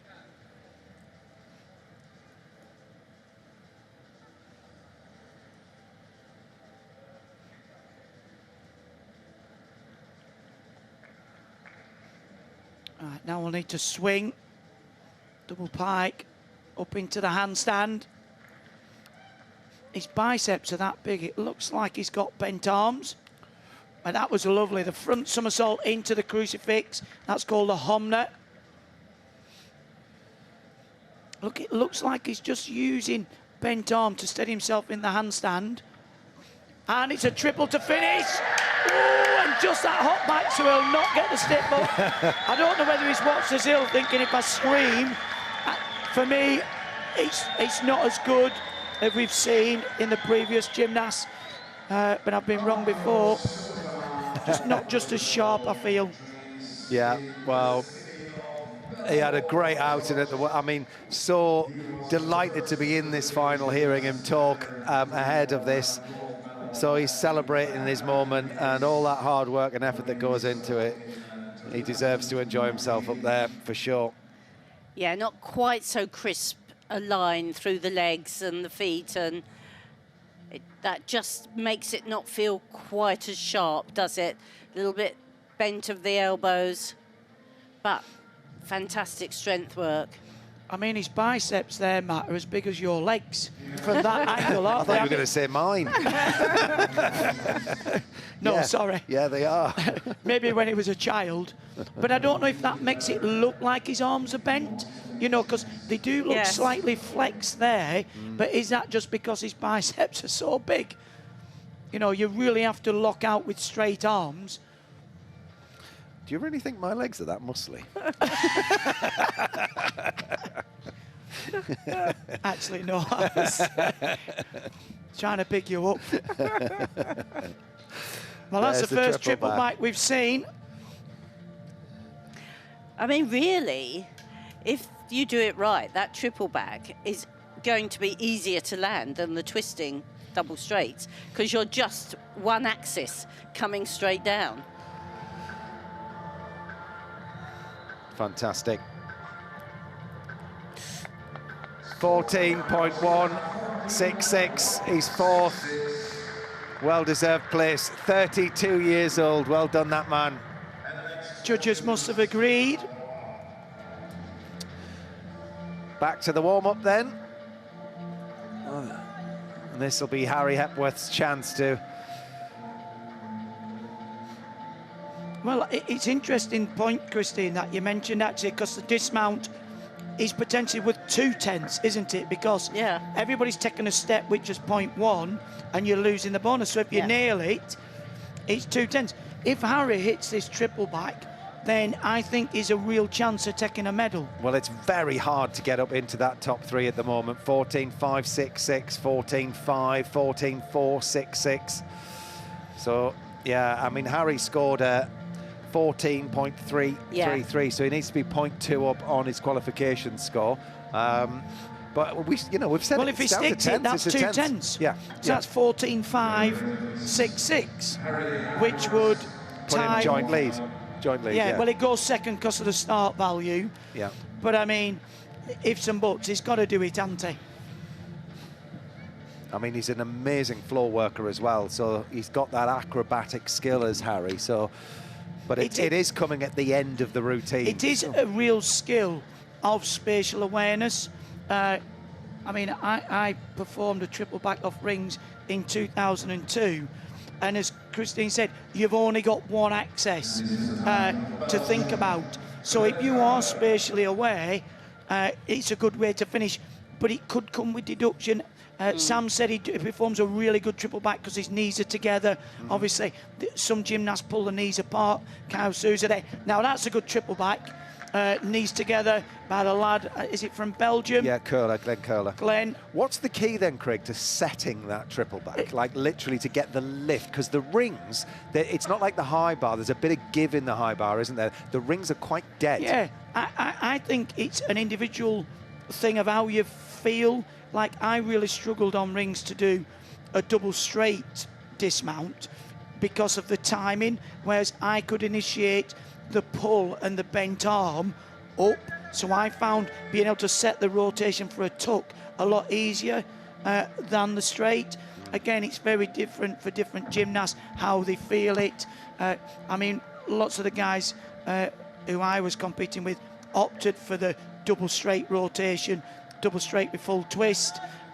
It is really individual, so being able to, as Donnell picks up into the triple pike, I think that'd be really interesting to see. And will he warm it up? You know, let's have a look. Yes. And again, in that pike position, you're not going to get any deduction for leg separation. He made that look so easy. It made it look like a double back, didn't he? Did he do 3? Was it 2? I don't know, but I mean, you'd certainly want him on your side, wouldn't you? Yeah, I thought it was possibly 2. Yeah, I don't know. I mean, it looked effortless, whatever it was. Maybe it wasn't the height that he needed for the triple. No, we weren't at a particularly good angle. It was just a bit. We saw it late. Oh my gosh, that's an outfit and a half, isn't it? Well, the Greek god, he's certainly got his from one Greek god to another. Yeah. So Eleftherios Petronius at 34 years old, 3 times a world champion. Can he make it? Number 4. 14.333 was his qualification score, but there's only tenths in this. There'll only be tenths between the medalists. And the next finalist is the Greek gymnast, On we go then. 4 more gymnasts left to go in this World Rings final. Apparatus Petronius of Greece next up.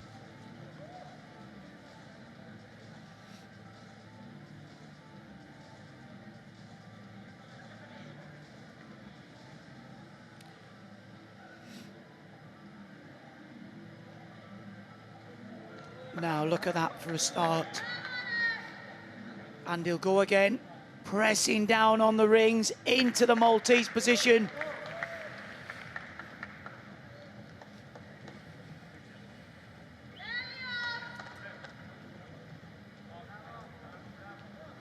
Fixer strong in the handstand. Swing to strength, not a flicker between these positions. Releasing the grip on the rings just to prove how easy it is. Up into the handstand. Right, with a dismount to go. Double twisting, double straight. And again, just that little shuffle, Mike, but the first part of the routine, I mean, we're talking the smallest of errors. Yeah, the stuff on the rings was absolutely superb. He looks made for rings, doesn't he? He's strong, but he's not so bulky that it overtakes the performance. Harry's next.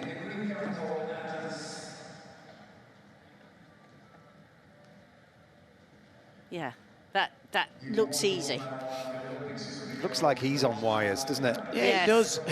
It's like it's being supported with the coach, because he does. And I think that's what makes gymnastics so special. It's the experts make it look easy, don't they? Where you go, oh, I think I could probably have a go at that.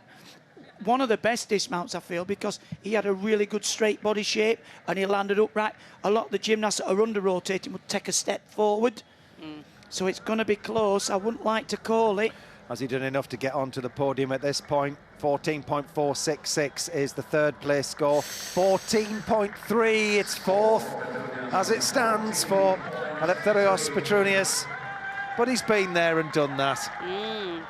Got the T-shirt and the medals. Well, what a moment for Great Britain's Harry Hepworth, 21 years old. He's the youngest competitor in this men's rings world final.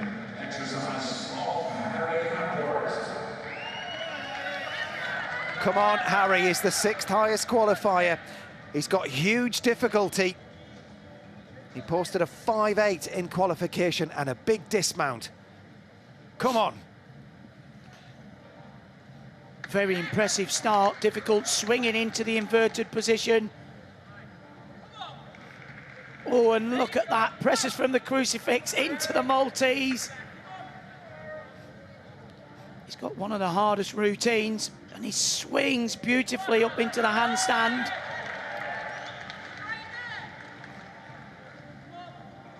Another swing to strength for good measure.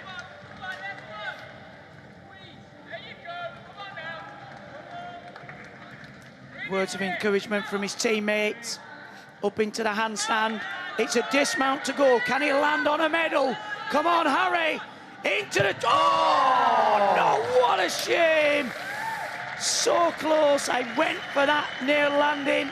He went all out. He couldn't have done much more. I think he just ran out of steam at the end. It was a huge performance, gritty effort.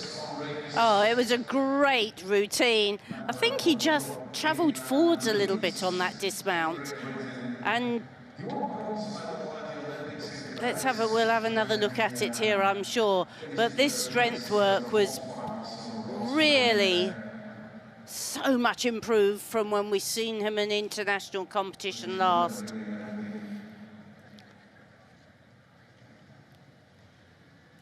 But he had to go for broke, he had to go for it. I think what I like about this routine, Chris, is he's got a real balance between the swinging and the strength. Probably one of the best lines in handstand and controlling the handstand we've seen. I mean, you know when you've let go of the bars or the rings, whether you've got enough rotation, and only he can tell you, did he snatch it, did he let go a little bit too soon? Hard to say. But the work on the rings throughout was impeccable. Was fabulous, yeah, absolutely really fabulous. was. And it's early days for that triple back. Here it comes. Ooh. I mean, between putting your hands down and nailing it, I mean, it's the finest of margins. I mean, it'd be interesting to hear what he says afterwards. 13.366 for Harry. 6th place with 2 to go. He went for it, that's for sure. But that's the spirit. He'll be back. No question about that. Well, Glenn Curlat of Belgium is the penultimate gymnast in this rings final.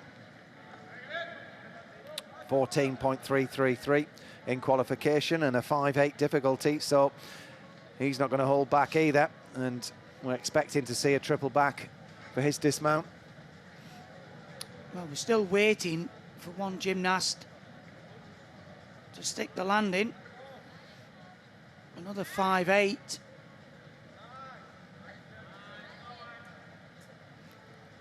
What's this? Oh, and he had to really work to press up to the Maltese position.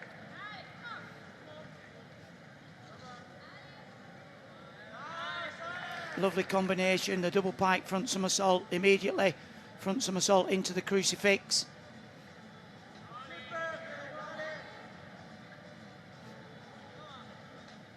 Very impressive from the young lad from Belgium. Come on now. Big triple to finish, winds up into the... Oh! What a shame! So close. Similar story. Similar story for Glenn as was with Harry.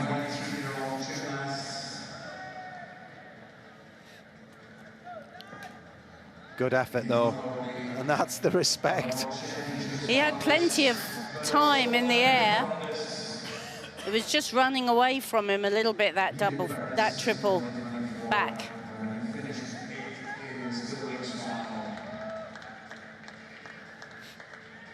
All these gymnasts, phenomenal strength. The scores are all so tight because it's very difficult to separate them because they do such good work.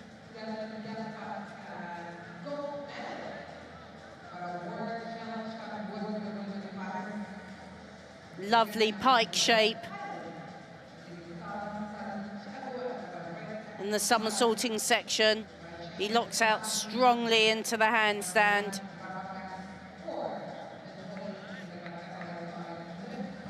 I just think, Chris, on some of those strength elements, it wasn't just as precise as some of the gymnasts we've seen before. I would agree. He looked like he had plenty of time to come out and fix that landing.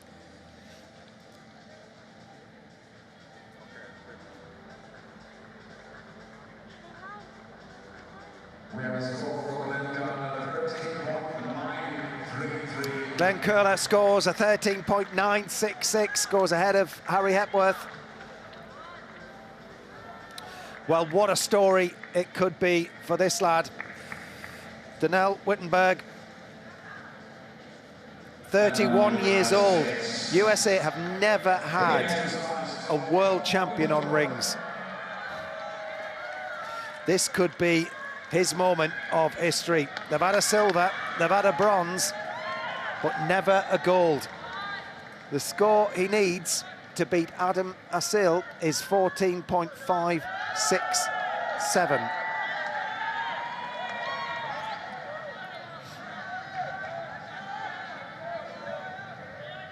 This is huge in more ways than one. Well, just look at that dead flat position.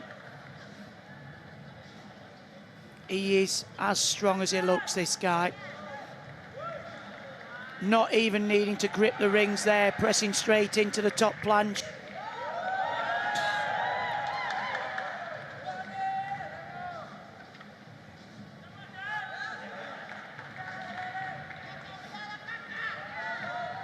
Maybe a little high for me in that Maltese. strong and steady in the handstand. Here we go. Come on. Winds up into the triple pike. Oh! Wow, what a routine! Well, that's certainly going to challenge. Will it be the first ever gold I hope so. I hope he's done it. I really do. Absolutely superb in every department. Come on. He deserves to win it. He does. Well, we're not the judges. There may be some niceties that we missed, but he had lovely lines. He held those strength elements so impressively, but he swung so well as well. Well, he posted the hardest routine in qualification. And if you're going to take the title, that's the way to do it. Well, it'd be a great victory for this gymnast because he's been a real part of the American team. He has. Probably for the last 10 years. You know, missed out on the Olympics. He was reserve. And he's gone away and just kept on hammering away in the gym. So I think a medal of any kind would be great. But, I mean, if he could just go above into first place. I wouldn't like to call this one.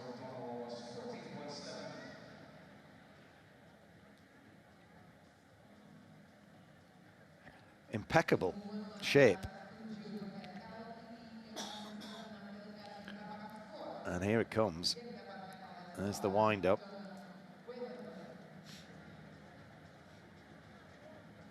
Perfect technique for all aspiring gymnasts to watch here.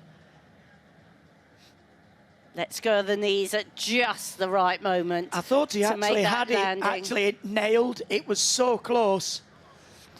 14.566 is the score to beat. He's done it! It's 14.7! And he is the new World Rings champion. The first world champion on rings for the USA. Donnell Wittenberg, the last gymnast to go, beats Adam Asil into second place, with Lang Xingyu taking the bronze medal. But what a moment for Donnell Wittenberg at 31 years old. World champion on rings. He looks almost overwhelmed, doesn't he?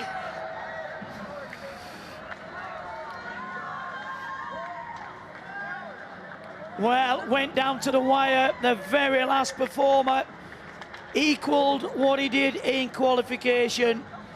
Adam Asil has to settle for silver, but he looks absolutely delighted for Donnell.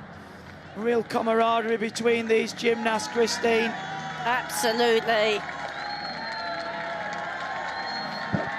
And he's delighted with his medal as well. Turkey takes a silver and a bronze for China. I mean, just to separate the top three, really, really close. I wouldn't like the job of the judges today, Christine. No, it's been very tight. Complete opposite to the women's uneven bars, where it was a huge win, but this was very tight. But I think a clear winner there.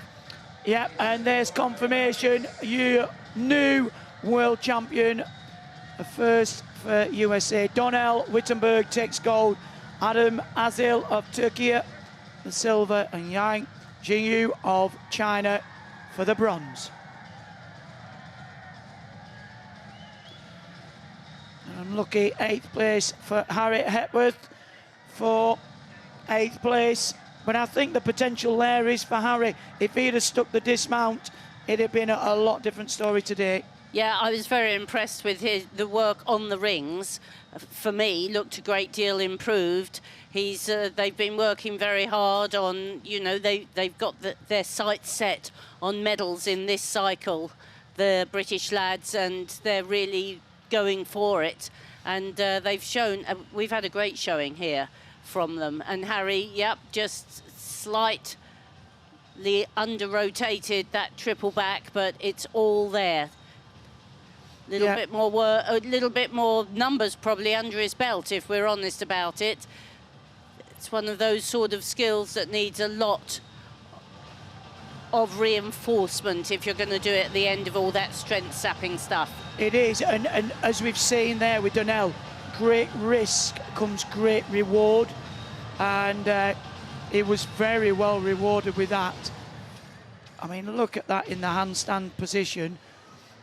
He hasn't got the straightest of lines in the handstand, which is very difficult to do when you've got such a bulky physique, upper body, to have that full extension, because the muscles are there working against each other. But then when it comes to the strength elements, that's when you need the big guns, as they say.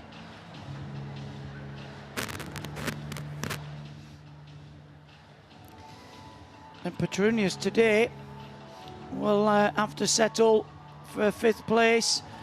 Cao Souza of Brazil in 6th, and Glenn Cool of Belgium down the field in 7th. But interestingly enough, not one gymnast, Christine, has got that .1. No. It's well, we always say it comes down to the dismount quite a lot. They've now made it even more down to the dismount by putting the extra emphasis on it. I do think in the all-around competition it was great. I'm not quite so sure how I feel about it in the finals. Oh, well, I mean, I like it. I do think it's great, and I also think it'd be something that I'd like to see in the women's competition as well, because, again, it would certainly add another dimension. Thanks, Craig. What a way to finish that, Donnell Wittenberg. Phenomenal. But we'll start with Harry, because he was looking so relaxed. He was looking calm coming into this. I think he thought, you know, it was in his sights, Sam. And he did everything he needed to do with that routine, Matt. All of the strength elements were beautiful. He had a tiny little swing towards the end. I was interested to see how he'd manage that throughout the routine. But he got into his handstand, put himself in the right position to do that triple back. But, you know, like we said beforehand, it's the first time he's performed it in a pressured environment like this on the world stage. And he's going to learn a lot from it. It looked to me like when he took off, he just lifted his head out a little bit before the triple back, and I think that meant he didn't quite have enough rotation to get round, because he looked a little bit surprised after the landing. But I mean, it's a strength sapping routine. I mean, we talked about the difficulty. You know, you've got to be absolutely shattered, and then to put in a triple back at the end. It's exactly what I said to Beth. I said it's the fatigue in your arms as you get towards the end. It's so hard when you know, as a rings worker, the chances of you falling off the rings are very small. It's going to come down to how you can control that dismount. And then obviously to see Donnell Wittenberg do that triple pike. I mean, he's the nicest guy in the world as well. Won his first world medal in 2014. I think he's the first American gymnast to ever make 6 world championships, either men or women. And he's the nicest guy. I interviewed him a couple of weeks ago on my podcast. And he was hopeful that he could maybe challenge for a medal, but he'll be so surprised.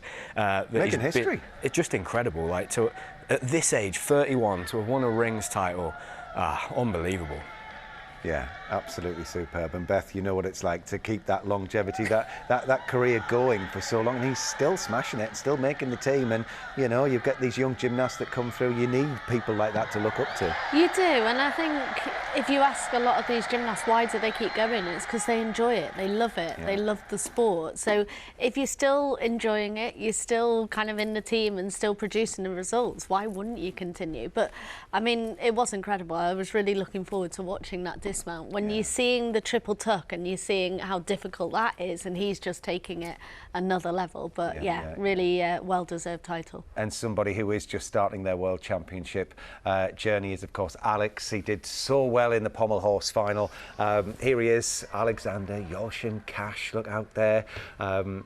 Smashing it really in Indonesia, in Jakarta, and looking in great company, and he didn't look out of place at all in this final, Sam. He really didn't, Matt. And Alex, his stature and his build is very much like the new pommel horse worker, and it suits him because a lot of the skills, they're on the one hand or doing lots of travels now, not so much of the flair elements that we saw in the previous couple of Olympic cycles. And for Alex, I just thought he looked so composed. You know, I was so confident with him going through this routine. I think the combination of the World Championship trials, Paris World Cup, World Championships, he's hit 5 out of 5 routines, which for someone of his age is just amazing. And like you said, he's not far off the podium there with his scores. So what do you think this experience will have done for him, Beth? And what will he take now into this Olympic cycle going forward? Well, it gives you that exposure. It gives you that experience of being able to compete. An individual apparatus final is so different. You suddenly not with your teammates, you've not kind of got that comfort blanket around you. You're in the warm-up hall usually on your own, and when you're out on the floor you haven't got your usual camaraderie, the banter between your teammates. So that in itself is a huge experience just to take away from now. But also the hunger. Like he's gone into his first World Championships, he's made a world final, and actually there's more opportunity in front of him. Yes, and the reward that you feel for all of those hours and all of that effort, you go out there. I mean, even just sort of travelling there to Jakarta and being in the time difference, all of that, you know, there's a lot going on for a young gymnast. There really is, and to have the opportunity to get into a final and do it again. A lot of young athletes, they go out to the first major championships, maybe they just do the qualification, but to have done that, got to the final, felt that pressure at such a young age, it really sets him up for the next few years as we go into LA. And the interesting thing now is once all these gymnasts get home, then it becomes a bit of a puzzle. How do I fit into this team moving forwards, and where can I bring value to the team and make sure that I'm one of the people that get on the plane to the next major championships? Yeah, I mean, it's a very good point, because that is exactly the same situation that the winner is in, Hong Yang-min. He's 19 years old himself, and what a mature performance this was. It's very easy to think he's a lot older than 19. Yeah, definitely, Matt. You know, the pommel horse workers from China that we've had in the past, they have a long tradition on this apparatus. You can see his extension here. There's not even a flicker. My worry was, did he have the start value? Because he only did a 5.6. But to do it that cleanly, that means he's got so much room to improve his difficulty over the next few years, which I have no doubt he's going to be able to do, because all of these top pommel horse workers, they can all nearly do all of the skills on that apparatus. I think it was Christine and Craig in commentary said, pommels is that one apparatus where all you need is a pommel horse. So it's just about numbers and hours, and I'm sure he's training very hard to improve that difficulty over the next few years. Yeah, well, I think the standout performance of the whole championships so far was in uneven bars. Certainly because Kaylee Namor didn't have a happy time really in the women's all-around event, and then it came to today where she had to put all that behind her. Beth, I mean, gosh, she absolutely smashed it. The whole gymnastics world wanted her to do this. Yeah, it's an unbelievable routine. How fast, how controlled, but also the linking of every single element. There's just no room to breathe. Some of the judges out there will have been practicing judging her routine, because normally you've got a couple of seconds to kind of go up, start handstand and work out what skill it is. Whereas actually when you're judging a skill like that, you've just got no room to even think about it. Yes. So yeah, I mean, we normally talk about world titles being won by 0.1, 0.2. To be winning by a whole mark is just incredible. I mean, this sounds like a bizarre question, but where does she improve on that? Because, like, you know, have we now hit the level of the ultimate bar routine? I mean, she could upgrade the dismount, but then to upgrade a dismount, can you still do it from a full turn? So yeah, there's very little room for improvement on the difficulty, I would have thought, because you're then messing with the construction of the routine. Even the execution, I mean, there is still room to improve, there always is, but I think... She's human. Yeah. I genuinely don't know, because ultimately you can keep improving on the execution, but it's not like she's doing her turns and doing them late straight into connections.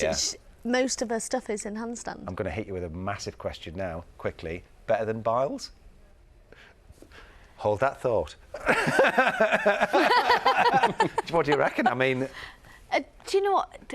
She's got one apparatus that she is incredible on. Whereas I think Biles, the thing that really made her stand out, it wasn't one apparatus, it was 4 apparatus. She had, I can't remember now, 5 skills named after her across numerous apparatus. So I think Biles still holds that all-time great. There you go. Well, we have got a bit of time before we leave you here on BBC Two.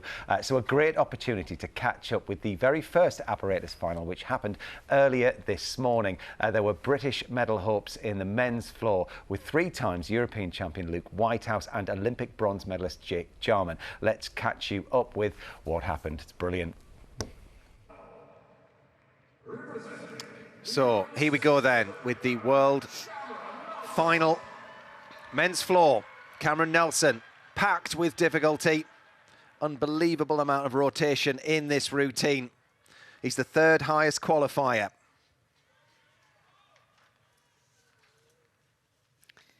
Big test for this young man. Here we go. 1, 2, 3. Step out, so that's just a 0.1, but that was a very risky move. 3 somersaults in the pike position and again in the tuck. More secure landing there, but that is massive difficulty. So 2 of the most difficult skills you can do. And he follows it with a beautiful 2.5 twist into punch front. Now these gymnasts have to show their versatility as well. Not just tumbling, they have to be able to balance. They have to show flexibility. Here's his balance. Quite difficult with all the adrenaline pumping to just stay still like that. Yeah. And balance. Another big tumble. Oh, and he did really well there. Full twisting front into double front. I thought it was drifting long, but he kept it in. Now, big focus. Here we come. Full twisting, double straight to finish. What a performance. He will be delighted with that first world final. Well, he's definitely going to be awarded all of his difficulty. There was a slight deduction, but give him that, my word, on that opening, a triple pike. Absolutely huge from Cameron Nelson. What a start to this men's floor final. 14.133 is the score to beat. Slightly down from qualification. Well, Carlos, next gymnast to go. 2nd highest qualifier, Olympic floor champion. Won a gold on floor at the World Championships back in 2019, bronze. 2018, he was 4th. And 2023, what does 2025 hold for him? Phenomenal opening tumble. 2.5 twists, bounces immediately into the double pike front somersault. Double twisting, double straight going. For me, this is a very well-balanced routine. Oh, and look at that. 3.5. He had a 5.9 in qualification, but I think he's got the ability to up the difficulty for the final. And a lot of these more experienced gymnasts still have a couple of routines in the locker. Flies there, no problem. Double twist into the straight front somersault. One of the new things at the construction of the routine, it's not just about stepping into the corner. They've got to use these artistic links. Final tumble. Full twisting, double straight, and nails it well. He might not have had the same difficulty, but for me, that was the better routine. That's the one to beat. Yeah, well, he scored 14.566 in qualification, so it looked as good as his qualification routine, Chris. 14.533 for Carlos Yulo. The gymnast from the Philippines goes into the lead, so that is the score to beat. Well, Christopher Mezarosh took a bronze medal at the European Championships last year. He scored a 13.966 in qualification. Oh, and that was a big mistake right at the beginning. I think he landed slightly out and then jumped back. He did extremely well to hold the landing, but that was much better. These tumbles are amazing. Combination of double somersaults and twists. He's got the very classic snap his heels together as he lands. And you can see he's a beautiful pommel horse worker.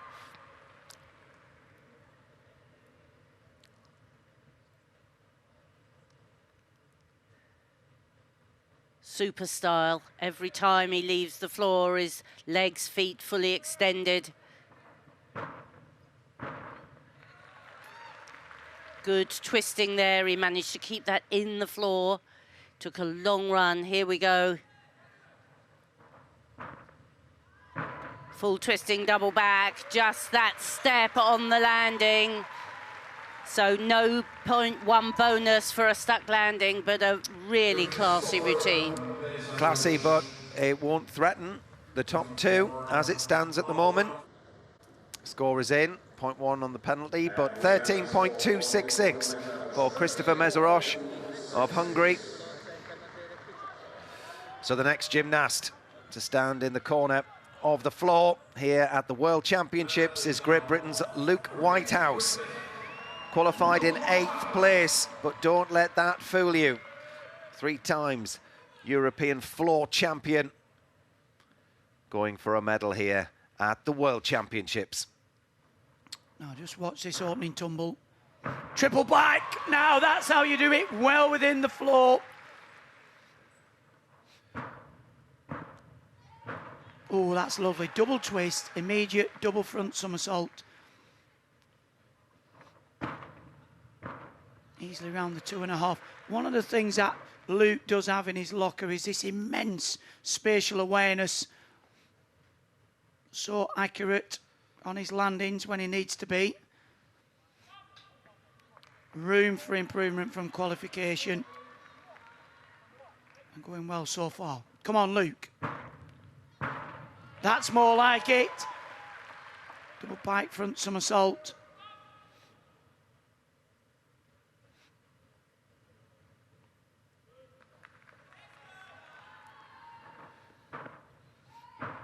Triple twist. This is looking good. Come on, stand up for the final. Double twisting, double back, and he nails it. Well, yes! That's what you got to do. It'll certainly lay a challenge for a medal. Well, he's going to get an extra 0.1 for sticking the landing, and what a performance. What a class act Luke Whitehouse is. Come on.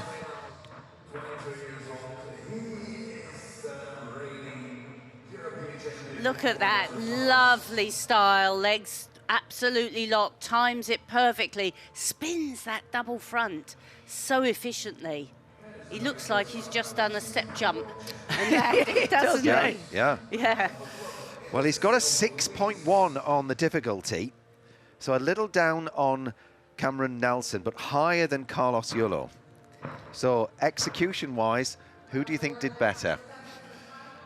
Well, it's difficult to say, really. They both landed the last tumble as well. Yeah. I wouldn't like to call it. I think probably Carlos might just edge him because he is the current Olympic floor champion. But Luke has 0.3 on him on difficulty. Yes. He's gone into the lead. 14.666.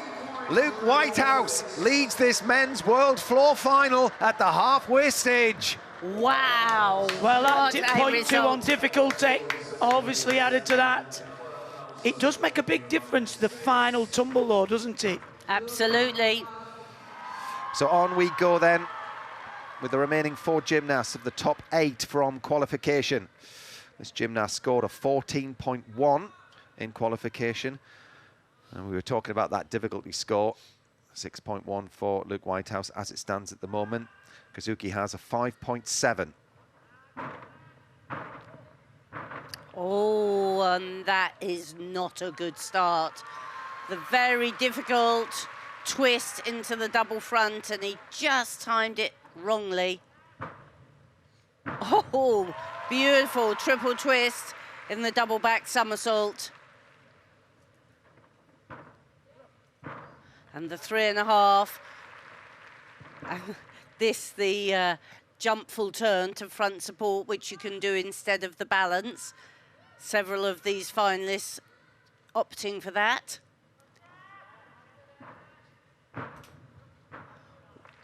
But another step out. And it's very difficult once you've fallen on your first tumble to then keep your focus. Good, strong finish, but disappointment right from the beginning. He just didn't time the first tumble correctly. He travelled along and out of the floor. Well, he had a very long wait, and he was, you know, he composed himself and was ready to go. And it was that first tumble. 12.533 for Kazuki. Puts him in 5th. So Luke Whitehouse leads this men's floor final on 14.666. 7th highest qualifier will be next. Taekumpo Sorintota, Thailand. He scored a 13.866 with a 5.5 difficulty, but this lad has got great power. Fireworks in this routine. Oh, and that's how you do the opening tumble. He saw his previous performer fall on that. No issues there. Just absolutely fabulous to see Thailand represented in a final at this World Championships, and he's certainly sticking the landing. This gymnast has got fabulous spatial awareness.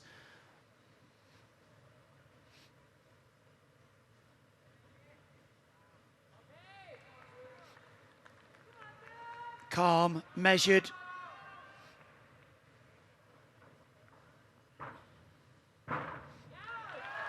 Certainly some of the best landings we've seen so far.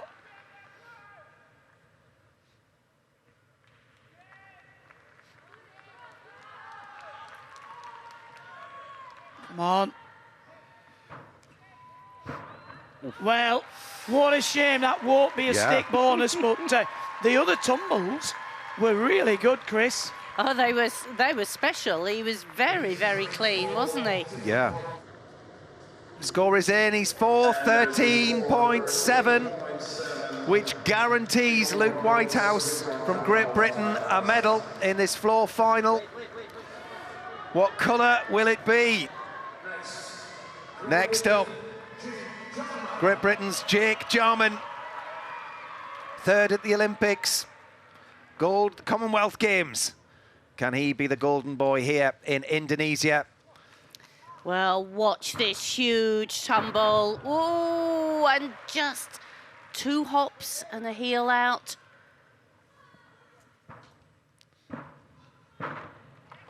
Another little tiny hop, lovely speed. Such a dynamic performer. Oh, that's more like it. Really appreciated the floor.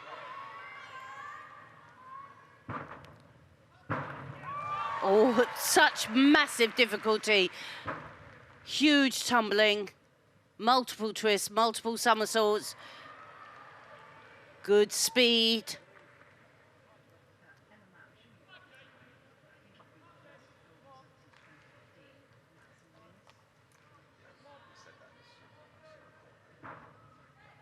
And now that's a great landing.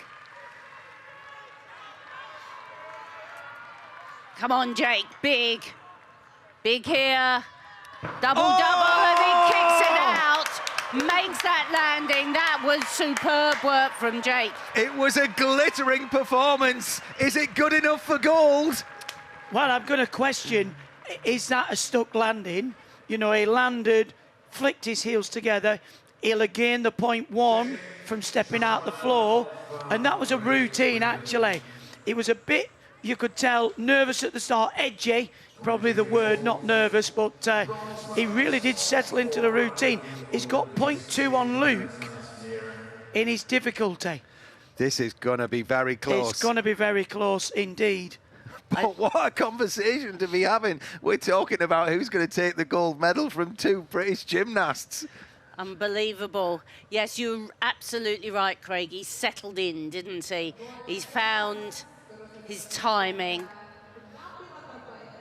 He's such an excitable gymnast, isn't he? And he talked about this in one of the interviews the other day. You know, we expected to see him in a vault final. He said, you know, I was like a space cadet. And you can see because he does 2 big tumbles with a triple twist in the double back. One in the straight position. I mean, that's one of the hardest skills you can do. And look at this. Again, we're talking about flaring out a little bit with the arms. There. Are you going to see him moved his right toe? I mean... Well, 14.666 is Luke's score. Jake scored 14.7 in qualification. It's going to be very much difficulty versus execution here, isn't it? The gold medal is in the hands of Jake Jarman for now. 14.866 with 1 gymnast to go. What a huge score for Great Britain's Jake Jarman. He can't believe it. Well, the difficulty made all the difference, and stepping out the floor, he really had to get back every 10th. It's Great Britain 1 and 2 with 1 gymnast left to go. Milad Karimi of Kazakhstan, he's the 4th highest qualifier. He got a bronze medal in 2023 on this piece. No one's sitting comfortably just yet.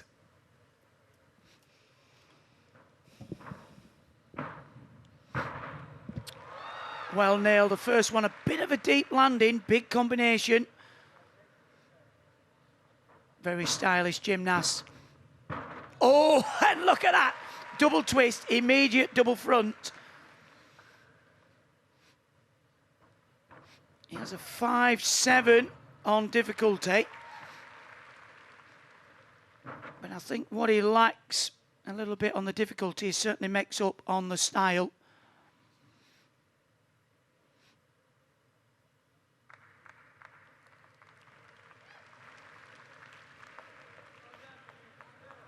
Cool, calm and collected.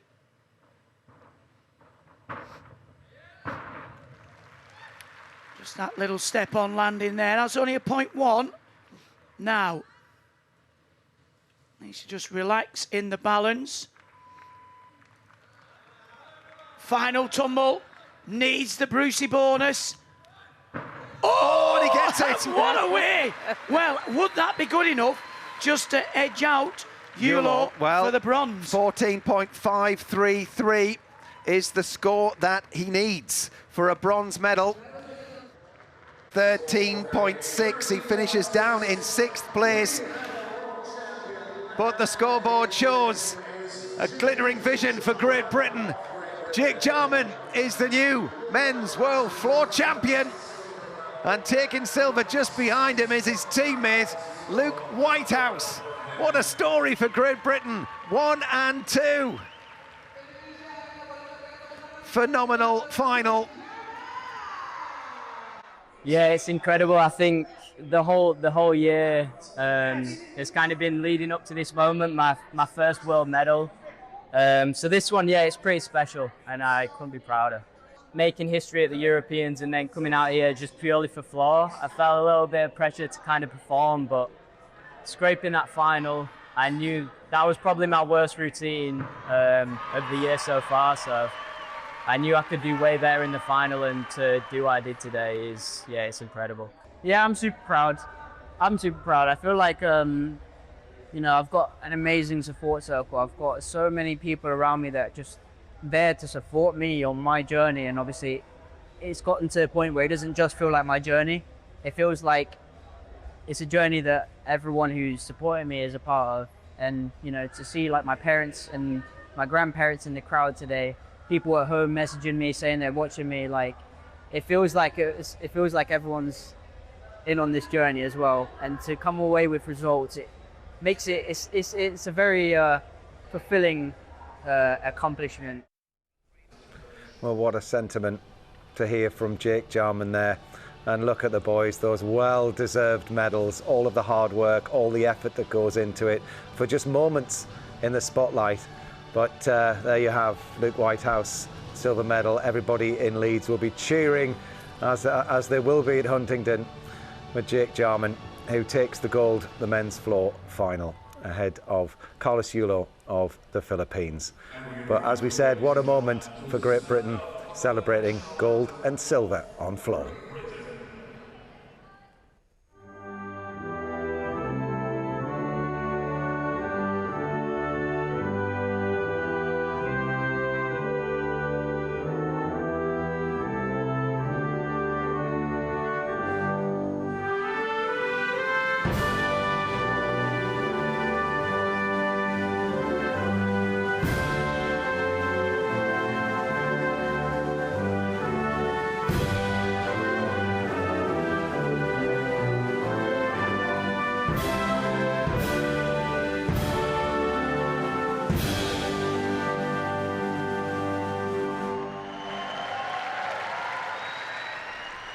Jake Jarman, world floor champion. You know what that feels like, Beth. And actually, a long time ago. Yeah. But, you know, getting a world title on 2 different pieces of apparatus, there's only you and Jake that have done it. Yeah, I mean, I think a lot of people sometimes they kind of put you into a box. You're a specialist on that apparatus. We know that Jake isn't. He's good in the all-around as well. And he will have been disappointed to not make the vault final. You've been a world champion. So to be able to kind of put that to one side and then come out and put all your focus into that apparatus, it really shows your strength of character, because he could have just kind of stamped his feet and given up, but actually we know he's capable of this as well. And no doubt about it, one of the reasons why he got that is the way that you train and the way that you're pushed, and those gymnasts who are alongside you. And Luke Whitehouse taking the silver will have helped Jake get that gold. Absolutely, Matt. I think they're all pushing each other, and you know, you've got Harry Hepworth that's a brilliant floor worker too. So like we said before, just to get onto the British lineup on floor is so difficult. The gymnastics that they're doing, they have 3 of the most difficult routines in the world between the 3 of them. And for both of them to have got onto the podium, that's so hard to do on an apparatus like floor, where you can essentially fall and make mistakes and take steps 5 or 6 times on every single tumble. So to really stay on your feet, not take those big steps, you have to be so precise and accurate. And will they have a plan now going ahead for the Olympic cycle? And how much will they be pushing more and more and more, so that by the time the Olympics comes, that they're at the next level from where they are now, Beth? Yeah, we always talk about it. It's that risk of kind of doing the difficulty, but come with that, you get the risk of falling. So it's, at a certain point, you kind of have to say that's enough. I've got 2 more years leading into LA. I need to make sure it takes time to consolidate. We saw with Harry today, he's upped the difficulty. We used to see it, actually, Max was a prime example. Quite often, Europeans, he would go out, try a brand new routine, and it wouldn't come off, but he would always say, this is part of a bigger picture. I've got to try it now to be able to consolidate it going into the future. So I think the gymnasts have got maybe another year to kind of up their difficulty, and then it'll only be minor changes after that. But they have got a lot of time now. I mean, we're in October. They're not in a major championships now till kind of end of July. You've got the Commonwealth Games, the Europeans, and the World Championships. So there's a busy year ahead of them. So they'll be making the most of this downtime, getting new skills in if they need it, and taking a break. Well, that's just about all that we've got time for. But we will be back for the last day of competition out in Jakarta for the 5 remaining apparatus finals, including Ruby Evans and Abby Martin on the floor. And Joe Fraser is going on the high bar. Can't wait for that. Our live coverage begins at 7:45 tomorrow morning. The track cycling, just to let you know, the World Championship continues in Chile. If you want to watch it live, that's over on BBC iPlayer from 10 to 4 for you. And JJ Chalmers and Laura Kenny will have highlights of all of the action from the week so far over on BBC Three from 9 p.m. So just a thought on Ruby and Abby in that floor final, because Ruby's got a really good chance, hasn't she? She has. During the all-around yesterday, she did a superb routine. Yeah, she did. And actually stepped out. She had a 3/10 deduction and still scored a 13.2. So a real good chance tomorrow. Yeah, and Joe Fraser. I mean, I can't wait to see Joe back. You know, he took a world title on parallel bars a good few years ago. He knows what it's like. He is, as like a captain of a team, of a guy to have on board. He'll be loving what's happened today, and it's his opportunity tomorrow. It really is, Matt, and we're going to see such an exciting routine. Yeah. I really think that Joe has been one of those athletes on the high bar that's been so close to having some individual success, and tomorrow might be his day. He's going to do a triple pike dismount like we saw from Donnell on the rings. So it's going to be so exciting, and for me, you know, I'm a big high bar fan. That was my apparatus, and it's such an exciting apparatus to watch at the end of the competition. It brings it all together, and if Joe can go out there and do his job, we could see him battling for those podium places. What will he be doing now, today, knowing you've got one shot, you're up there, you haven't got a huge amount of gymnastics to do. It's like Harry today, just one go at the rings, you know? So for him today, how will he be staying calm? Well, being a high bar worker, it's a really interesting position to be in, Matt, and he's probably not been in this position that many times in the past, in that you have to wait right to the end. It's the last apparatus. Yeah, sure. And when you go out there, it's very much all or nothing. And you have to, it's almost like being a goalkeeper in football. You've got to be that kind of personality. It's high risk. You've essentially thrown your face at a steel bar that's 3 meters in the air. Yeah. So you've got to be very precise, very confident, but to do it, to perform it, the feeling that you have when you do a high bar routine, when you put it on your feet and you nail that dismount, I mean, for me, I'm probably still searching for that feeling now I'm retired. Every night when you go to bed, Sam, you just live in your dreams, don't you? So do I. Anyway, so 5 more world champions decided. The final 5 will be crowned tomorrow, but today it was a little bit of gymnastics history as Jake and Luke were flawless on the floor. Beautiful work. She creates such a mood with this routine. She looks set for business here. Just floats above the pommel handles. Wow, what a routine! The bars routine of her life. Come on, Luke. Yes! That's what you got to do. Jake Jarman, how does he do it? 1 and 2. Jake Jarman is the new men's world floor champion. In the dark.